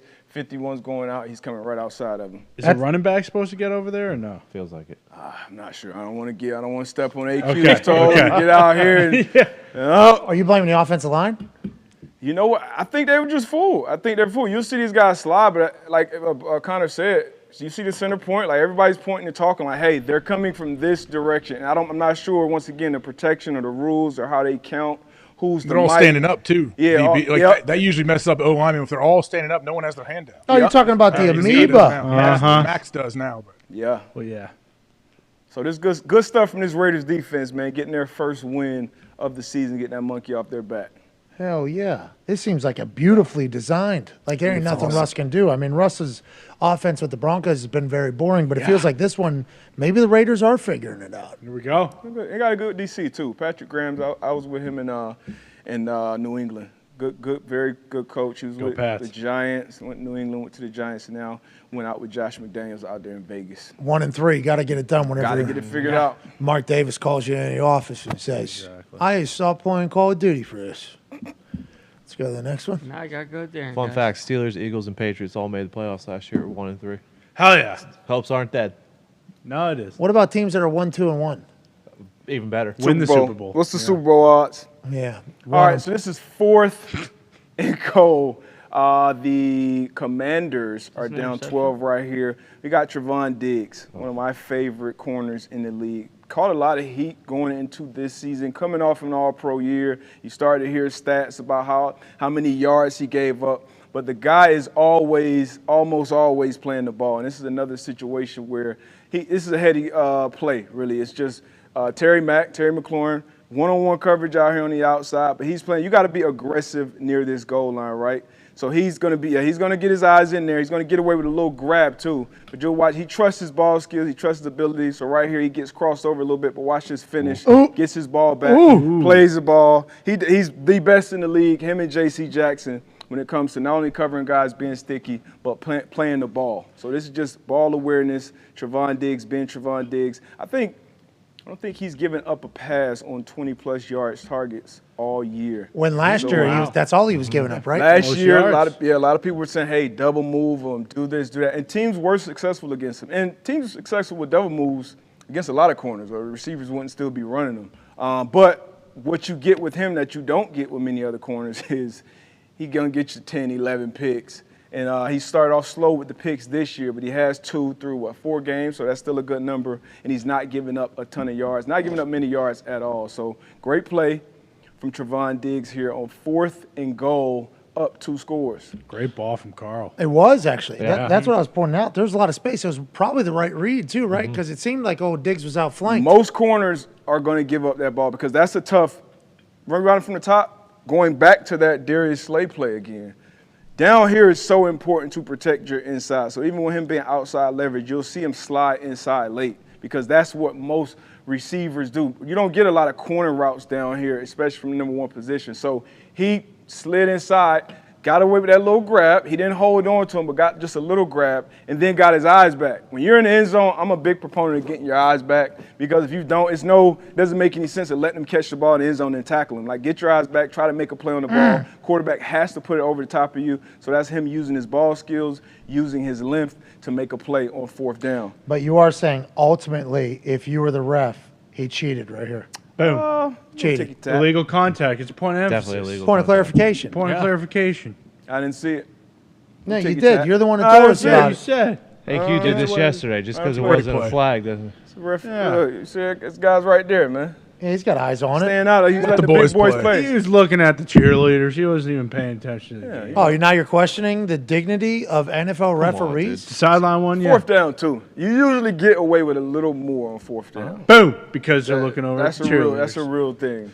I don't think it's because he's cheerleaders. Then you got one last play with Diggs. Carson did not deserve that, though. He should have had a touchdown. Yeah, that was 6. That's what we've been saying this whole time. Yeah. This is a fucking men's league, though, Carson. Got to make that pass. I wish he was back in Indy. So bad. All right, what's the next play? Good ball. It's the last one. Trevon Diggs again. Now, this was a play that Carson Wentz got. People talked about him a lot, because he threw a go ball against Trevon Diggs. Once again, best ball skills, him and J.C. Jackson at the cornerback position. But this is 2 minutes, I believe. 17 seconds left on the clock, so they're trying to get in at least field goal range before the half. You could say take a chunk play, take a completion. They had 1 timeout left, but Carson said, I'm taking a chance on my guy. But you got Trevon Diggs here, off coverage, on top, in great position, former wide receiver. It's basically 2 wide receivers right here running for this goal ball, and who's going to come up with it? Trevon Diggs doing what Trevon Diggs does. So I had to show 7 some love because a lot of people been hating on him. But that's all we got for this week. Looked like Carson predetermined that one. Yeah. Bucket. Yeah, I mean, once again, you got one-on-ones on the outside. So you're either going to go, pre-snap what you got, basically. Once you get this rotation, once you see 6 come down, this is basically a cover 3. You got one-on-one outside here, one-on-one outside here. So I believe this is the rookie, Dotson, and I think this is Terry McLaurin up here on Anthony Brown. So maybe that's the better matchup, Carson. Maybe that's where you go. I mean, you throw him inside, it's a lot more space. Malik Hook covers ground, but it's a lot more space. Maybe a better matchup because he's in great position in his bell technique. and doing what he does best. So I don't know what Carson was thinking here, Carson. But sometimes, no one knows what he's thinking. Is that literally though, there's nobody else back here, right? Yeah. Who's supposed to help? Who's supposed to help? He's Cuz? going to the post. So if you run it back to the top, they're showing middle open pre-snap, but then they're going to rotate post. So pre-snap, they're showing, middle open, similar to what we saw at the Saints. Hey, I don't know what this corner's going to be doing out here. But then as a quarterback, once you see either one of these guys rotate down, and you either see them, feel them, or just see the color rotate down from that safety position, you know what the other one is doing 9 times out of 10. He's going to the middle, which once again, you're going to have one-on-ones on the outside. I think that was the better matchup, but for some reason, he went there. Well, it's a lot easier from the sky. Of course. And plus, that's Carl. Well, I'm look at test this son of a bitch. Yeah, he wants to know. You're right. Exactly. He wants to know the cut of your jib. Let's try. Let's see if that guy can get 11 again. Yeah, he wants to your know. jib. He wants to know the cut of his jib. What does that mean You hear exactly? a lot about this Diggs guy. He wants to know if Diggs got it or not. Carson said, "Hey, listen, I heard a lot about you. That's right. I respect good football. I'm gonna throw this fucker right at the guy that had 42 interceptions. Yeah. Right before the half. Let's see if he's a God-fearing man or not. Boom. I'm gonna put God in his football. That's right. Go get it. Hey, we appreciate you, Derek. Thank you, D-Bat. Thank you, AJ. I feel like we got smarter, we got better. I feel like today has been quite a day. We had Paisano Wednesday with Sirianni. Thank you, Sirianni. Thank you, Sirianni. Thank you to Lombardi for stopping by in the middle of his incredibly busy schedule for his age, for any age. Yeah. Actually, what he does. I hope he's enjoying the hell out of his life. Thank you to AJ. Thank you to DB for everything, DB. Hammer. Dahn is about 10 minutes or so at youtube.com/Hammer. Dahn. The Toxic Table, fantastic job. Everybody in the back, Evan Foxy, Zito, and Nick, thank you. To the new robot, Jabba, Lorda. Great work today. Love you, we will Jabba. see you tomorrow. Goodbye.